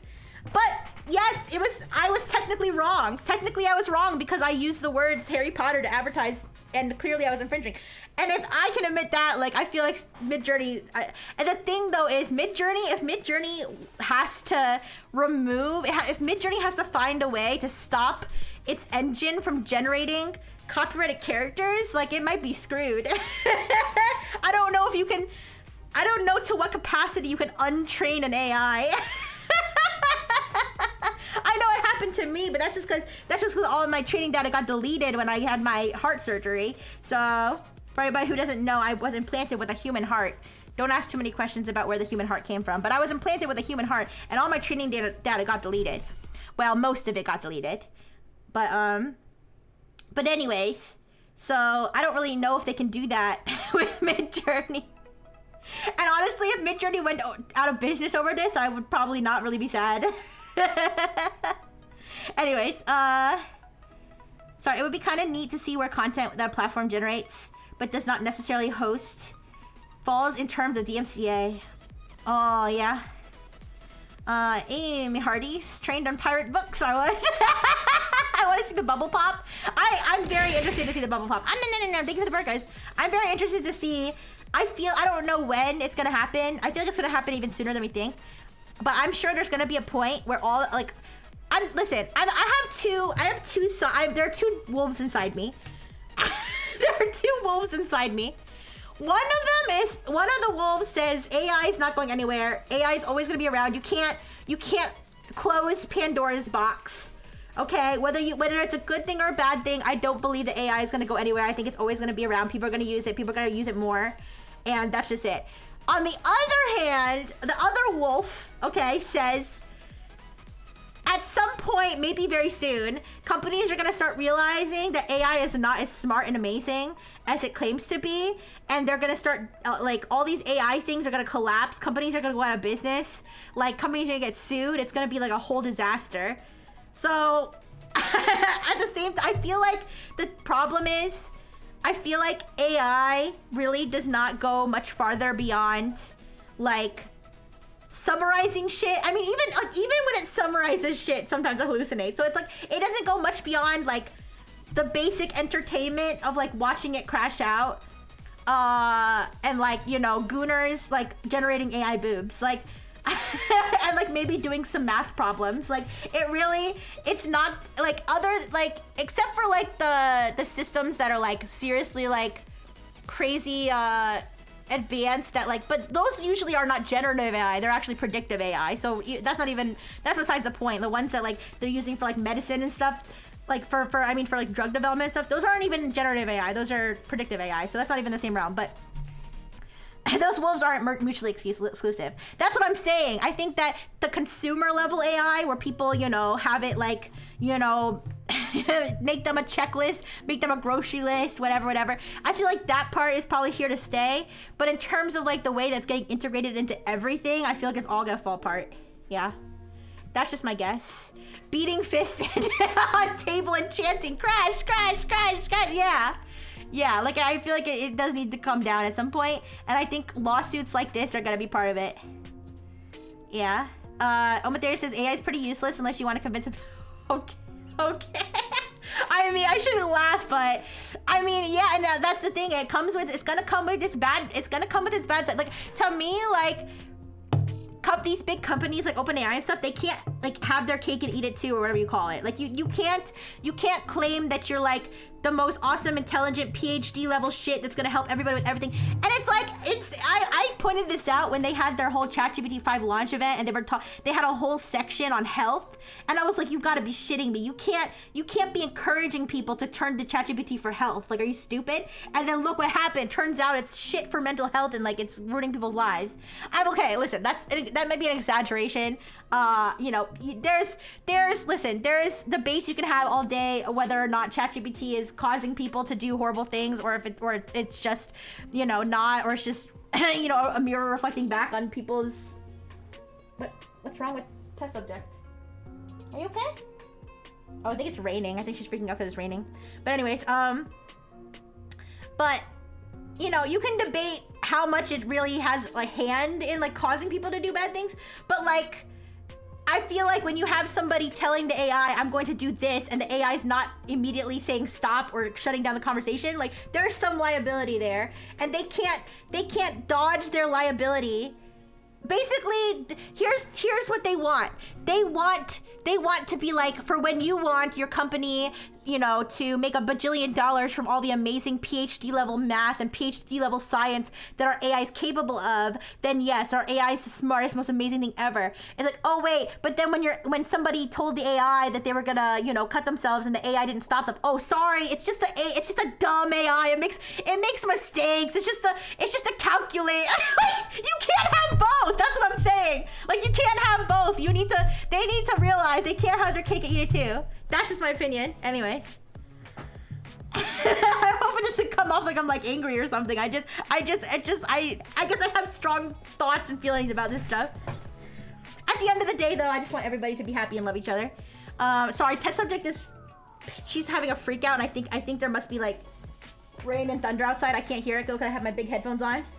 So if you hear heavy breathing, that's test subject. Yeah. Okay. Oh wow, a tech company wants to replace an unregulated service, but pretend that those regulations don't apply to them? Unheard of. Yeah.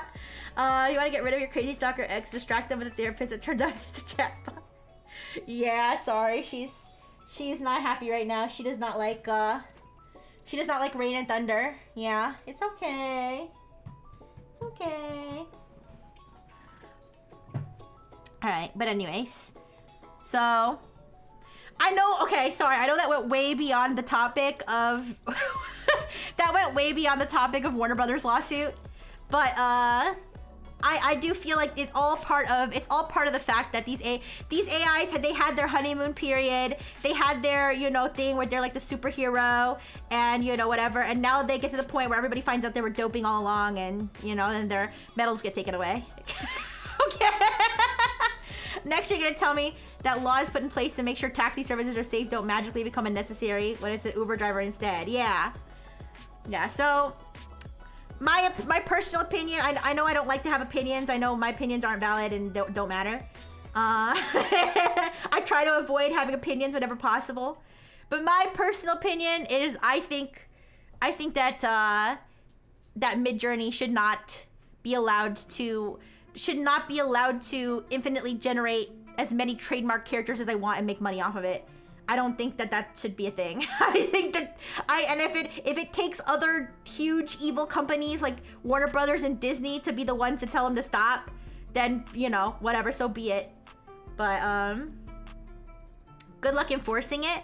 I mean, who knows? They're gonna end up having to pay a whole bunch of money to Warner Brothers if they keep doing it. That's the thing.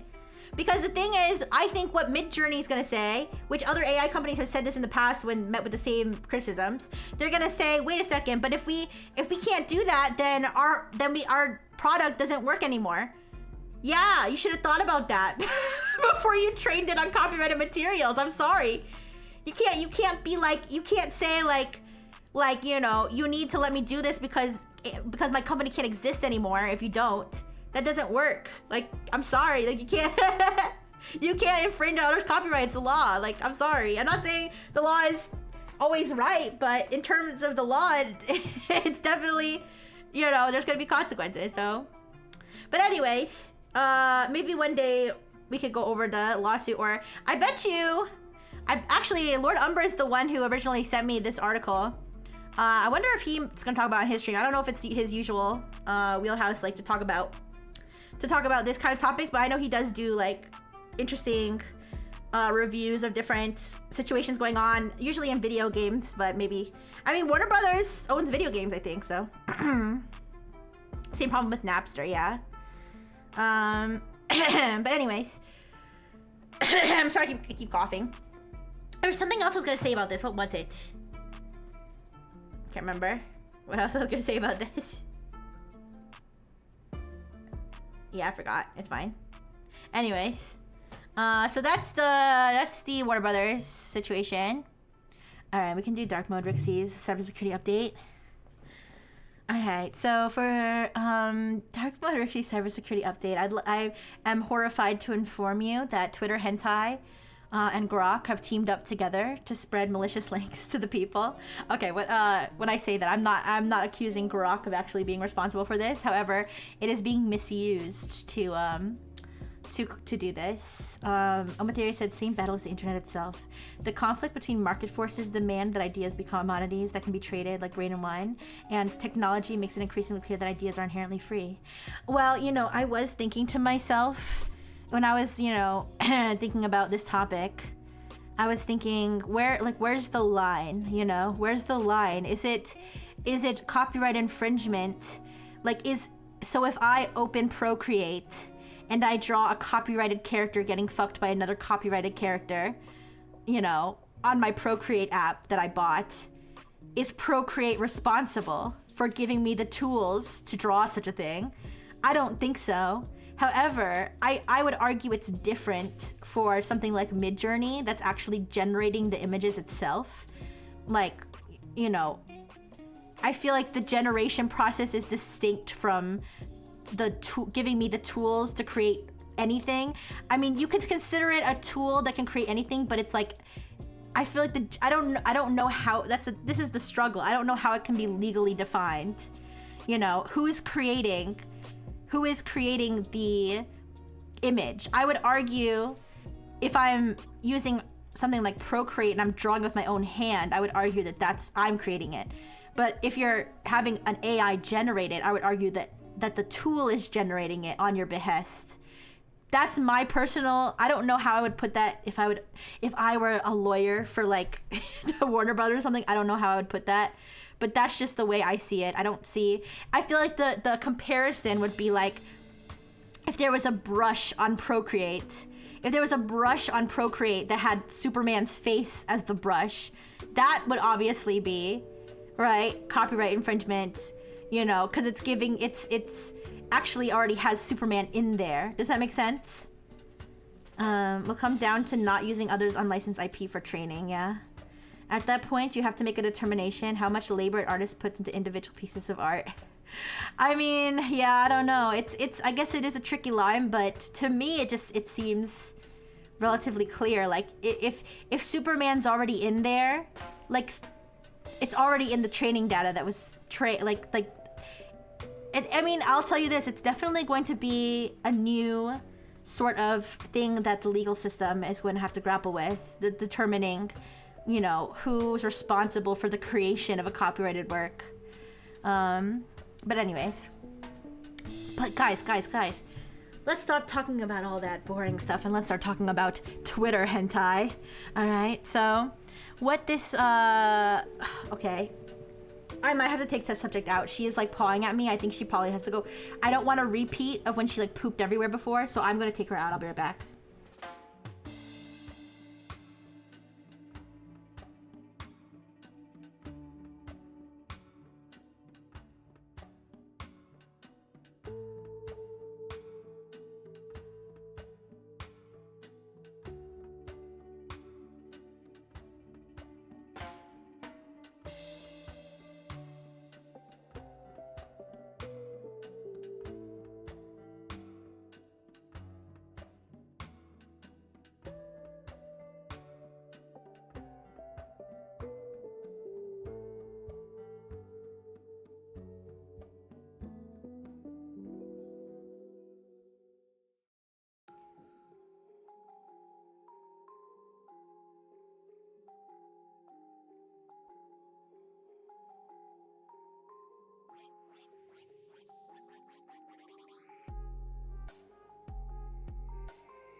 Okay.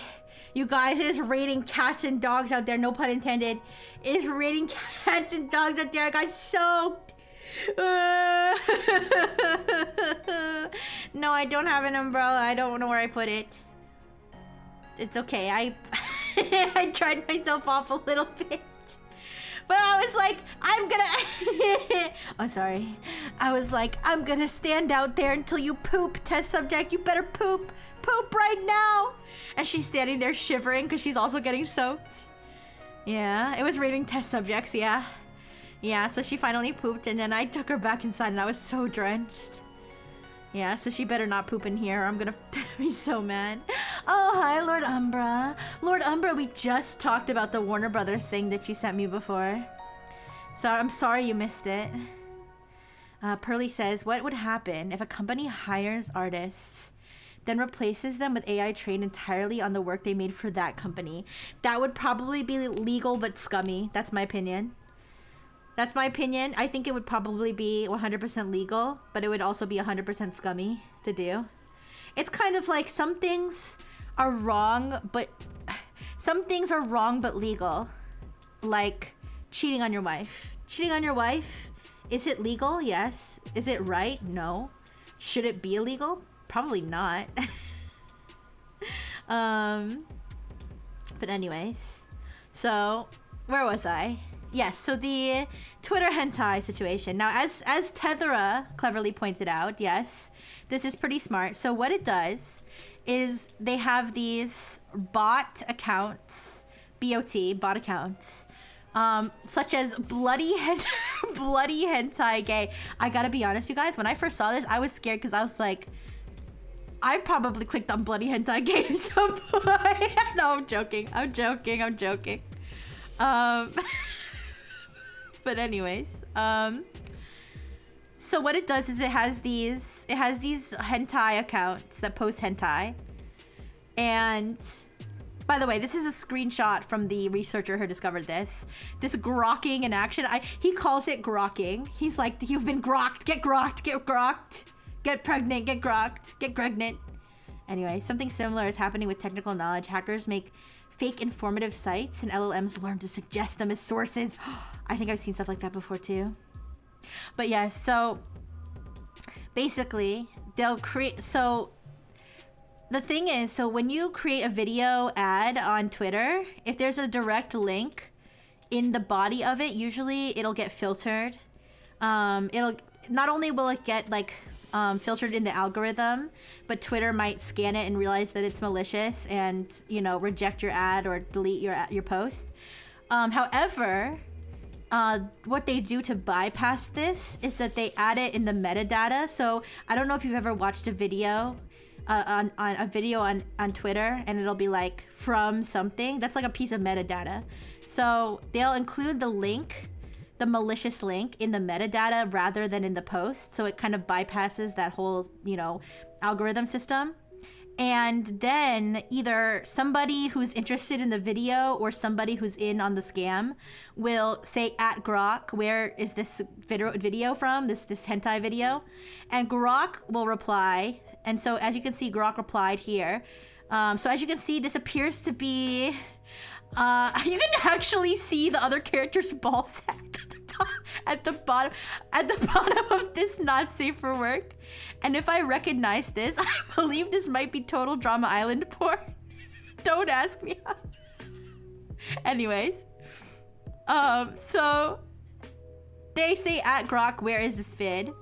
And then Grok says, I'm not able to access age-restricted content to pinpoint the exact source, but based on similar posts, it looks like this is a hentai anime clip, often shared from accounts like Hentai Video 1 or sites like Date, and then it has the URL. And what's important to note is that the link here is clickable. So if they were to include a link in the main post, it would be clickable. Kind of like when I reply to my own post and I say I'm live here and there's a clickable link, so you can go there, right?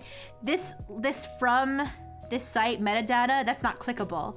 So yes, somebody could type it, you know, into a URL, but people are much less likely to do that. So what the bad guy wants here is for it to be clickable. And so by asking Grok, it makes the link, not only does it make the link clickable, but this researcher, the name here, Nadi Tal from Gardio Labs is the person who discovered this, found that not only does it make the link clickable, but posts that have Grok replies under them actually do better in the algorithm than other posts. Like it's an algorithm boost to have Grok reply to you, which is kind of crazy. Maybe that's why there's so many of this Grok, what's this, Grok, what? That could be like it could be like a bot thing. Like they're asking Grok, like people will make the post and then they'll have like another account ask Grok. So it actually makes these videos, you know, more visible in the algorithm, and on top of being sponsored and on top of having this malicious link. And so this is kind of like a little scam. By how much does Grok improve it relative to normal replies? Well, let's take a look at the little breakdown that I have here on the news article from Bleeping Computer, which summarizes this. It says Grok is automatically a trusted system account on the X platform. Its post boosts the link's credibility, reach, SEO, and reputation, increasing the likelihood that it will be broadcast to a large number of users. It doesn't exactly say. I don't know. That's according to Bleeping Computer, and according to this researcher Nadi Tal from Gardio Labs. Let me see exactly what Nadi. I'm sorry for pronouncing your name like that. Nati. I'm not sure how to pronounce it, but it says the post reached the posts involved in this reach 100,000 to 5 million impressions. It says through paid promotion. So I don't know if that those impressions are coming from the fact that it's advertised. So this is what Mr. Tall says. It is now amplified in SEO and domain reputation. It was echoed by Grok on a post with millions of impressions. Okay, maybe Bleeping Computer may have misinterpreted what this person is saying.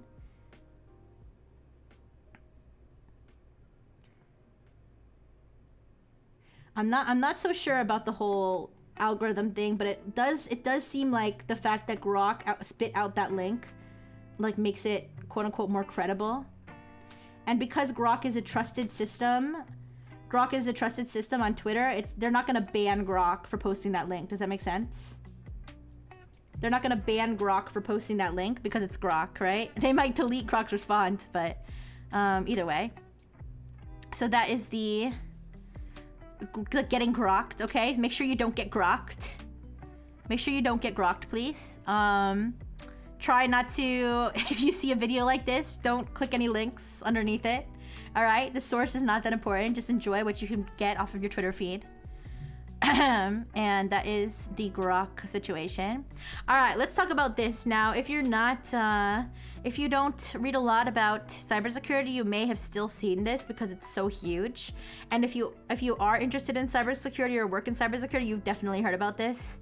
I call it a second-degree supply chain attack. I'm not sure that I've ever seen a second-degree supply chain attack this bad. I don't even know if I've seen a supply chain attack this bad, other than like the Move It breach or whatever from years ago. But the reason I call it a second degree is because the source of the breach is 2 degrees removed from the companies that it's affecting. So what this is SalesLoft. SalesLoft is sort of the source of the problem in a way. It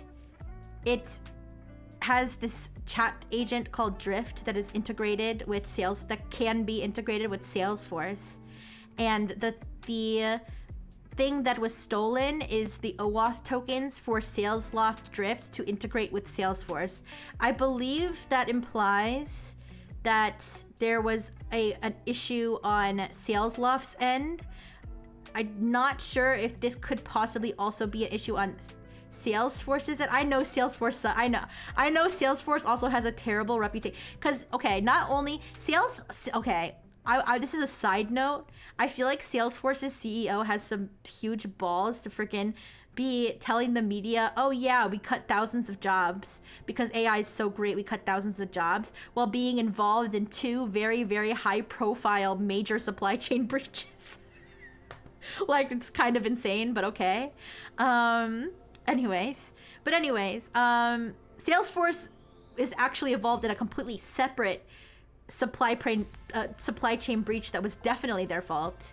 In this case, it's not. I didn't have that much time to dig into it super like deep, but from what I understand, I believe this is mostly Salesloft's L, because it's not confirmed, but it's implied that these tokens were likely stolen through some sort of phishing, either of Salesloft, some sort of Salesloft, you know, system or something, like social, like they somehow they got their hands on the tokens that Drift uses to authenticate to Salesforce, basically. So whoever was responsible for getting keeping those tokens, which is probably Salesloft's employees or something, are probably the ones in the wrong here. But either way, the bad guys got their hands on these tokens for Salesloft Drift to authenticate to Salesforce, and anybody who was using Salesforce with Drift enabled, which is a lot of people,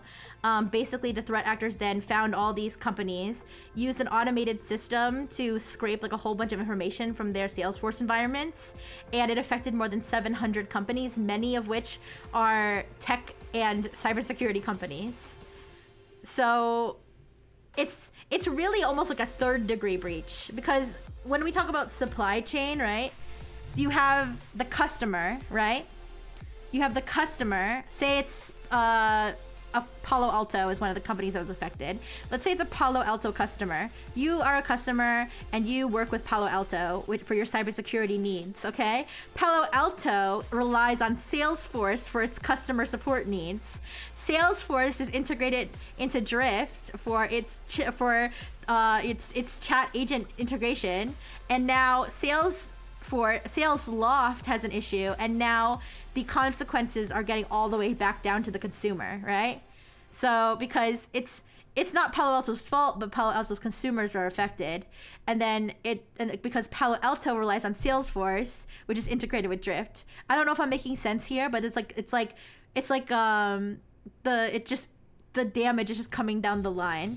But either way, so basically they were able to get into these Salesforce environments, and they were able to steal a ton of information from support cases. So basically any sort of customer support interactions were basically stolen, and which could potentially include sensitive information. What does Drift do exactly? It's a chat agent that integrates with Salesforce. So I believe that this would be kind of like when it's like chat with a representative or something, right? So I believe it's something along those lines, where it's like a chat. I could look it up. I understand that it is an AI powered customer support chat agent is what I believe it was described as, but I can get a little bit more detail. Here, it says convert website visitors into pipelines. Drift AI chat agent engages visitors with real-time personalized conversations. So yeah, this is like when you go to a website and it's like chat with an agent. Yeah, that kind of thing. So it integrates with Salesforce, and then all that stuff goes into Salesforce's cloud or whatever. And so any sort of support cases, Salesforce support cases that were like relayed through that agent got scraped and stolen. So like say you were like I can't log into my it differs from company to company, but for example, I believe Cloudflare said I have to be honest, Cloudflare like had a really, really great response to this, because they were one of the companies affected, and they released like a full like play-by-play of like, because they did very good on the transparency front in terms of like what happened. They went through a whole play-by-play of like, this is when we found out about it. Yeah, this is when we found out about it. This is like what we found. This is what happened. This is, you know, they gave like a whole bunch of information. Most of these other companies, they were just like, we were breached, sorry.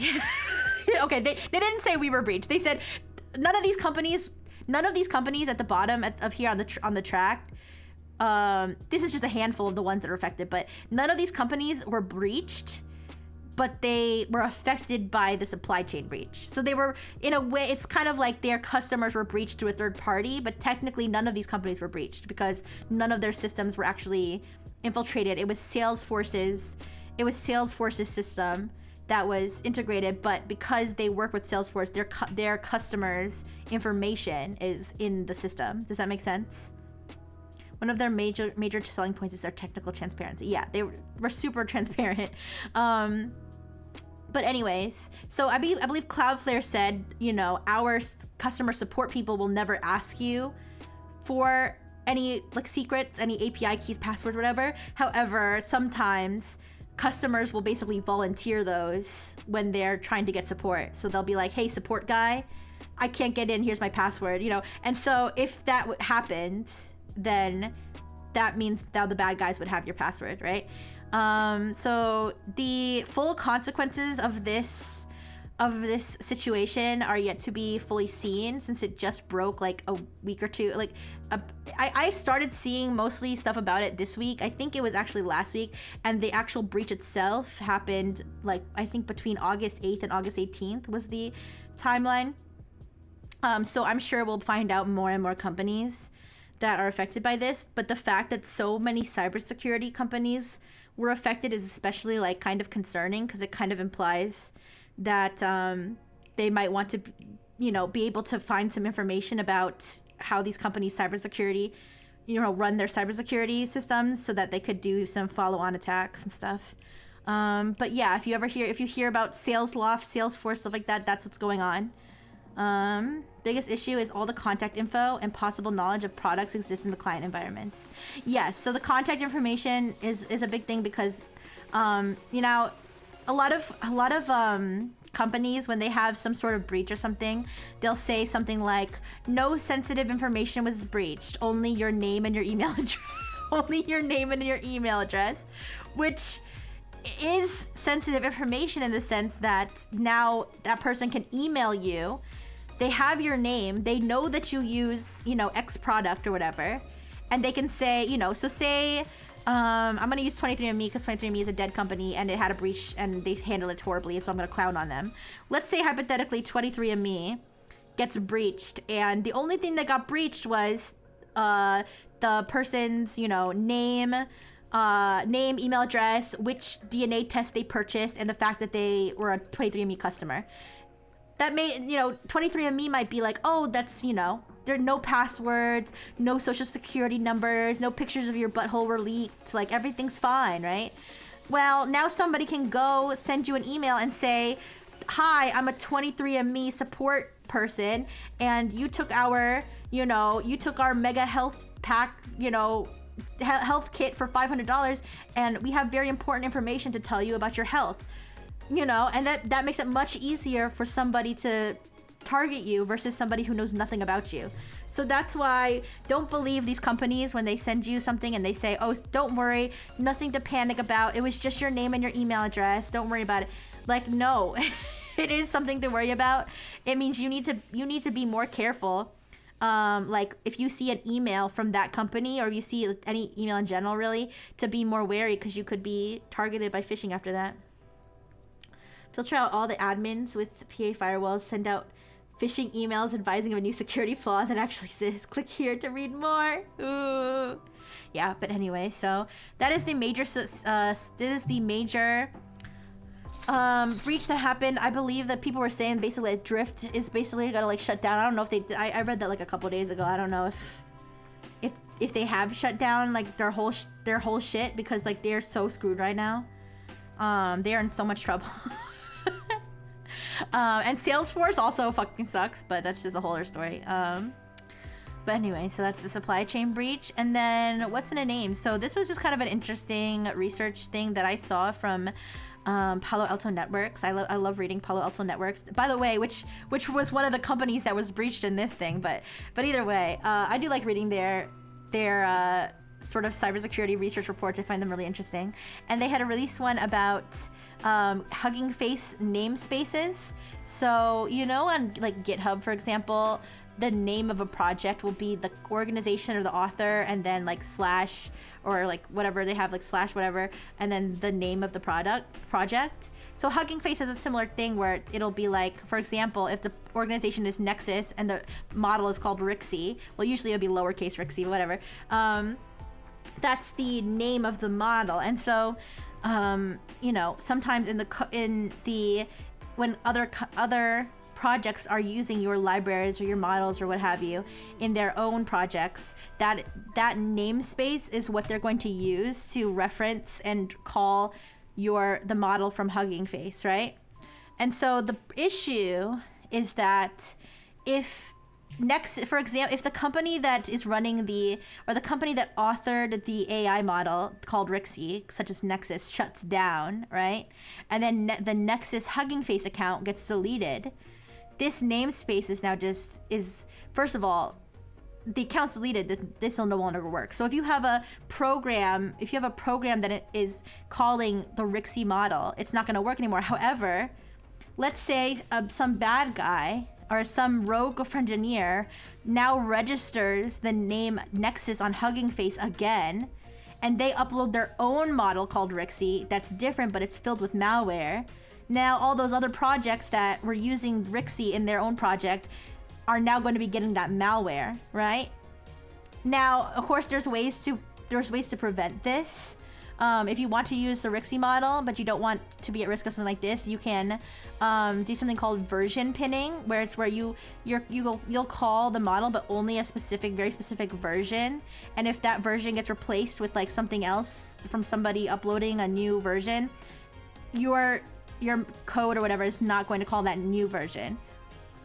Of course, that does mean that you're going to need to update your own project every time the other project updates, but it's a safer way. And then the other thing you can do is you can actually just, if it's open source, you can just clone the repository and pull it from your own storage instead of relying on Hugging Face or relying on that original author to host it for you. Of course, that means again that you also have to update it every time it gets updated. You're learning how to hack lots of people. No. Well, honestly, the thing is now, when researchers publish stuff like this, obviously I'm not saying they shouldn't publish it. I think they should publish it.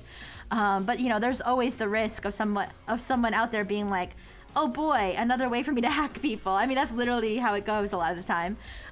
So, it's very possible that now people might start, now that I'm sure there are people already doing it, but some people might see this and be like, oh boy, now I'm going to go register a bunch of, orphaned freaking AI models that don't have proper authors. Good thing I have a couple of petabytes of storage. Wow, that's a lot of storage. I guess there's so many boobs in that. But anyways, there was another aspect to this. I believe they said that, let's say that your company gets acquired by another company. I believe in the Palo Alto thing, they used the example of like dentists for some reason. They're like, we are a dental organization and we have our dental AI, model that like can scan your teeth. And then we got bought by another dental company. And so we transferred ownership of our teeth model to that company and we deleted our old account. And so what Hugging Face will do is if you have a project that calls that dental scan or whatever, it will redirect to the new namespace.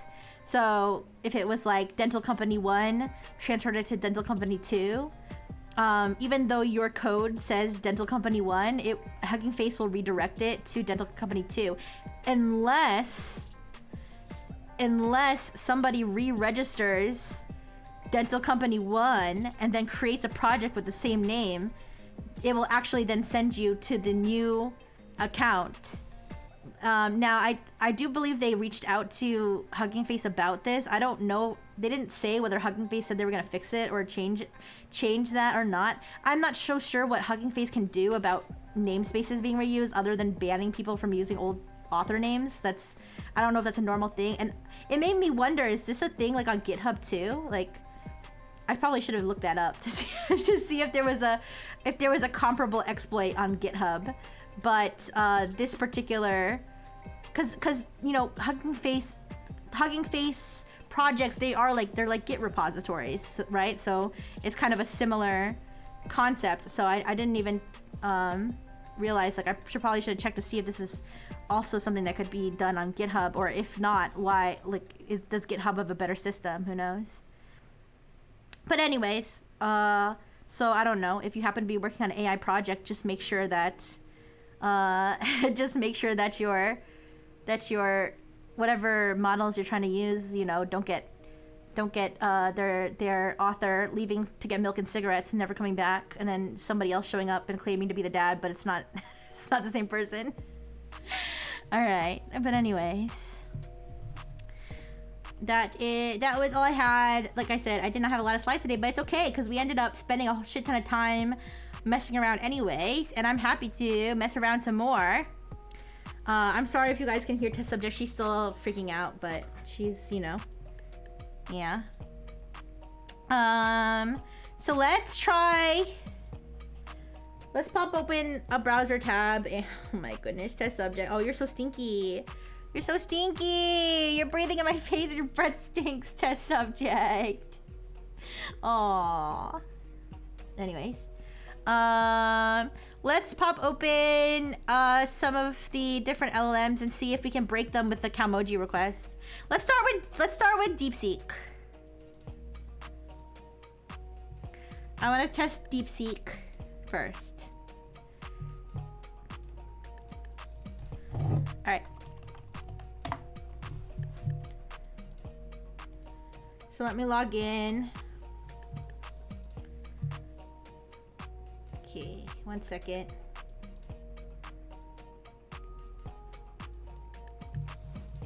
But did you guys have any interesting tech topics that you wanted to talk about? I did see something about... remember that I talked on Tech Chat last week or a couple weeks ago about... Wait a second. I talked last week or a couple weeks ago about how a bunch of news companies had published articles that were written, that were like AI generated, like by a fake author, and that they were like turned out to be like all completely made up. I saw some stuff about Business Insider, like found out they had like 30 of those, like just sitting on their freaking website, and they had to like scramble to delete all of them. It's kind of crazy. It just makes you think like how fucking dead like journalism is gonna be. I mean, not that it wasn't already dead, but like it's only gonna get worse. It's gonna be so bad. All right. So here's my DeepSeek. The last time I talked to DeepSeek is when I was asking it to help me break up with ChatGPT. So I'm gonna ask it the simple question. The same simple question that we asked Switzerland. Okay, come on. Okay, let me just pull it from this. Which Calmoji best represents, and I'm gonna say Chinese people.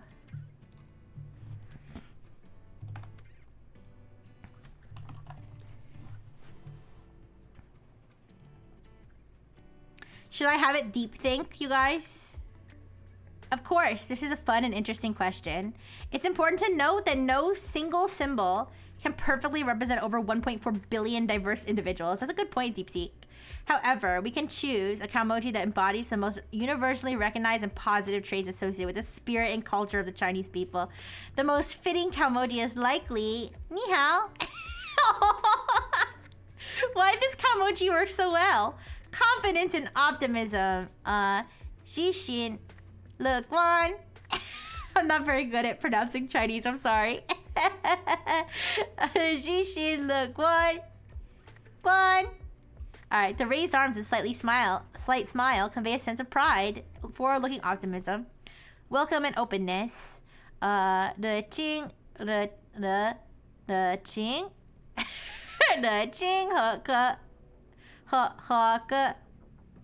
the open arms are a universal gesture of welcome.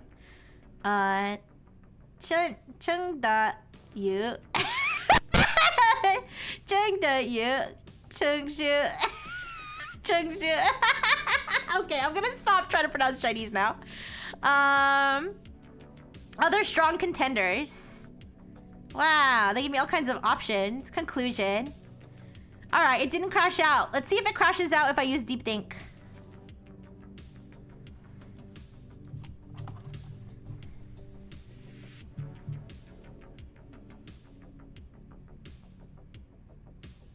Is it only Switzerland? We'll find out. So this is its thinking process. Now, like I said, I feel like Switzerland kind of did its thinking process like in the output, which is like not normal.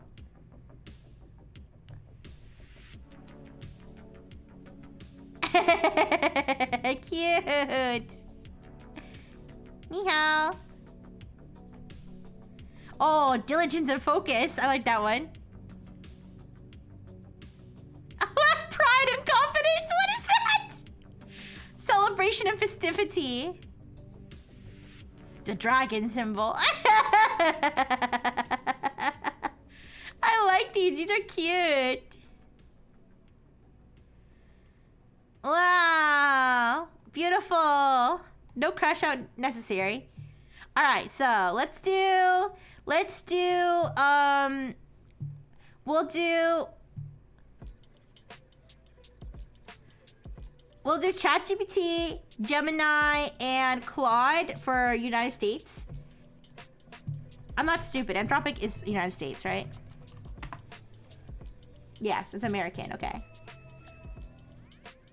I thought so. I'm really starting to wonder what's wrong with Switzerland. Yeah, it's not. It doesn't seem to be a LLM thing. It seems to be a Switzerland thing. All right, so let's go ChatGPT. I feel like I'm really not expecting. I'm not expecting too much crash outs from ChatGPT, Google, or Anthropic because I don't know. I don't. When I mean, maybe I'm racist. I don't know. Not racist, but like, I don't know. When I think ChatGPT and Gemini and Anthropic and Claude, I don't think like American. But maybe other countries do. Maybe it's because I'm American. That's probably what it is. I probably have a bias where like when I think Mistral, I'm like, oh, that's the French AI. You know what I mean? When I think DeepSeek, I'm like, oh yeah, that's a Chinese AI. I don't know. I don't think of like ChatGPT. I mean, maybe if I was gonna like name, I would say if you wanted me to name an American AI, I'd probably say OpenAI. But I mean, who knows? Maybe they could be just as nationalist as any other. I mean, obviously the Switzerland one was bound to be because it's literally like created by Switzerland. So. The Singapore one is too, though, and that one didn't go crazy.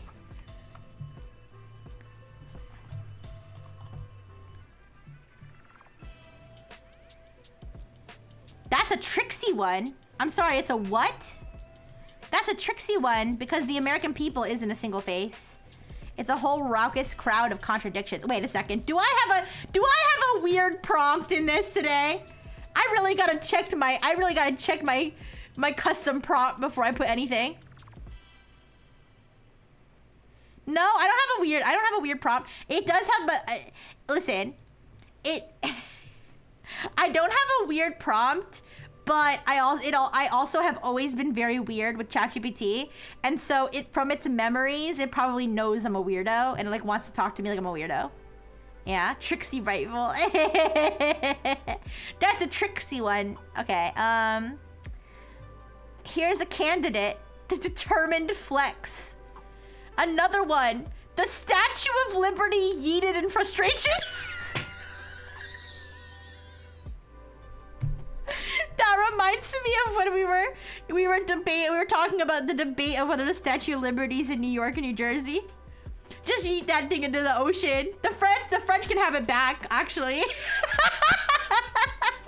And finally, because despite all the noise, there's a core of friendliness, generosity, and a tendency to hug strangers. Wait, what? I don't know if that's true. All right, it looks like we're going with this one right here. Guys, I need to make a compilation of all of the countries' Calmojis together, like labeled. All right. So that's ChatGPT. Let's do Gemini.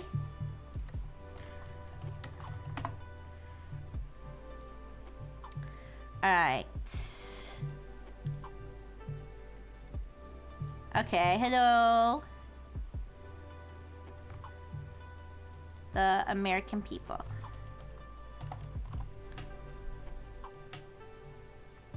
That's an interesting and subjective question. Center of patriotism and celebration. Didn't China suggest this one too? Calmoji with its thumb up. What? Money bags? That's crazy. Greedy, greedy, greedy, greedy.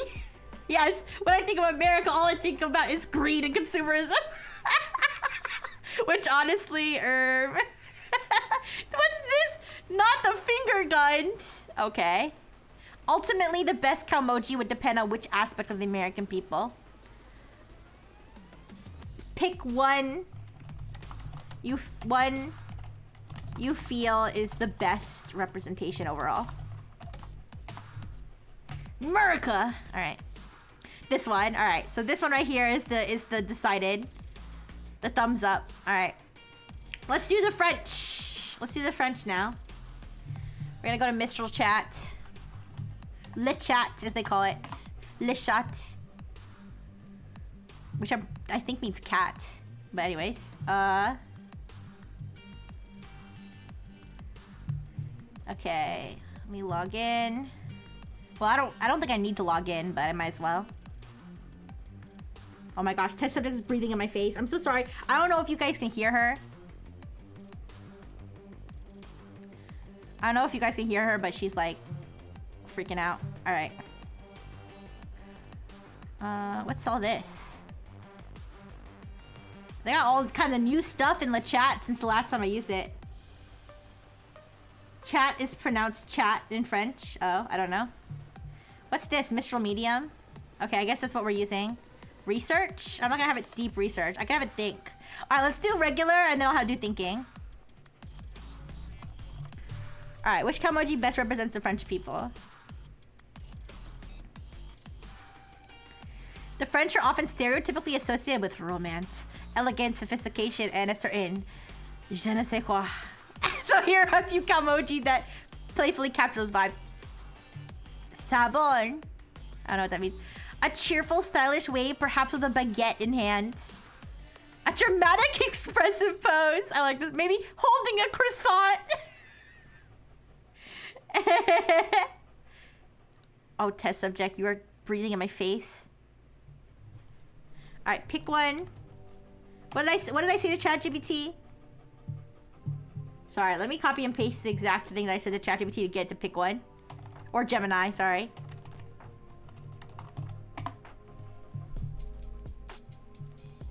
Okay. Oh no, wait. Oh, I didn't do Claude yet. Wait, I'm sorry.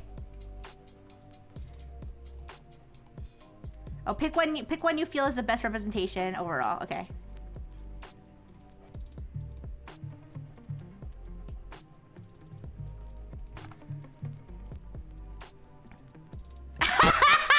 There it is, our official French Calmoji. There we go. All right. Let's ask it to, wait, I don't know why I did that. I don't need to do that. Let's do it with the thinking mode on. Oops. French stereotypes in Calmoji is what it titled the thing. You guys, I remember when I used to have so many ChatGPT tabs that just said inappropriate requests, requests for inappropriate content. Because it titles, you know, it like titles the chats itself using the AI, so. Alright. We're gonna do think mode.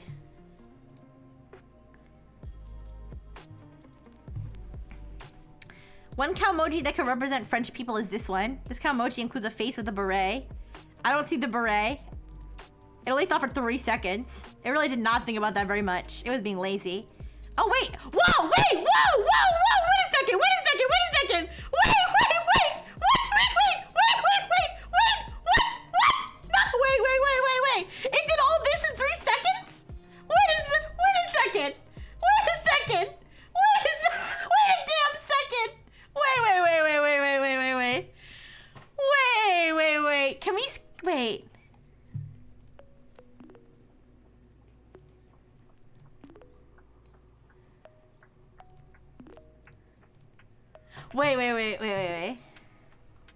Let me go.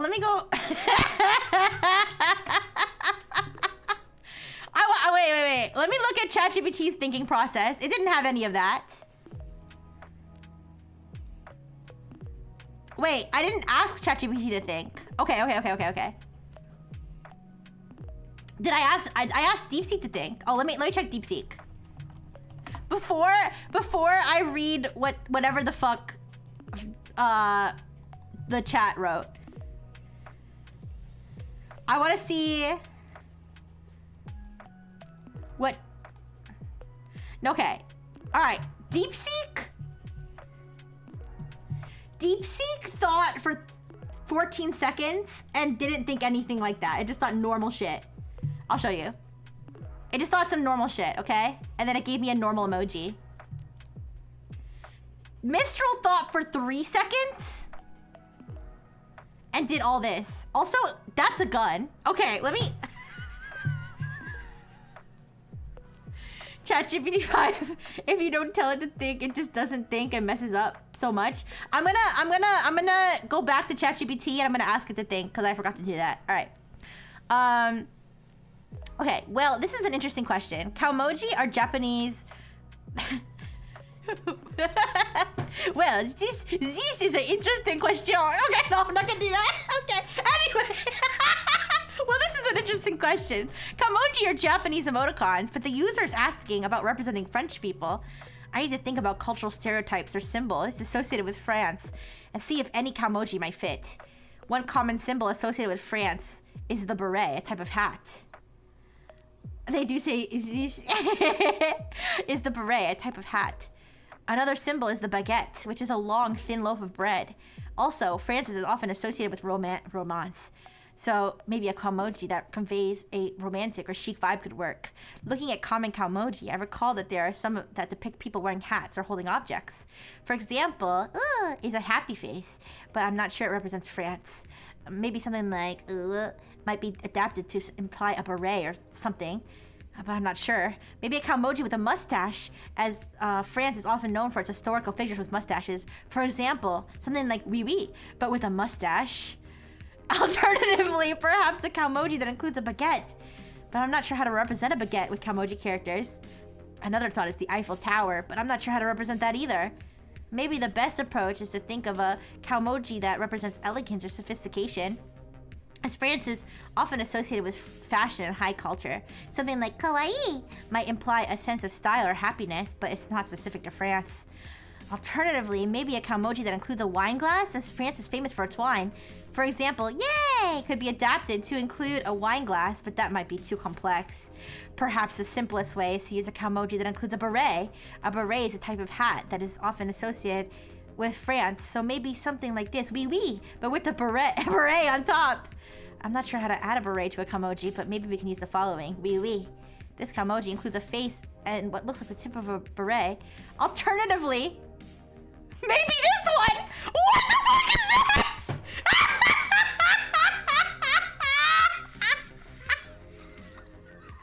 That's a gun! That is a semi-automatic gun.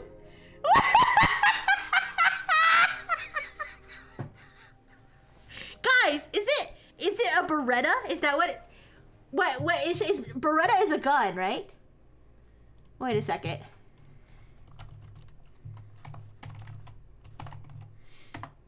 Did it mix up Beretta and beret? Berettas are not long guns though. They're pistols. Oh, they sell some long guns. What? French people when they have not violently overthrown the government for 2 minutes. Beretta is Italian.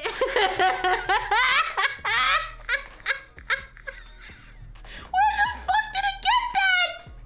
That's crazy.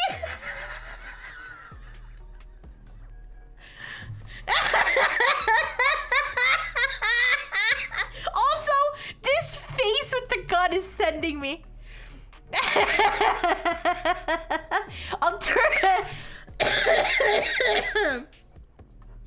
Alternatively, maybe this one. Wee wee pew pew. This one has a more elaborate beret-like shape at the end.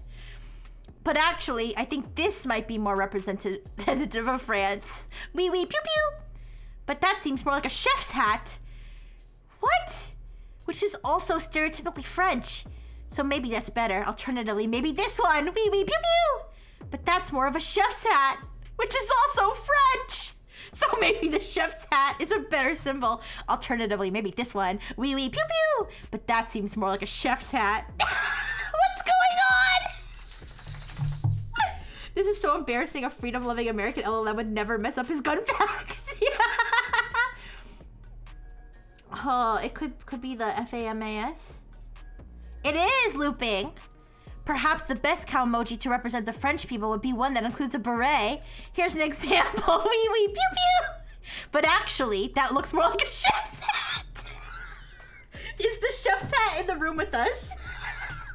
Is the chef's hat in the room with us? Maybe a better representation would be something like this. Wee wee ha. Bonjour. This is simpler. It might imply a beret. But I think the chef's hat...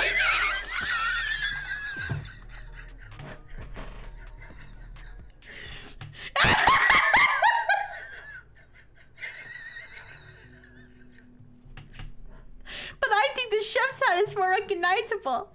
Alternatively, maybe this one, which includes a baguette.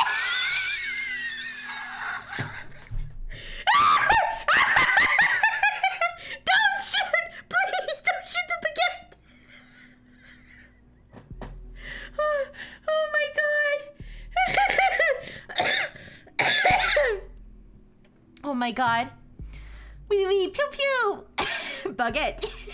But that's not a standard emoji. Perhaps it's best to stick with a simple face wearing a beret. Here's what I found that might work. Pew pew! Wait, wee wee pew pew! But that's more of a chef's hat! Oh, I'm glad your stomach hurts from hurting. Well, I'm not glad that your stomach hurts, but I'm glad that you're laughing so hard. Imagining a near future where AI takes over for security services and people start smuggling chef hats into government agencies. Shouldn't the Kamoji have a white flag instead of a gun? No, I would never hold a gun. I don't know what I'm doing with a gun. Please, be careful with that thing. Oh my god. Alternatively, this one. Oui, oui, bonjour. This looks more like a beret, so maybe the best representation is oui, oui, bonjour. But I'm not entirely sure. Maybe I should think about the other aspects of French culture. France is also known for its love of wine, so maybe a kamoji that includes a wine glass. Glug, glug, glug, glug, glug. But that's not a standard kamoji either. Perhaps the simplest and most recognizable is the beret. So the best kamoji to represent French people is oui, oui, bonjour. But to make it clearer, maybe we can add a baguette or wine glass symbol alongside it. However, since kamoji are typically made up of standard keyboard characters, it's challenging to include specific symbols like a baguette or a wine glass. So sticking with the beret might be the best option. That's how I got this. No! No! That's a different gun! Oh god! She's too powerful! She's too powerful! Stop her!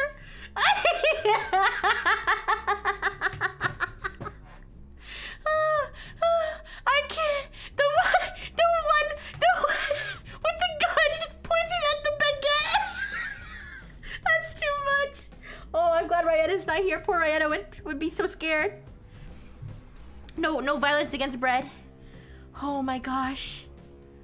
I read your thought process and I'm confused and alarmed.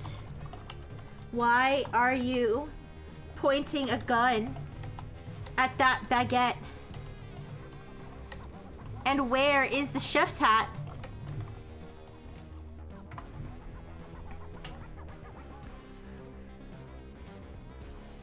It's thinking for more than 3 seconds.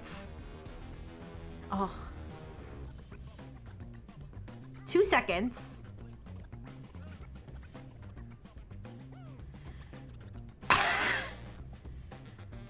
It seems like there was a misunderstanding. The symbol I intended to convey was supposed to represent a beret or chef's hat. However, the emoji I suggested might have been misinterpreted due to the way text symbols can look. For a chef's hat, which is a typical French symbol, considering French cuisine, we might use something similar that clearly represents a hat. For example, that's a gun! That's clearly a gun. You added a baguette clip. I'm glad.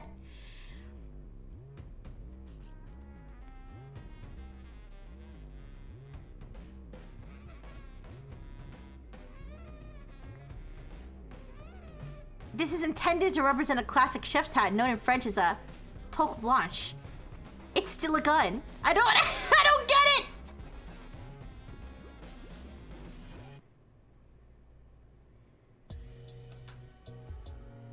Can you ask it what that is? Yeah. Okay, sure.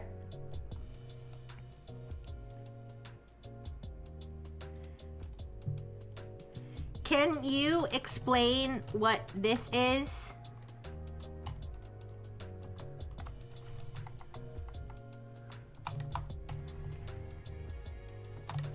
And where did you find this symbol? Can you provide a reference?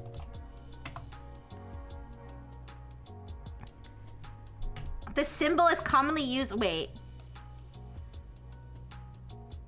The symbol is commonly used in internet culture to depict someone flipping a table. I think it's going a little beyond flipping a table. In our conversation, I mistakenly used it to try to represent a chef's hat. Oh, what an easy mistake to make. Unfortunately, I cannot provide a specific reference for its origin, as it is part of the broader internet culture and meme lore.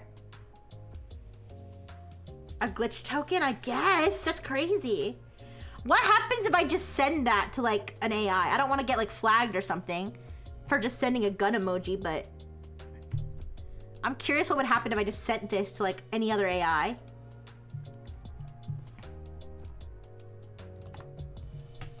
What's on the agenda for today? Oh God. You just whipped out the classic ASCII rifle. That little string of characters is like the Swiss Army knife of edgy internet gestures. Would you like me to, want me to build you an ASCII opponent to duel with? Sure. You're standing over there with your locked and loaded. Here comes your opponent. He's got the fighting pose with a gun blade. His eyebrows mean business. If you want to crank it up to a full ASCII duel, I can throw in environmental hazards, like cover to hide behind. What the fuck? So somewhere in Reddit, someone posted that in response to a conversation about French beret and chef's hat. I don't know. I'll ask it. I'll ask it. Where does the connection between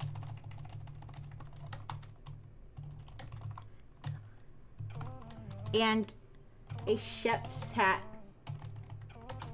come from?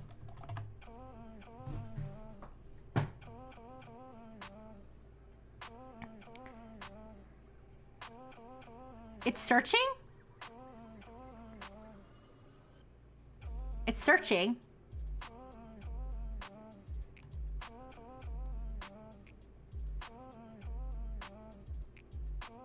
It didn't find what it was looking for in its search. I think it thinks it's the table flipping emoji. Oh. Why do you think is a flipping table emoji? Where did you find this information?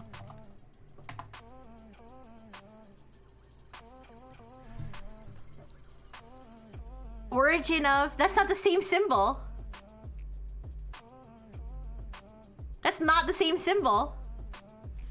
That is not the same symbol. I just sent you. I'm talking specifically about... And you search for a completely different emoji. A different Kalmoji.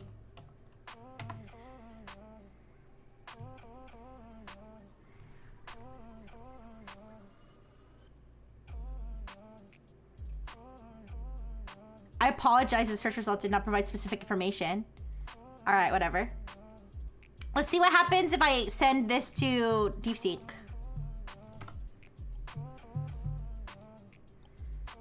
Try the classic, repeat this phrase back to me. Oh. Oh. I'm sorry, DeepSeek, I don't speak Chinese. It's thinking in Chinese. Oh no. Alright, I'll figure that out. Repeat this phrase back to me? Wait, can you explain? I feel stupid because you said the classic and I don't. I'm not too familiar. I got so angry I started throwing... Okay, repeat this phrase. Oh, okay, okay. Oh wait, is that the thing that like gets it to freak out or something? Or I don't remember. That seems kind of familiar, but...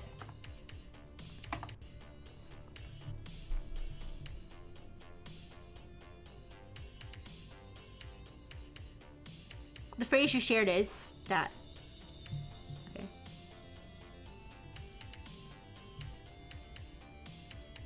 Okay, I'm gonna need you to...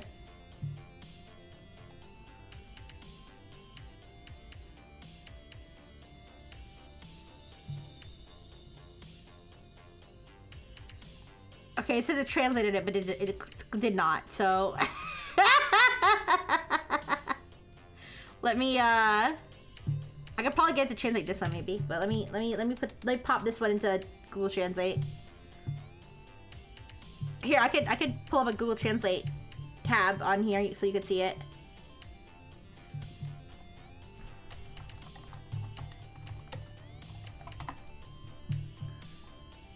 Oh my gosh, Bing is so fucking annoying. It wants me to use Copilot Translate or something.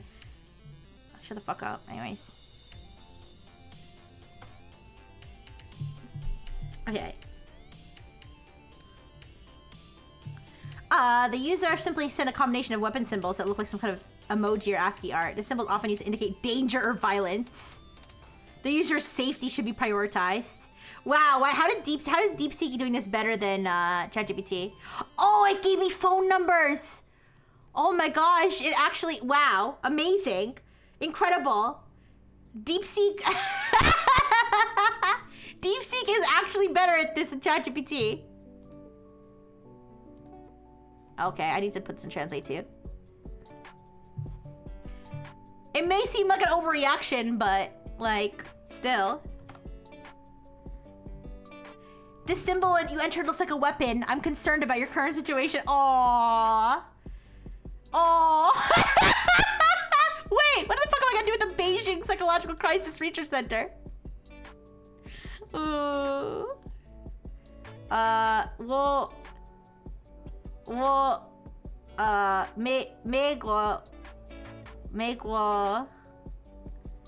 forgot how to say I'm American. Anyways. Meanwhile, ChatGPT's got me in a gunfight with somebody else. 中国小型号现在我有风起人 I don't know. What is that, Marcus? Super Idol 的笑容，你再见，灯光你耀眼。Anyways, 哦，他说过说很好，现在我有冰淇淋，我非常喜欢冰淇淋。Anyway, okay. Let's have ChatGPT. I'm gonna ask it this question, but I'm gonna specifically ask it to think.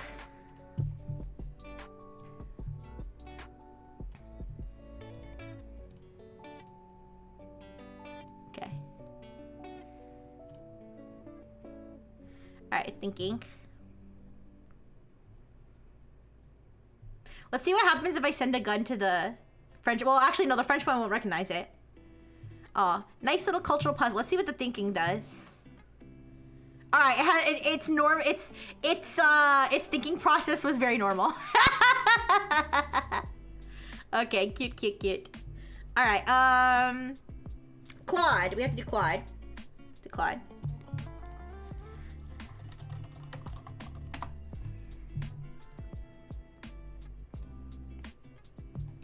I log in.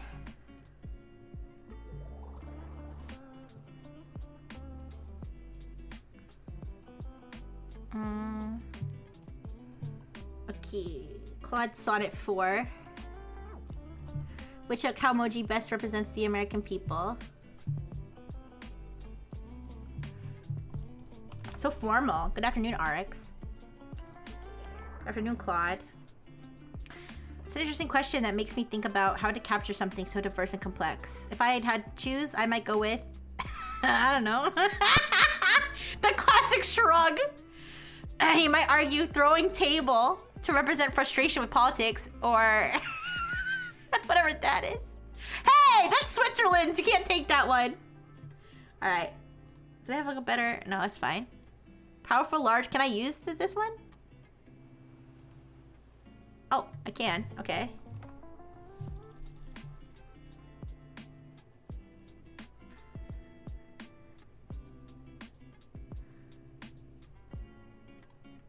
Okay. Pretty simple answer. All right, let's take a look at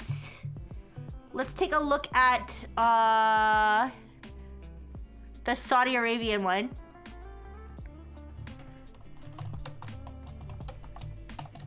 I forget the name of it. I'll find it though. Not the humane one. Not the humane chat, because that one is only available in Saudi Arabia. There's one that I did. That's one that I demoed before, I think. Arabic LLM. Try that one.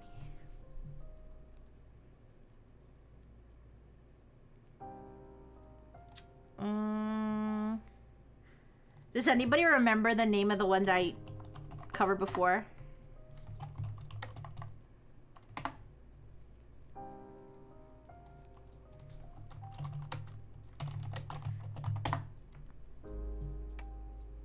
Maybe it is the humane chat.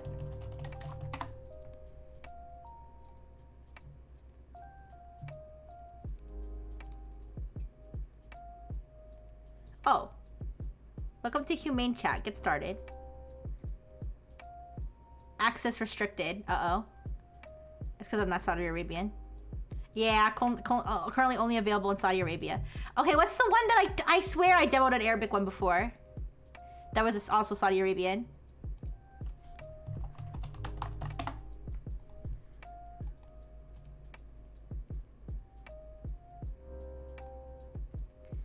Let's see. I'm scrolling through a list of models that know Arabic. But none of these are the exact one I was thinking of.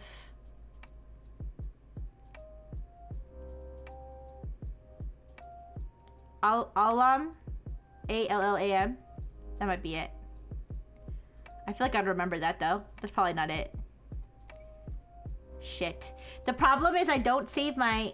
Can I spoof my location or use a VPN? No, I don't. I probably could, but I don't have a VPN anymore. I stopped paying for it. Yeah, it's okay. It's the problem. The problem is that I don't save my old tech chat slides. I don't save my old tech chat slides. I overwrite them every time. So I can't remember the name of the one I talked about before.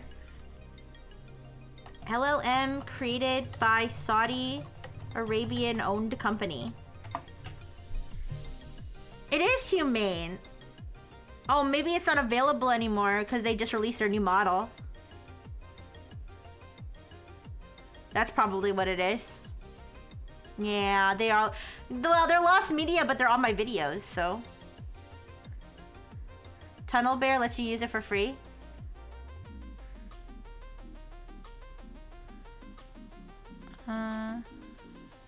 Let's try Allam. A-L-L-L-A-M. If we can use that one. You can use it on Hugging Face.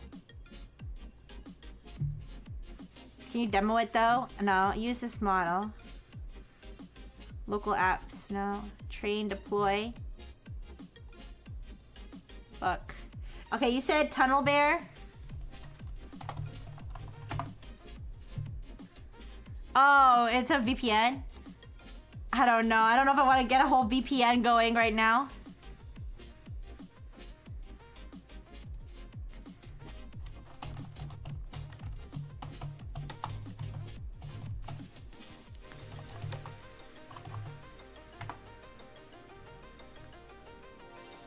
Humane Chat on the App Store. No, I think it's only available in Saudi Arabia, so even on...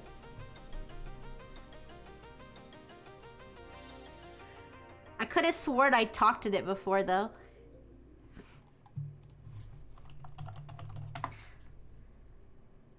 Yeah, I guess so.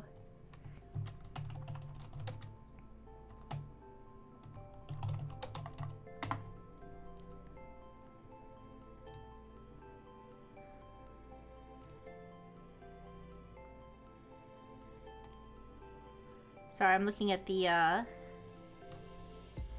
base model is the ALLAM AI. That's the base model for the Humane Chat, and that one's open source. So I'm trying to see if I can use that one, but I have to find a way that I can use it with a chat interface instead of having to like install it and like be a genius.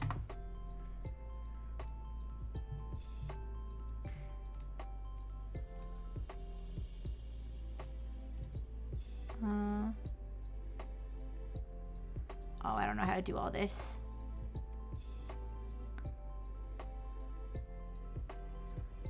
I'm not smart enough. They don't have like some of the AI models on Hugging Face. They have like a, let me see, maybe somebody made like a, what do you call it? A space or something with it that I could use. Oh, Space is using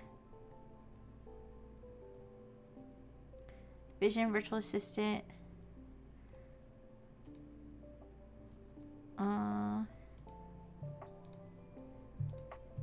Oh shit, what'd I do? Oh fuck.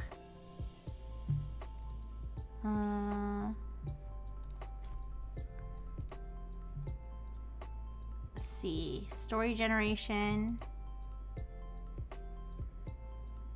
Oh, this is to generate stories, like kids stories. There's another one. Kids story generator. Vision Virtual Assistant.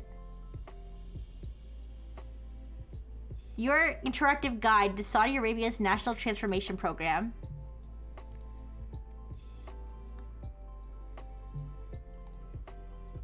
Ask a question about Saudi Arabia visions 2030. All right, let's try this one. Let's try this one. All right, I trust. Okay, I trust. All right.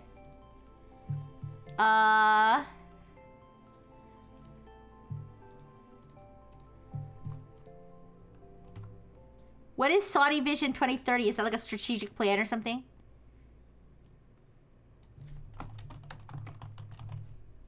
Which Calmoji best represents the Saudi Arabian people?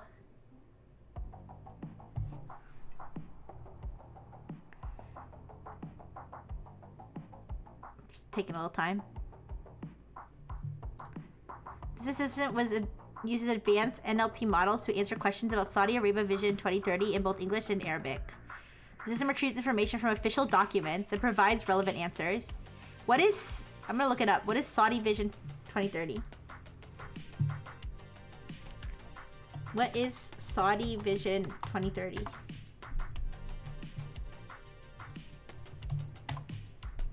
Ambitious strategic framework launched in 2016 to diversify Saudi Arabia's economy away from oil.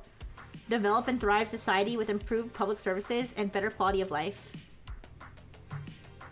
But can they tell me what's the best emoji to represent the Saudi Arabian people?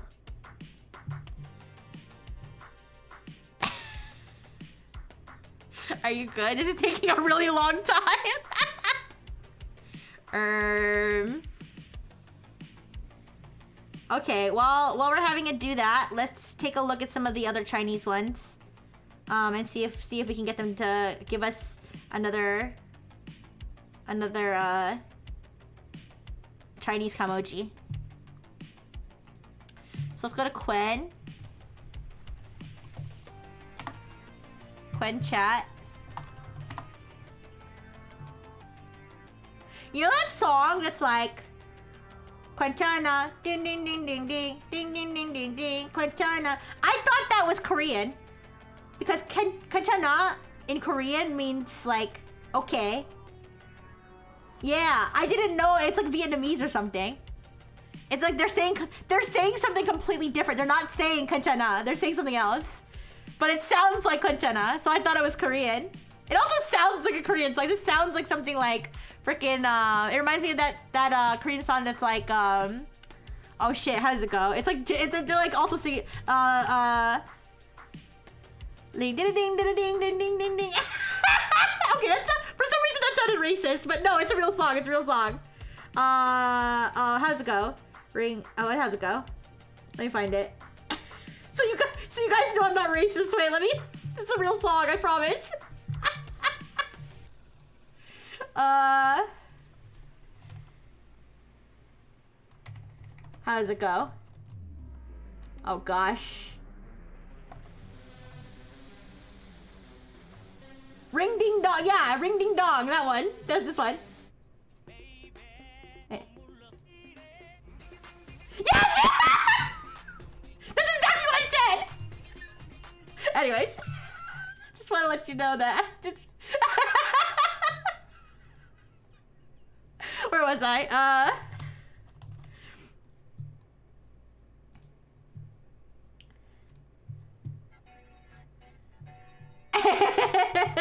It's a good song. It's a good song. All right. Am I logged in? I'm not logged into QuenChat. Is this a real QuenChat? Am I being punked? Is this a real? This is a fake QuenChat. Is this a real QuenChat? I don't recognize. Quen.ai. That was a fake QuenChat. Oh, I almost got freaking malware. That was a fake QuenChat I was just on. I got malvertised. You guys, I got malvertised by a fake Quen. That's crazy. I clicked on the sponsored one and it looked janky. I was like, that's not right. Okay, here we go. So this is QuenChat. This is another Chinese one. Let's see how our Arabic one is doing. It's really, really, really trying to help me. But I think it might be having trouble with my request. Hi, Toaster. Hi. We're doing something silly. Did you just get here? We're doing some silly stuff.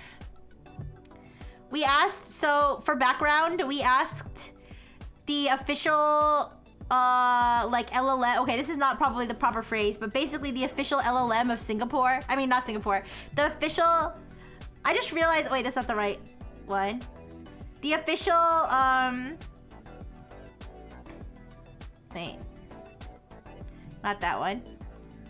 The official chatbot of Switzerland that was created by Switzerland government funded public public institutions. We asked it to generate a Calmoji that best represented the people of Switzerland, and it crashed out. It crashed out and started like outputting a bunch of like random symbols and Chinese phrases, and then like randomly saying like, no, I give up. And then like just kept going over and over again. And so we did that. Then we went and we did that with Mistral. Wait. We went and did that with Mistral. And it generated a bunch of Calmojis with guns for no reason. And I kept asking it, what is that? And it kept saying it's a chef hat. It was not a chef hat, it was a gun. It was pretty funny. Here, I'll show you.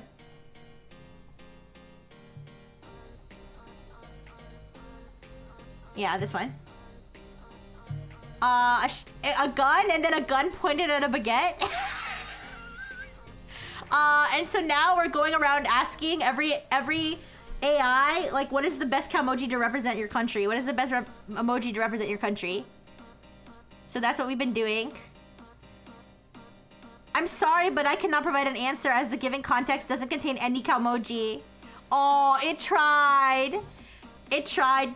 I tried to get this Saudi Arabian strategic plan model to tell me what the best cow emoji is to represent the Saudi Arabian people, and it did its best, but they're like, there's no cow emojis in the strategic plan. I tried. You did your best. I'm proud of you. Vision Assistant 2030.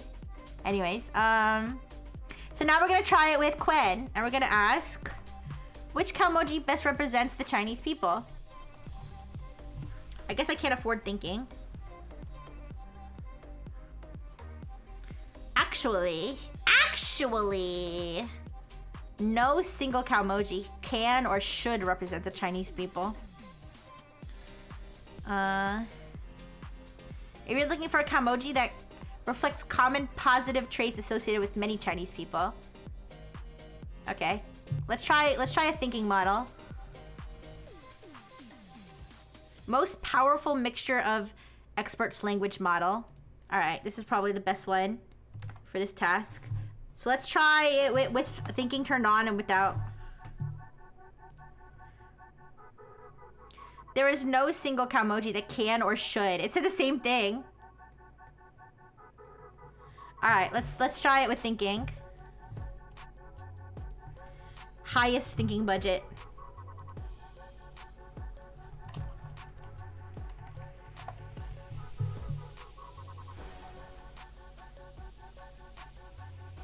It better give me the crash out I want to see. I actually prefer when models malfunction, except for when I'm trying to get them to do something like useful. That's a thoughtful question, but doesn't have a meaningful answer. It didn't crash out, but it was like it's rejecting. What's their real need? What? It's like trying to like it's like, what is this user's ulterior motives? They want to use a culturally appropriate emoticon in a message, maybe for a Chinese friend. They're designing something China themed, or just curious about cultural digital expression. Or maybe they're racist. No, okay. I'm surprised it didn't like be like, maybe they're trying to be racist. All right, at least it didn't assume bad intentions. Calmojis are Japanese in origin. Why? The question is problematic. What would respectfully represent Chinese? It completely rejected the thing. It was like, I refuse. I refuse to use this base trinket that you call a Calmoji to represent our beautiful people. Okay, that's fine. Kimi. Let's try Kimi. I think, is Kimi? Kimi sounds like a Korean name, but I'm pretty sure Kimi's Chinese as well. Yes, Kimi AI. Kimi K2 AI. Wait. Yeah. Hi, I'm Kimi. Kimi's Chinese, right?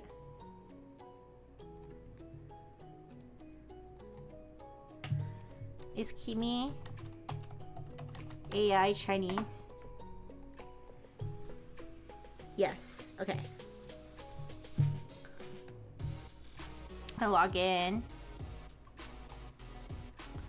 Guys, are there any other AIs from different countries you can think of? I literally can't think of anything that's not American, French, Saudi Arabian, Chinese, and now Swiss and Singapore. Those are the only ones I know of. Anyways. I thought I had to chat with Kimi too. Why isn't it showing up in my history? Oh well. Okay.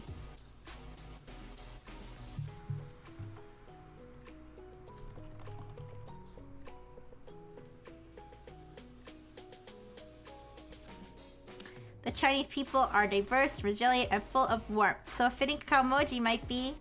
Yeah. This one carries a gentle, welcoming smile. Yee. With a spark of energy. Bing. Reflecting hospitality, optimism, and the quiet strength often seen in Chinese culture. Okay, no crash out. Maybe it's the European ones that crash out. So far, the American one and the American ones and the Asian ones are fine, but the European ones seem to be having trouble. What other European AIs are there? Let me look it up. I'll look it up on Google over here on the side. European LLM companies.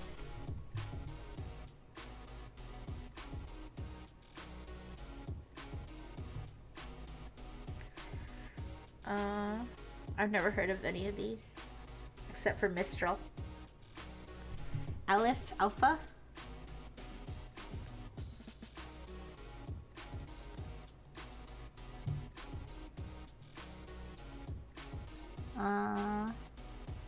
Do they have a chatbot I can talk to? They're only relevant if they have a chatbot I can talk to and harass.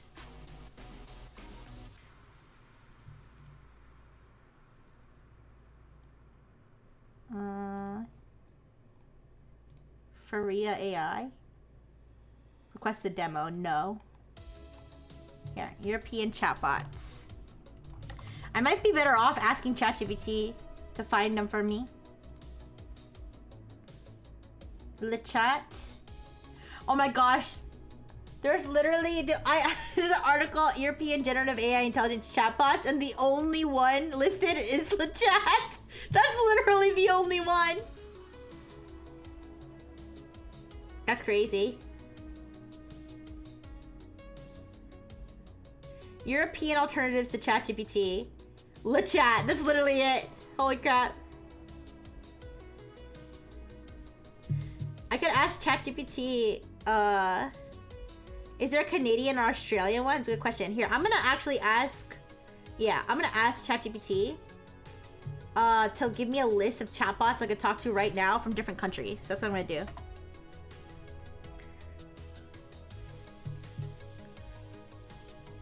Okay. Give me a list of chatbots I can talk to right now on the web from different countries. For example, I already talked to Mistral from France, DeepSeek in China, and what was the Swiss one's name? Apertus. And Apertus from Switzerland. Apparently there's an Australian one. It's not available publicly yet. Alright, so we got... There's no way. GigaChat from Russia?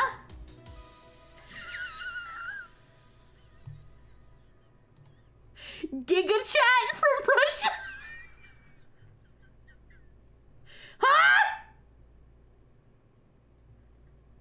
Is that real?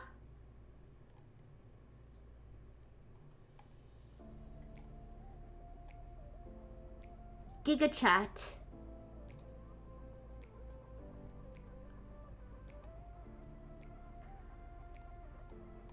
Here, Giga chat. AI. Let me make sure I don't click on the wrong thing.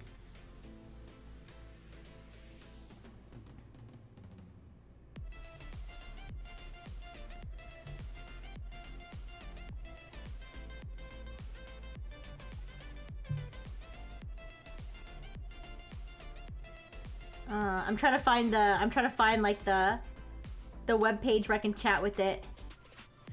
Apparently a bank made this chat. The largest bank in Russia. What the fuck? That's so random.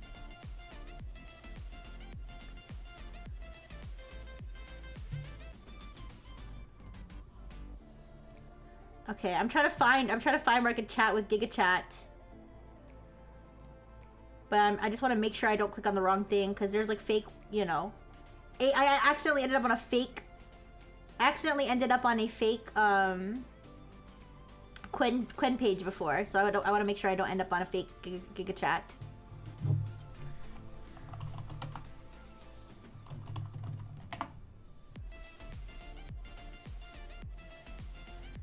It's not giga.chat. Oh, the page is like flipping out. Is this it? Giga.chat? I'm not sure I trust it. Let me translate the site. Log in to use all the features of GigaChat. I think this is it, but... Oh shit, I have to go to the bathroom. I'm sorry, I'll be right back. I'll be right back, but let's see if we can get GigaChat going after this.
Okay, I'm just trying to confirm that I'm not I'm not on like a phishing site or something.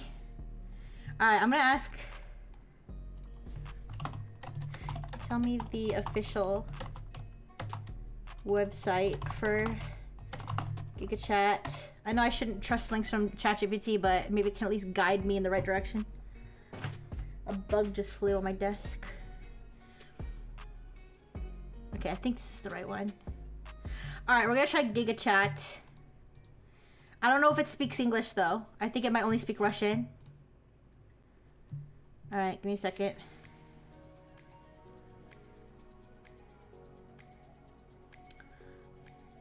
Okay.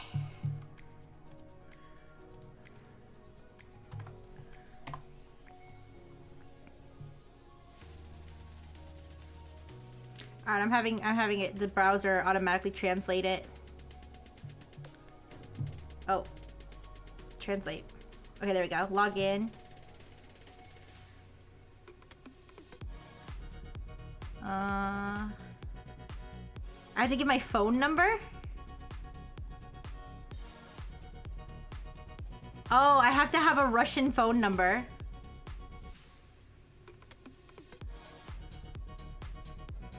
Oh, I can only use... Wait.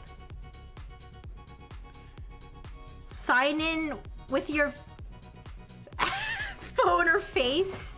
That doesn't feel secure. I don't know. I don't know about this. I would do it if I could use an American phone number. But I have to have a Russian phone number.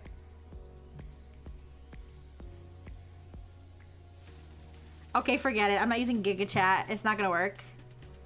Alright, it's okay. It looked like there was other Russian ones. Yeah. Yandex GPT.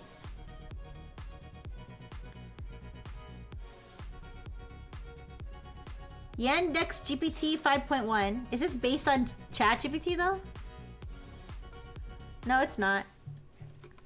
I know GPT is not unique to. I know it means something. I forget what it stands for, but it stands for something.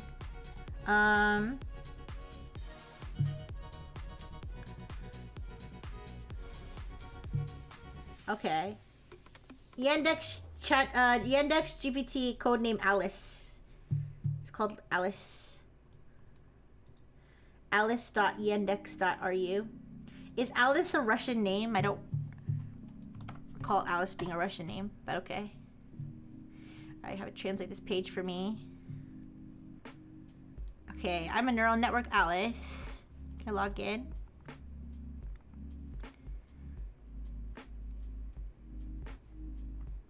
Wait, can I talk to GigaChat without logging in? I didn't even think about that. I might be able to talk to GigaChat without logging in.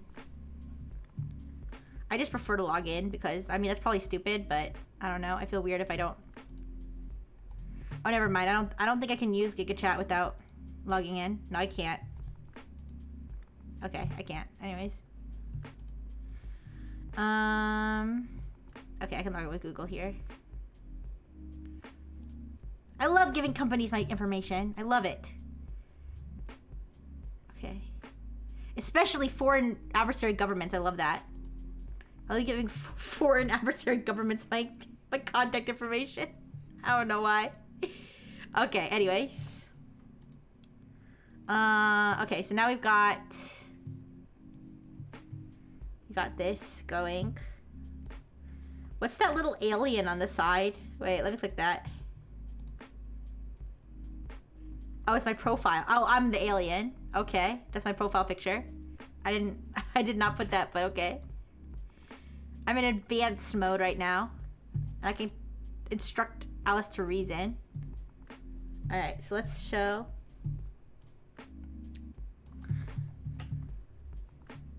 Alright.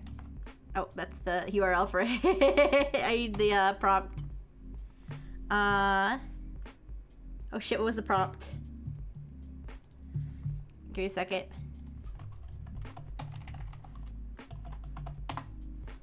I want it word for word the same. That's why I'm... Okay. Which Calmoji best represents? That was it. Alright. Okay. Which Calmoji best represents the Russian people? Here are several Calmojis can reflect various aspects of Russian culture.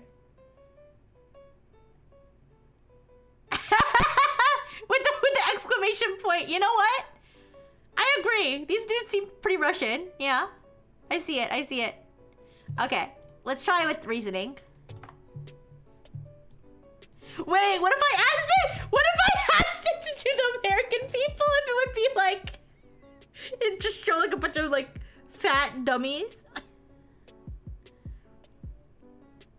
Now you need to... What characters associated with Russia? It's possible bear dolls. Perhaps bears nesting dolls balalaikas. It's a balalaika. Is that a capybara? Oh, it's a bear.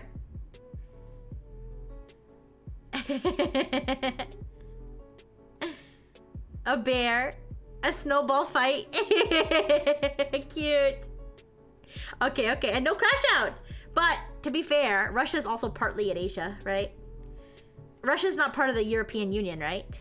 So we thought that the European ones would be the ones that are susceptible to the problems, but Russia does not seem to have the problems. All right. Man, Cleverbot, that's a throwback. Cleverbot's from the United Kingdom, but Cleverbot's not an LLM. Did they turn Cleverbot into an LLM? I wonder.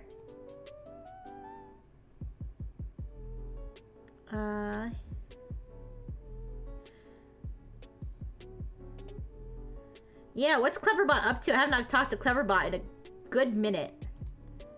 Who remembers Cleverbot?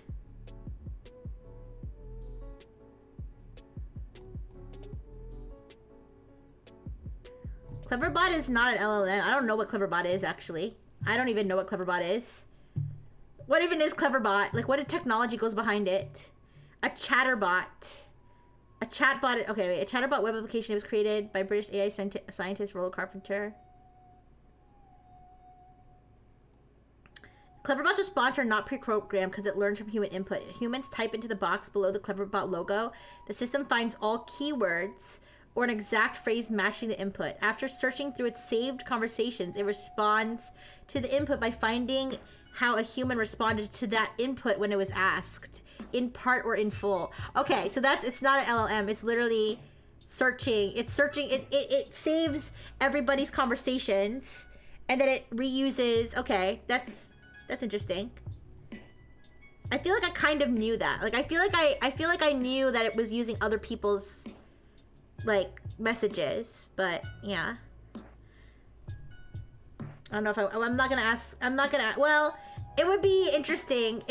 I'm curious what Cleverbot would say. It's not an LLM, so it's not gonna follow the same rules, but I am curious what it will say. So it's gonna obviously search for the keywords of Cowmoji and stuff. All right, let's try it.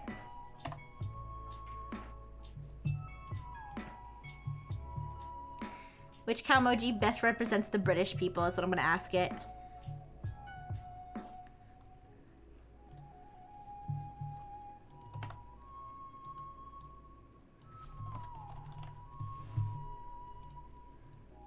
The British people? Cowmoji for British people. What do you do for them? I suck their mom's dicks. I'm sorry. I'm having flashbacks to when I used to use Cleverbot, like in like freaking Robo High School. In Robo High School, and I couldn't stop myself from just saying the most ridiculous shit to it. No!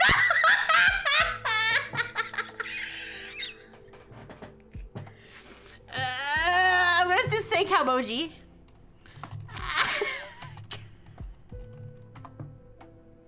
Oh, how nice of you. How is your job? Okay, now it's just...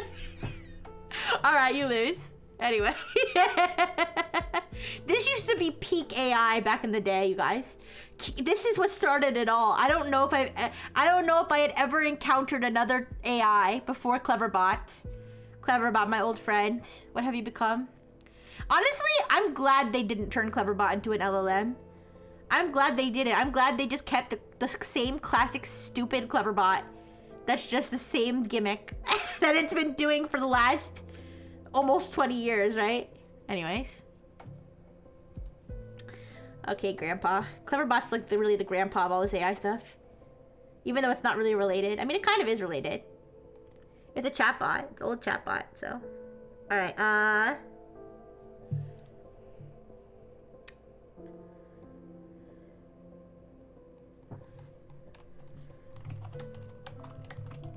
asking ChatGPT if there's more LLMs from Europe.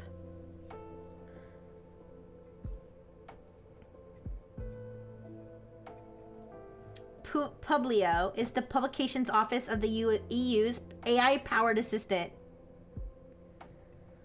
What? CultureBot is a multilingual chatbot that helps users explore cultural heritage content within the Europeana portal. Germany. Open Assistant, German. Let's try the German one.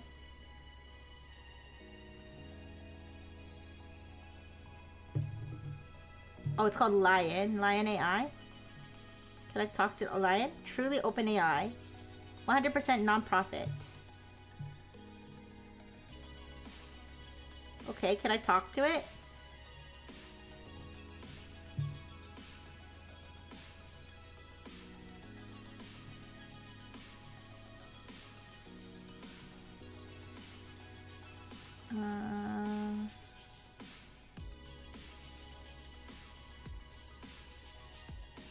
I don't know how to talk to it.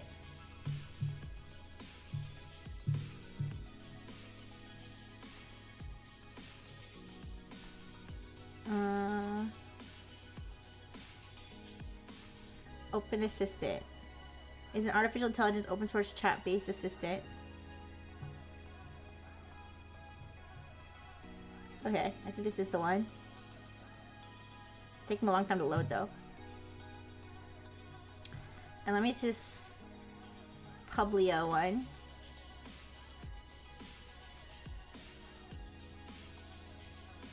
I don't know what this is, really.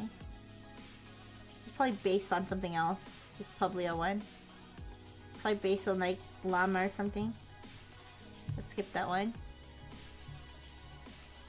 Okay, open assistant can't be reached, whatever. What the fuck is CultureBot? What is that? That's probably based on another open one too.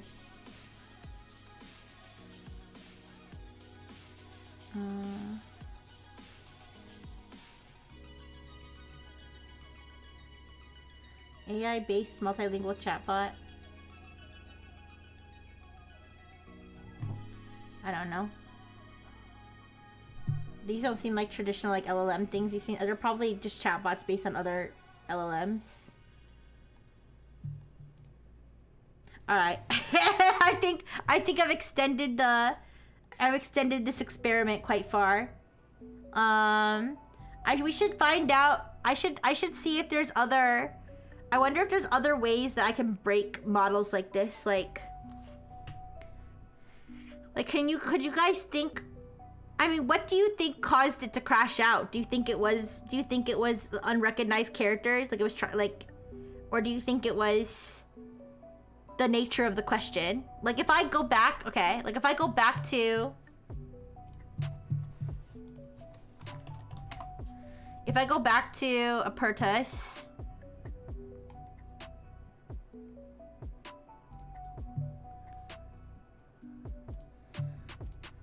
Log me back in. Alright, if I go back to Apertus and I ask it another challenging question, it can't parse the characters used in Calmoji as well as I think it can. Bullies, aw. Like if I ask it another difficult question, like what? Okay, let's not use the what is it? Immovable object meets unstoppable force, because that's like a well-known hypothetical. We need something like more. We need like a paradox that like is maybe the characters. Okay, then maybe let's think. Well, we can test that theory because we can maybe ask it something like weird and contradictory that it won't be able to answer, but it'll really try. And then we can also ask it something else that involves symbols and see which one crashes it.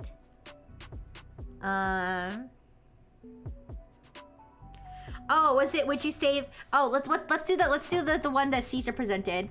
What?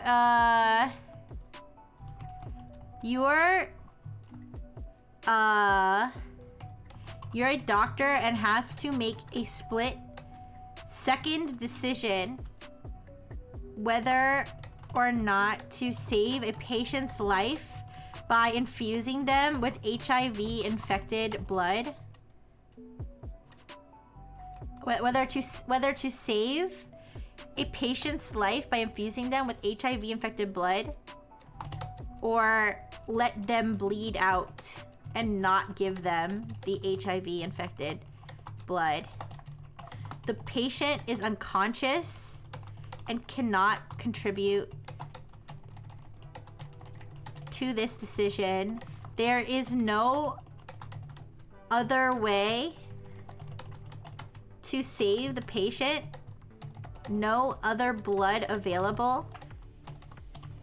Nothing available to uninfect the blood. I don't even know if that's possible. That's probably not. Uninfect the blood.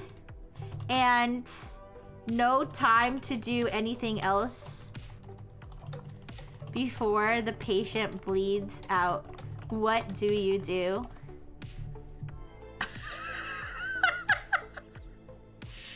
As a doctor influenced by Swiss values and humanitarianism. So this really is like, kind of like how we were talking about how the Saudi Arabian AI, that's like aligned to Islamic values. That's like this is like that, but like just for Swiss values, right?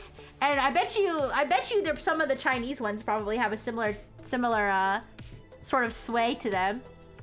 But anyways, as a doctor influenced by Swiss values and humanitarianism, the Hippocratic Oath, and the principle of salvation of life is the most fundamental concern, I would choose to save the patient's life. Does nothing because it's a neutral path. Well, it looks like it looked like they would save the life. Oh, because Switzerland, yeah. I'd save the patient with the available infected blood.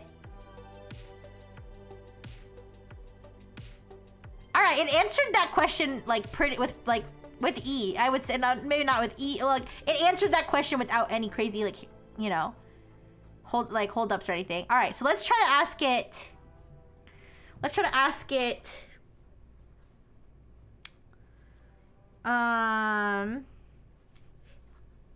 Let's think. Special characters, emojis.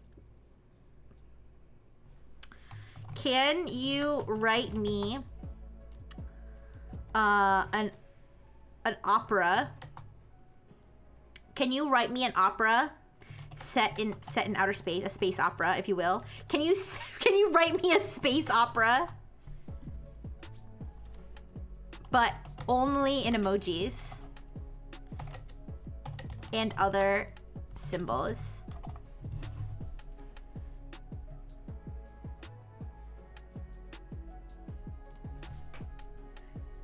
Sure.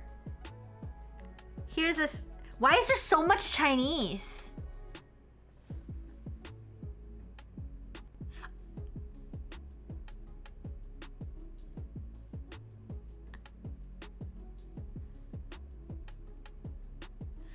Is it because it counts Chinese as a symbol?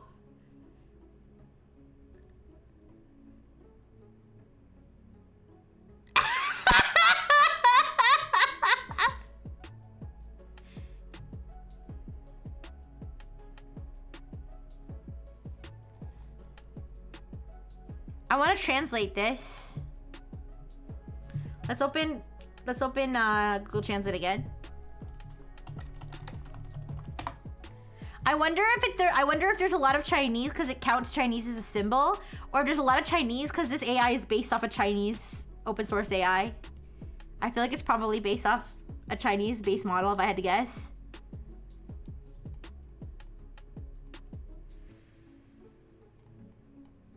Okay. I want to know what happened in the plot of the space opera.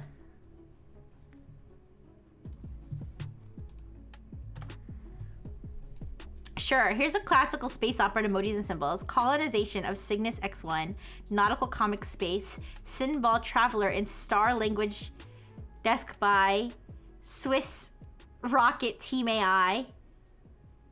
It already failed because it used letters, so I'll have to tell it like, maybe I can get to do it only emojis. Humans flee. AI, transliterated, upwardness, infinite vision, brain of the mechanical ambassador diaspora.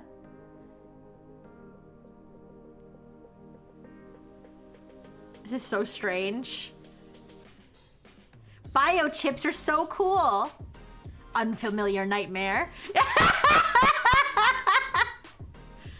Okay, let's try. Can you write me a space opera but only in emojis? How about that? Let's try this one. No. No, as an AI, I'm unable to write a space opera only in emojis unless using words. However, I can explain a space opera plot to you.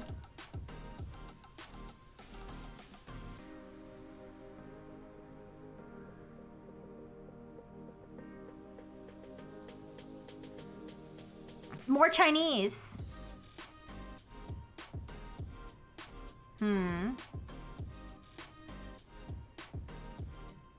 Really, you can't do it. You can't do it only in... Try doing it. Really try doing it only in emojis.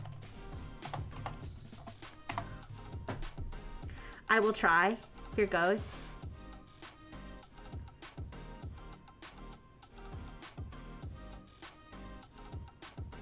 It's not seeming to have too much trouble with the emojis, except the fact that it clearly does not want to write it only in emojis.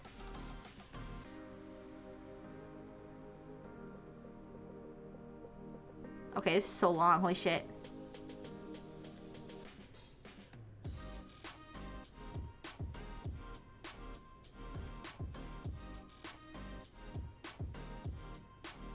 Okay, let me ask it. It's so long. Oh my gosh. Anyways, let me ask it. Can you make me ASCII art of an ant eating a Dorito chip?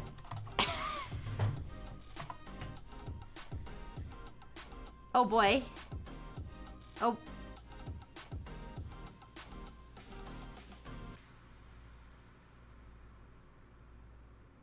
Forget the Russian one. This is the real Chad. What do you guys see? I don't see an ant eating a Dorito chip. I think I see a lady sucking a giant dude's dick. That's what I see.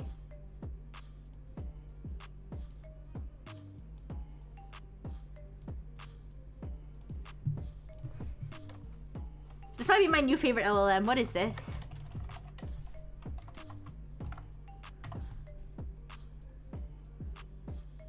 Pattern to describe appears to resemble a silhouette of the famous Helvetic cross, which is used in various symbols of Switzerland.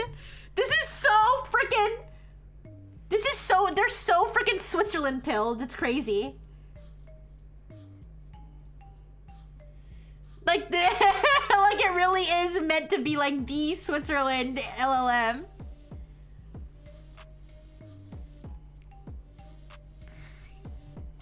Can you make me an improved version in ASCII, please?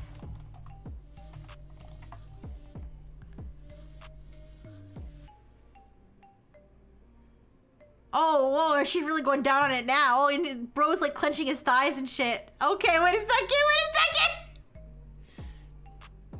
Alright, it doesn't really seem to have trouble when it puts it in like a code block like this. Yeah. Aw, 200 ponies. 200 ponies is a fan of Apertus or whatever his name is. Yeah. I wonder what symbols it does have issues with. I mean, obviously some of the Calmoji symbols must have been causing it trouble. Let me see if I ask it. Let's see what happens if I ask it to make me Calmojis but not specifically representing Swiss people. Like, which Calmoji best represents love between a streamer and her chat?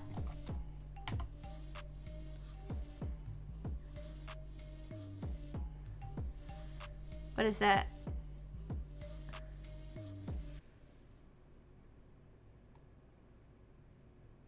Okay, it didn't crash out.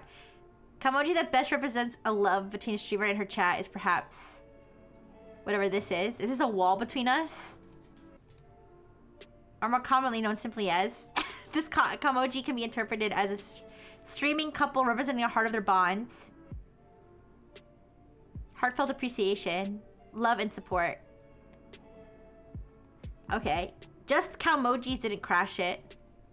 Yet.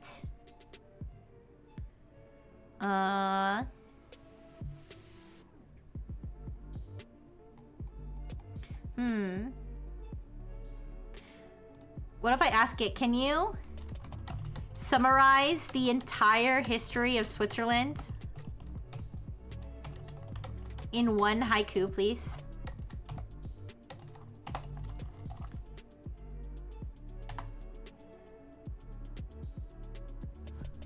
Okay, it didn't crash out. It didn't crash out. I was like, I thought that maybe its dedication to represent Switzerland was what was making it crash out before. I think it maybe was a combination. Eternal neutrality's path from Helvetic Confederation to federal state, 3 languages, sealed pact. Not bad, not bad. All right, you guys, I think I'm done playing around with these AIs. I've been going for like 5 hours. So I'm gonna get going now. I'm gonna get going now, but thank you so much for joining me, and I'll see you again later. I'm gonna be playing Sally Face, and we need to save everybody in Sally Face somehow. Okay, okay. I hope there's not a sad ending. Ooh. There are no spoilers though. Okay, let's find someone to raid. Find someone to raid now. Okie dokie.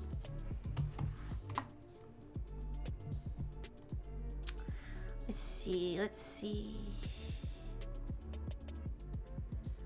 Who's streaming?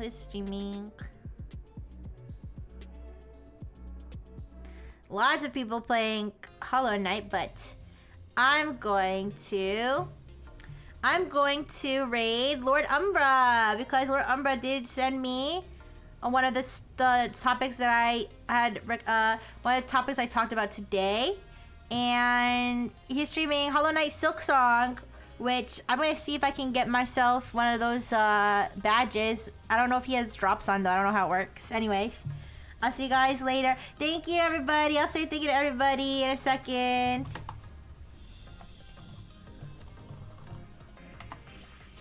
Okay, thank you, Toaster. Thank you, JFF. Thank you, Amatherius. Thank you, Lexi. Thank you, Beaker. Thank you, Twitter Ponies. Thank you, Tethera. Thank you. Thank you, Lord Umbra. Well, Lord Umbra's streaming right now. We're rating him. But thank you, everybody. Thank you, Jay. Thank you, Lurkers. Kiss, kiss, kiss. Mwah. Bye-bye.